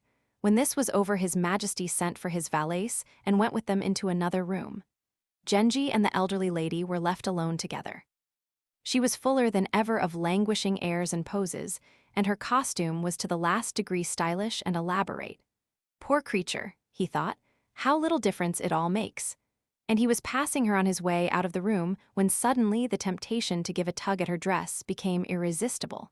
She glanced swiftly round, eyeing him above the rim of a marvelously painted summer fan. The eyelids beneath which she ogled at him were blackened and sunken, wisps of hair projected untidily around her forehead. There was something singularly inappropriate about this gaudy, coquettish fan. Handing her his own instead, he took it from her and examined it.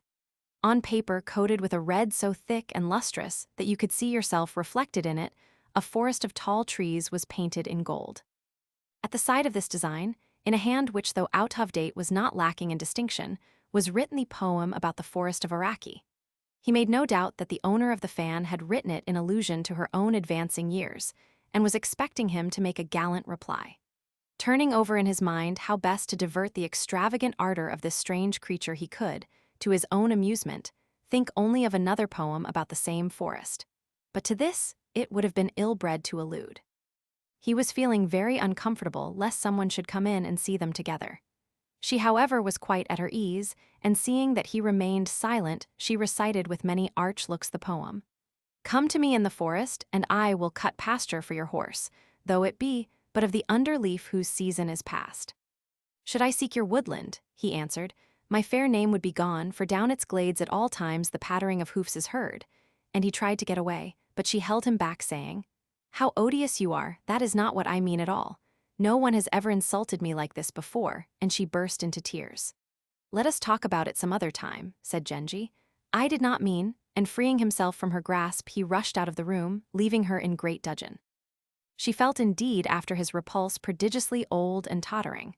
All this was seen by His Majesty, who, his toilet long ago completed, had watched the ill-assorted pair with great amusement from behind his imperial screen. "I am always being told," he said, "that the boy takes no interest in the members of my household, but I cannot say that he seems to me unduly shy," and he laughed. For a moment she was slightly embarrassed, but she felt that any relationship with Genji, even if it consisted of being rebuffed by him in public, was distinctly a feather in her cap, and she made no attempt to defend herself against the emperor's raillery. The story soon went the round of the court. It astonished no one more than to know Chujo, who, though he knew that Genji was given to odd experiments, could not believe that his friend was really launched upon the fantastic courtship which rumor was attributing to him. There seemed no better way of discovering whether it was conceivably possible to regard the lady in such a light than to make love to her himself. The attentions of so distinguished a suitor went a long way towards consoling her for her late discomfiture. Her new intrigue was of course carried on with absolute secrecy, and Genji knew nothing about it. When he next met her, she seemed to be very cross with him, and feeling sorry for her because she was so old, he made up his mind that he must try to console her. But for a long while he was completely occupied by tiresome business of one kind and another. At last, one very dismal rainy evening, when he was strolling in the neighborhood of the Umaiden, he heard this lady playing most agreeably on her lute. She was so good a performer that she was often called upon to play with the professional male musicians in the imperial orchestra. It happened that at this moment she was somewhat downcast and discontented, and in such a mood she played with even greater feeling and verve. She was singing the melon grower's song, admirably, he thought, despite its inappropriateness to her age. So must the voice of the mysterious lady at Ochu have sounded in Po Chui's ears when he heard her singing on her boat at night, and he stood listening. At the end of the song, the player sighed heavily as though quite worn out by the passionate vehemence of her serenade. Genji approached, softly humming the Azumea. "Here in the portico of the eastern house rain splashes on me while I wait. Come, my beloved, open the door and let me in." Immediately, indeed with an unseemly haste, she answered as does the lady in the song, "Open the door and come in," adding the verse. In the wide shelter of that portico no man yet was ever splashed with rain. And again she sighed so portentously that although he did not at all suppose that he alone was the cause of this demonstration, he felt it in any case to be somewhat exaggerated, and answered with the poem. "Your sighs show clearly that, despite the song, you are another's bride, and I for my part have no mind to haunt the loggias of your eastern house."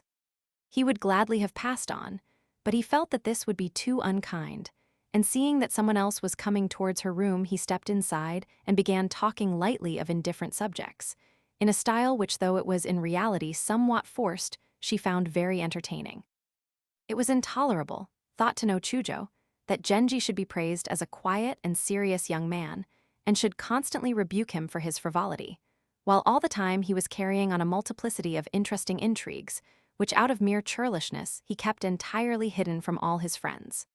For a long while, Chujo had been waiting for an opportunity to expose this sanctimonious imposture, and when he saw Genji enter the gentlewoman's apartment, you may be sure he was delighted. To scare him a little at such a moment would be an excellent way to punish him for his unfriendliness. He slackened his pace and watched. The wind sighed in the trees. It was getting very late. Surely Genji would soon begin to doze, and indeed he did now look as though he had fallen asleep. Chujo stole on tiptoe into the room. But Genji, who was only half dreaming, instantly heard him, and not knowing that Chujo had followed him, got it into his head that it was a certain commissioner of works who years ago had been supposed to be an admirer of the lady. The idea of being discovered in such a situation by this important old gentleman filled him with horror.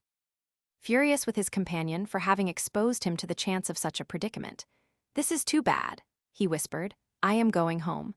What possessed you to let me in on a night when you knew that someone else was coming?" He had only time to snatch up his cloak and hide behind a long folding screen before Chujo entered the room, and going straight up to the screen began in a businesslike manner to fold it up. Though she was no longer young, the lady did not lose her head in this alarming crisis. Being a woman of fashion, she had on more than one occasion found herself in an equally agitating position, and now, despite her astonishment, after considering for a moment what had best be done with the intruder, she seized him by the back of his coat and with a practiced though trembling hand pulled him away from the screen. Genji had still no idea that it was Chujo. He had half a mind to show himself, but quickly remembered that he was oddly and inadequately clad, with his headdress all awry.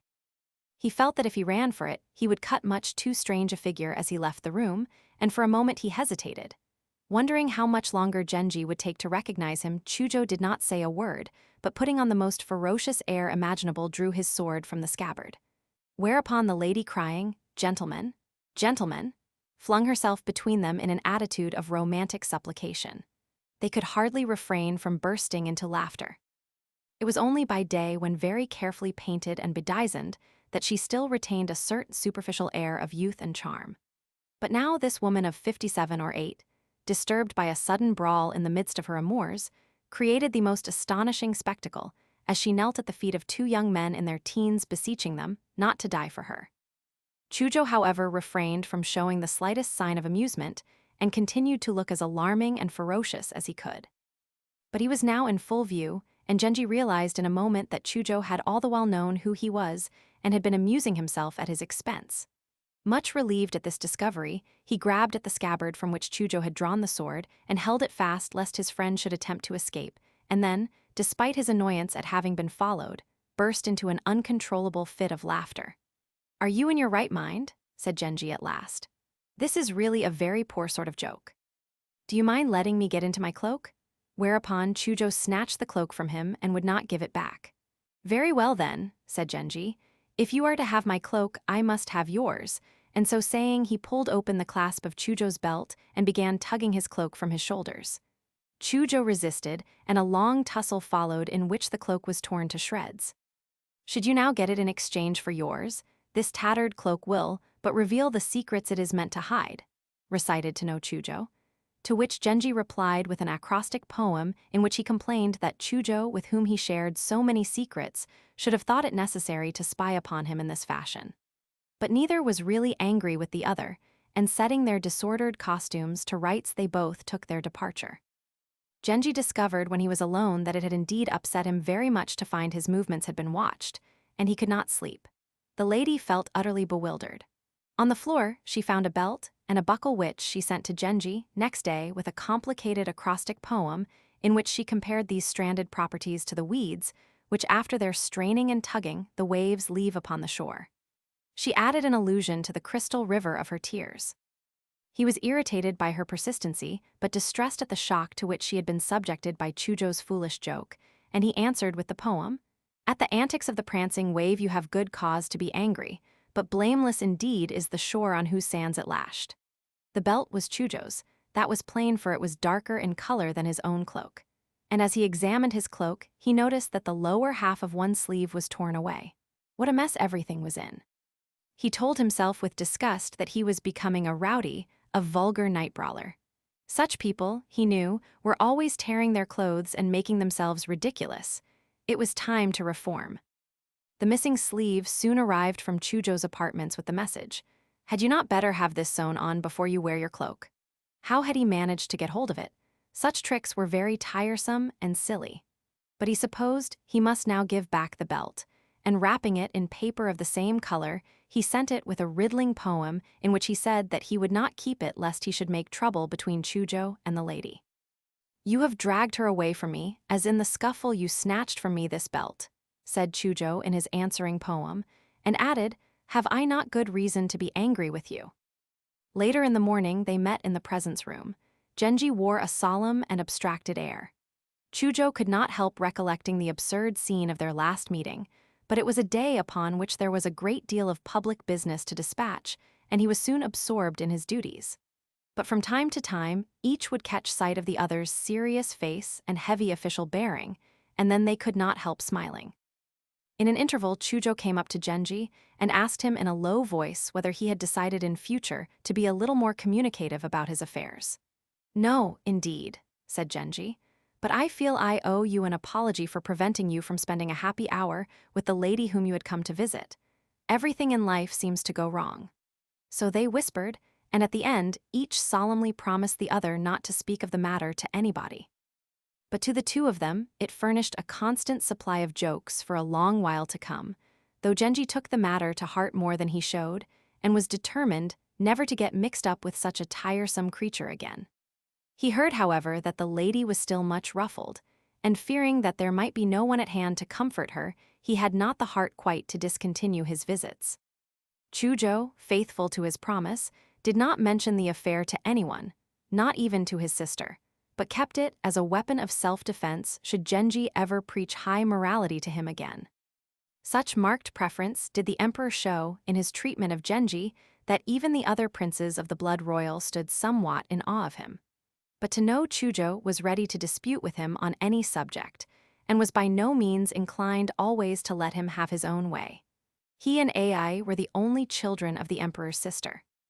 Genji, it is true, was the emperor's son. But though Chujo's father was only a minister, his influence was far greater than that of his colleagues. And as the son of such a man by his marriage with a royal princess, he was used to being treated with the greatest deference.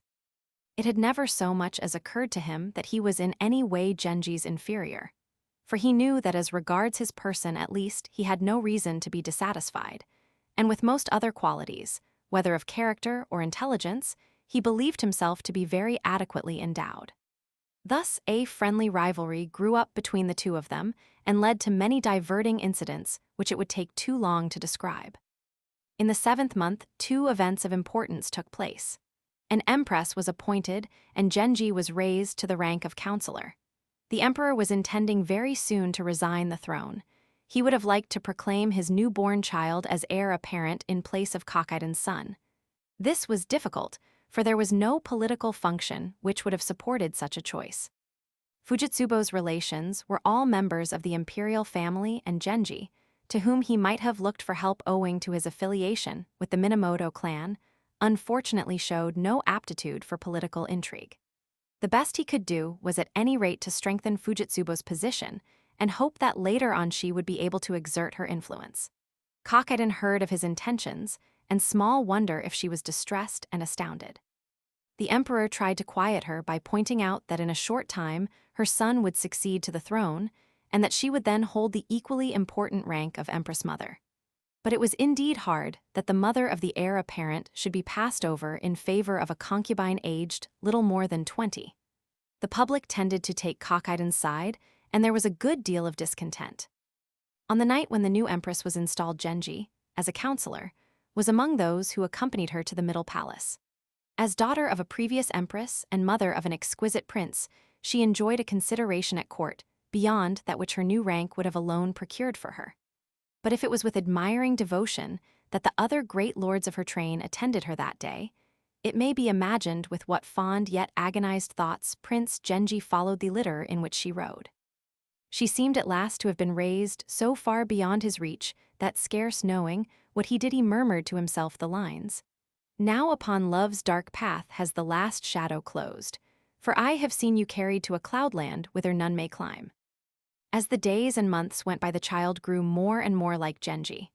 The new empress was greatly distressed, but no one else seemed to notice the resemblance. He was not, of course, so handsome. How indeed should he have been? But both were beautiful, and the world was content to accept their beauty without troubling to compare them, just as it accepts both moon and sun as lovely occupants of the sky. They were not allowed to leave the palace. The bird that sings in paradise. See above P19. In allusion to a boy prince of 7 years old whom the jealous gods carried off to the sky. See the Akagami. Those who stand in a circle round the dancers, while the latter change their clothes. Reading Sadijin, not Sadeisho. Another illegitimate son of the emperor, Genji's step-brother. Fujitsubo's brother, Murasaki's father. Another name for the Neidshiko, child of my heart, CP 58. Shu Ishu 967. Eso no Kodo. That hate kills is a fundamental thesis of the book. So withered is the grass beneath its trees that the young colt will not graze there, and the reapers do not come.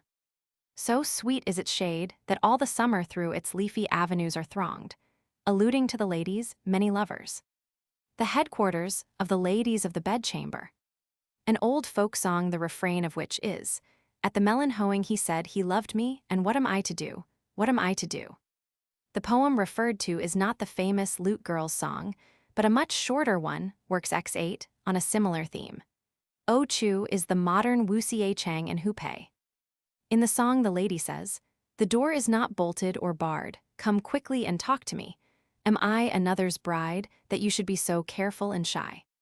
The rank of empress was often not conferred till quite late in a reign. It was of course Fujitsubo whom the emperor chose in this case, and therefore debarred from taking part in political life. Chapter 8.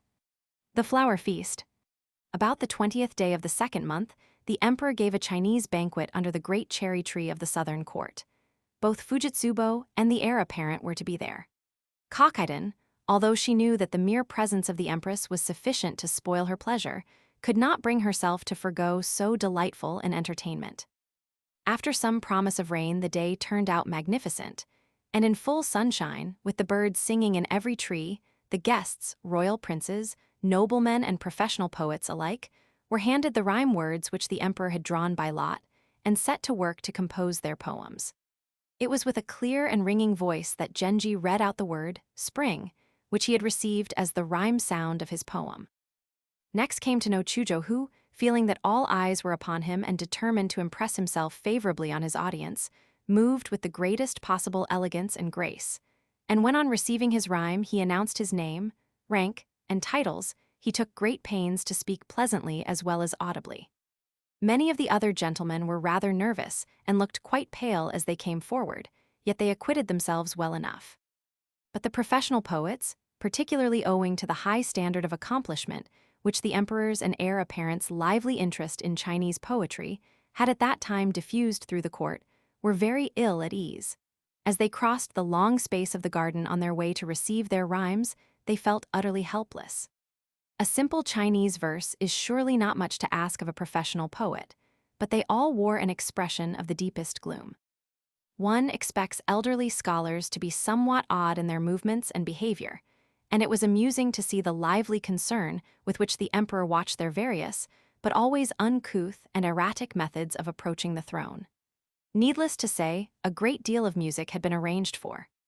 Towards dusk, the delightful dance known as the warbling of spring nightingales was performed, and when it was over, the heir apparent, remembering the festival of red leaves, placed a wreath on Genji's head and pressed him so urgently that it was impossible for him to refuse. Rising to his feet, he danced very quietly a fragment of the sleeve-turning passage in the wave dance. In a few moments he was seated again, but even into this brief extract from a long dance he managed to import an unrivaled charm and grace. Even his father-in-law, who was not in the best of humor with him, was deeply moved and found himself wiping away a tear. "And why have we not seen to know Chujo?" said the heir apparent. Whereupon Chujo danced the park of willow flowers, giving a far more complete performance than Genji, for no doubt he knew that he would be called upon and had taken trouble to prepare his dance. It was a great success, and the emperor presented him with a cloak, which everyone said was a most unusual honor. After this, the other young noblemen who were present danced in no particular order, but it was now so dark that it was impossible to discriminate between their performances. Then the poems were opened and read aloud. The reading of Genji's verses was continually interrupted by loud murmurs of applause. Even the professional poets were deeply impressed, and it may well be imagined what pride the emperor, to whom at times Genji was a source of consolation and delight, watched him upon such an occasion as this. Fujitsubo, when she allowed herself to glance in his direction, marveled that even Kokiden could find it in her heart to hate him. "It is because he is fond of me.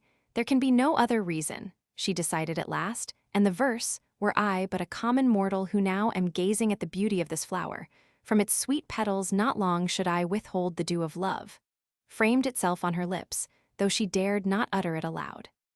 It was now very late and the banquet was over. The guests had scattered. The empress and the heir apparent had both returned to the palace. All was still. The moon had risen very bright and clear, and Genji, heated with wine, could not bear to quit so lovely a scene. The people at the palace were probably all plunged in a heavy sleep. On such a night, it was not impossible that some careless person might have left some door unfastened, some shutter unbarred. Cautiously and stealthily he crept towards Fujitsubo's apartments and inspected them. Every bolt was fast. He sighed. Here there was evidently nothing to be done. He was passing the loggia of Kokiden's palace when he noticed that the shutters of the third arch were not drawn. After the banquet, Kokiden herself had gone straight to the emperor's rooms. There did not seem to be anyone about. A door leading from the loggia into the house was standing open, but he could hear no sound within. It is under just such circumstances as this that one is apt to drift into compromising situations, thought Genji. Nevertheless, he climbed quietly onto the balustrade and peeped.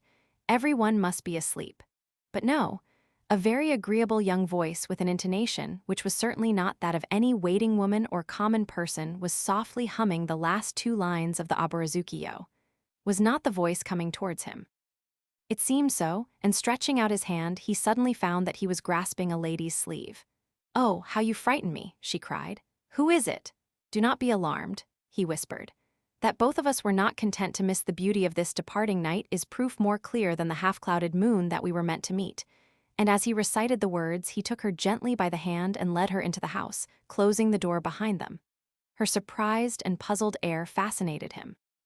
"There is someone there," she whispered tremulously, pointing to the inner room. "Child," he answered, "I am allowed to go wherever I please, and if you send for your friends, they will only tell you that I have every right to be here. But if you will stay quietly here—" It was Genji. She knew his voice, and the discovery somewhat reassured her. She thought his conduct rather strange, but she was determined that he should not think her prudish or stiff. And so, because he on his side was still somewhat excited after the doings of the evening, while she was far too young and pliant to offer any serious resistance, he soon got his own way with her. Suddenly they saw to their discomfiture that dawn was creeping into the sky. She looked, thought Genji, as though many disquieting reflections were crowding into her mind. "Tell me your name," he said. "How can I write to you unless you do? Surely this is not going to be our only meeting?" She answered with a poem in which she said that names are of this world only, and he would not care to know hers if he were resolved that their love should last till worlds to come. It was a mere quip, and Genji, amused at her quickness, answered, "You are quite right. It was a mistake on my part to ask." And he recited the poem, "While still I seek to find on which blade dwells the dew, a great wind shakes the grasses of the level land." "If you did not repent of this meeting," he continued, "you would surely tell me who you are. I do not believe that you want." But here he was interrupted by the noise of people stirring in the next room. There was a great bustle, and it was clear that they would soon be starting out to fetch Princess Kokiden back from the palace.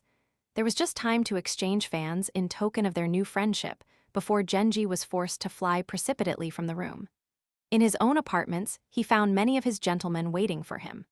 Some were awake, and these nudged one another when he entered the room as though to say, "Will he never cease these disreputable excursions?" But discretion forbade them to show that they had seen him, and they all pretended to be fast asleep. Genji too lay down, but he could not rest. He tried to recall the features of the lady with whom he had just spent so agreeable a time.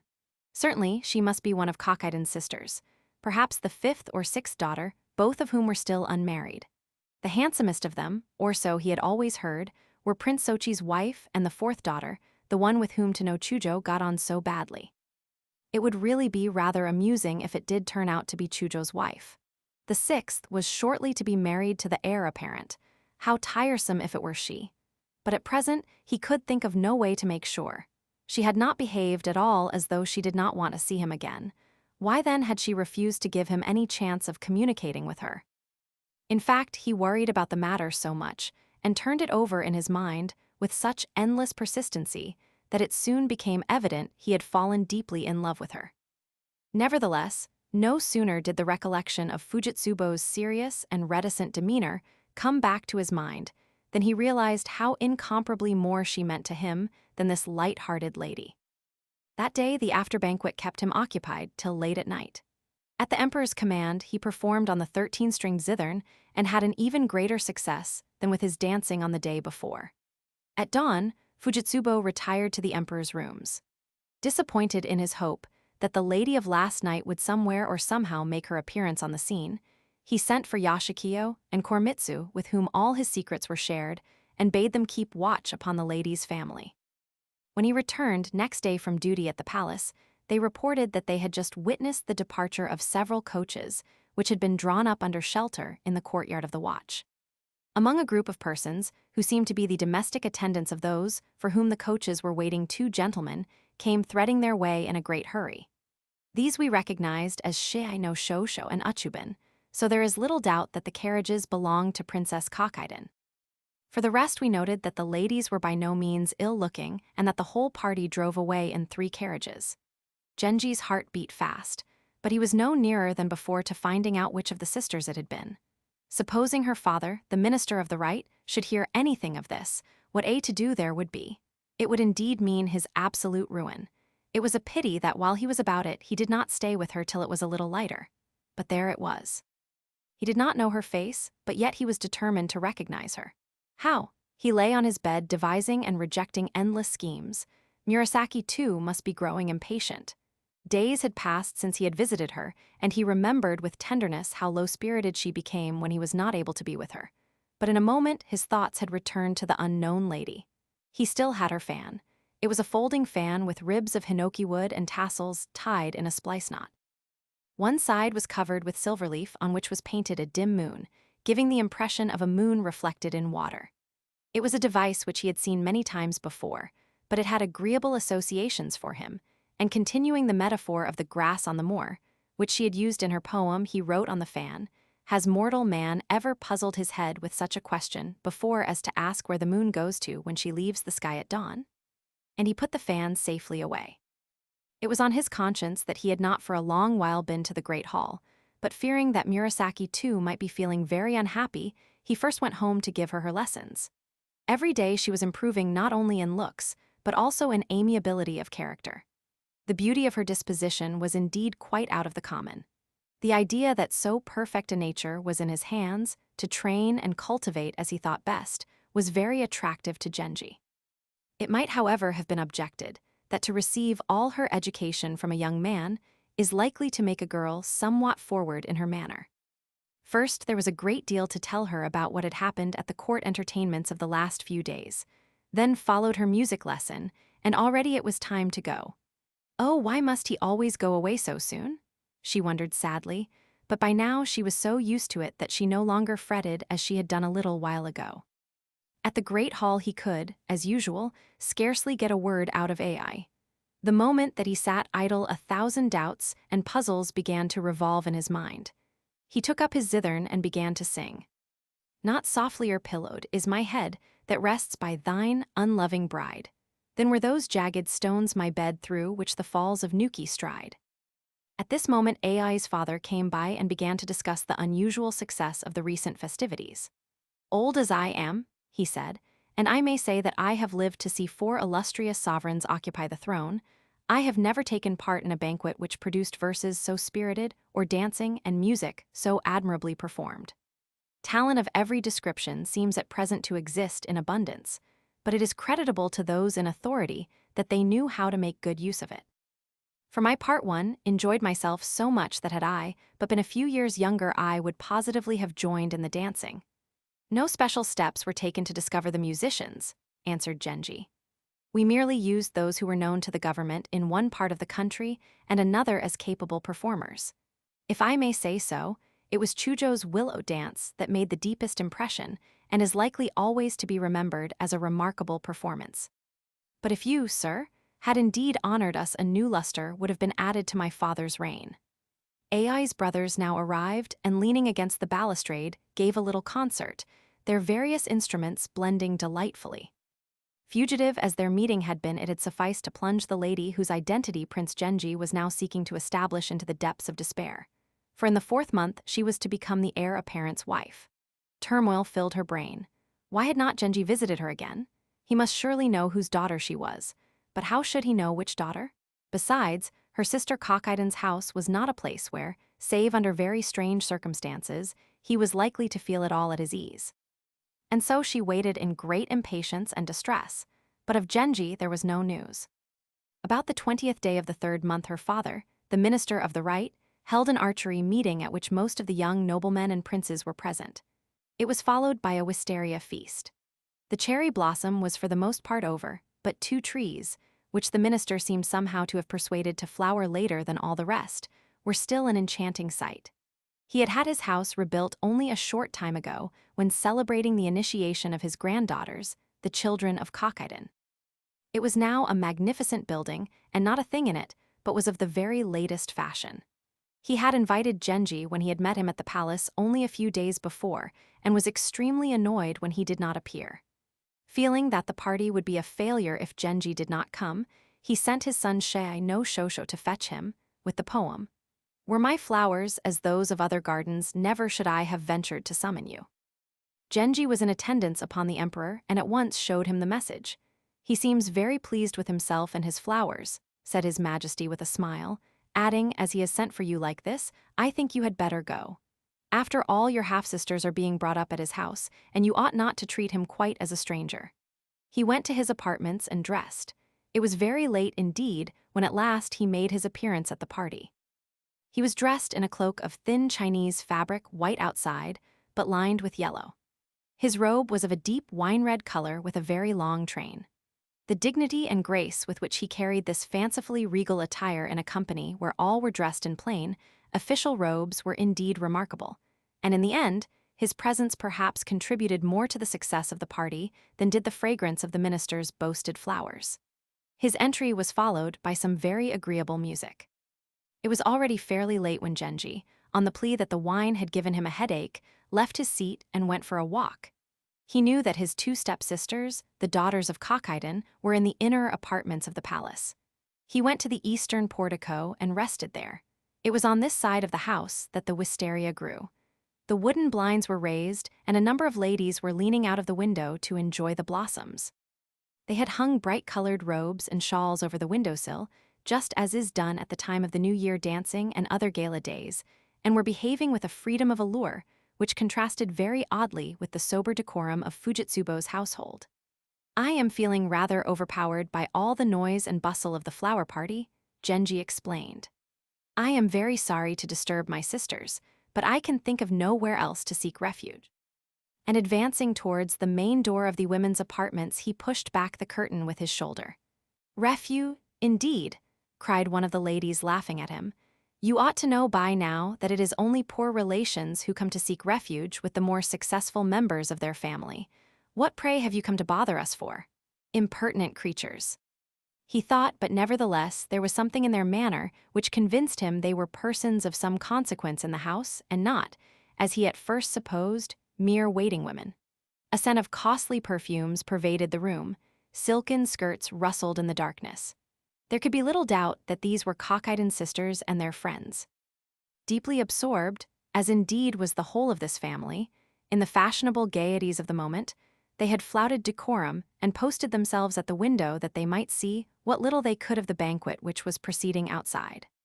Little thinking that his plan could succeed, yet led on by delightful recollections of his previous encounter, he advanced towards them chanting in a careless undertone the song.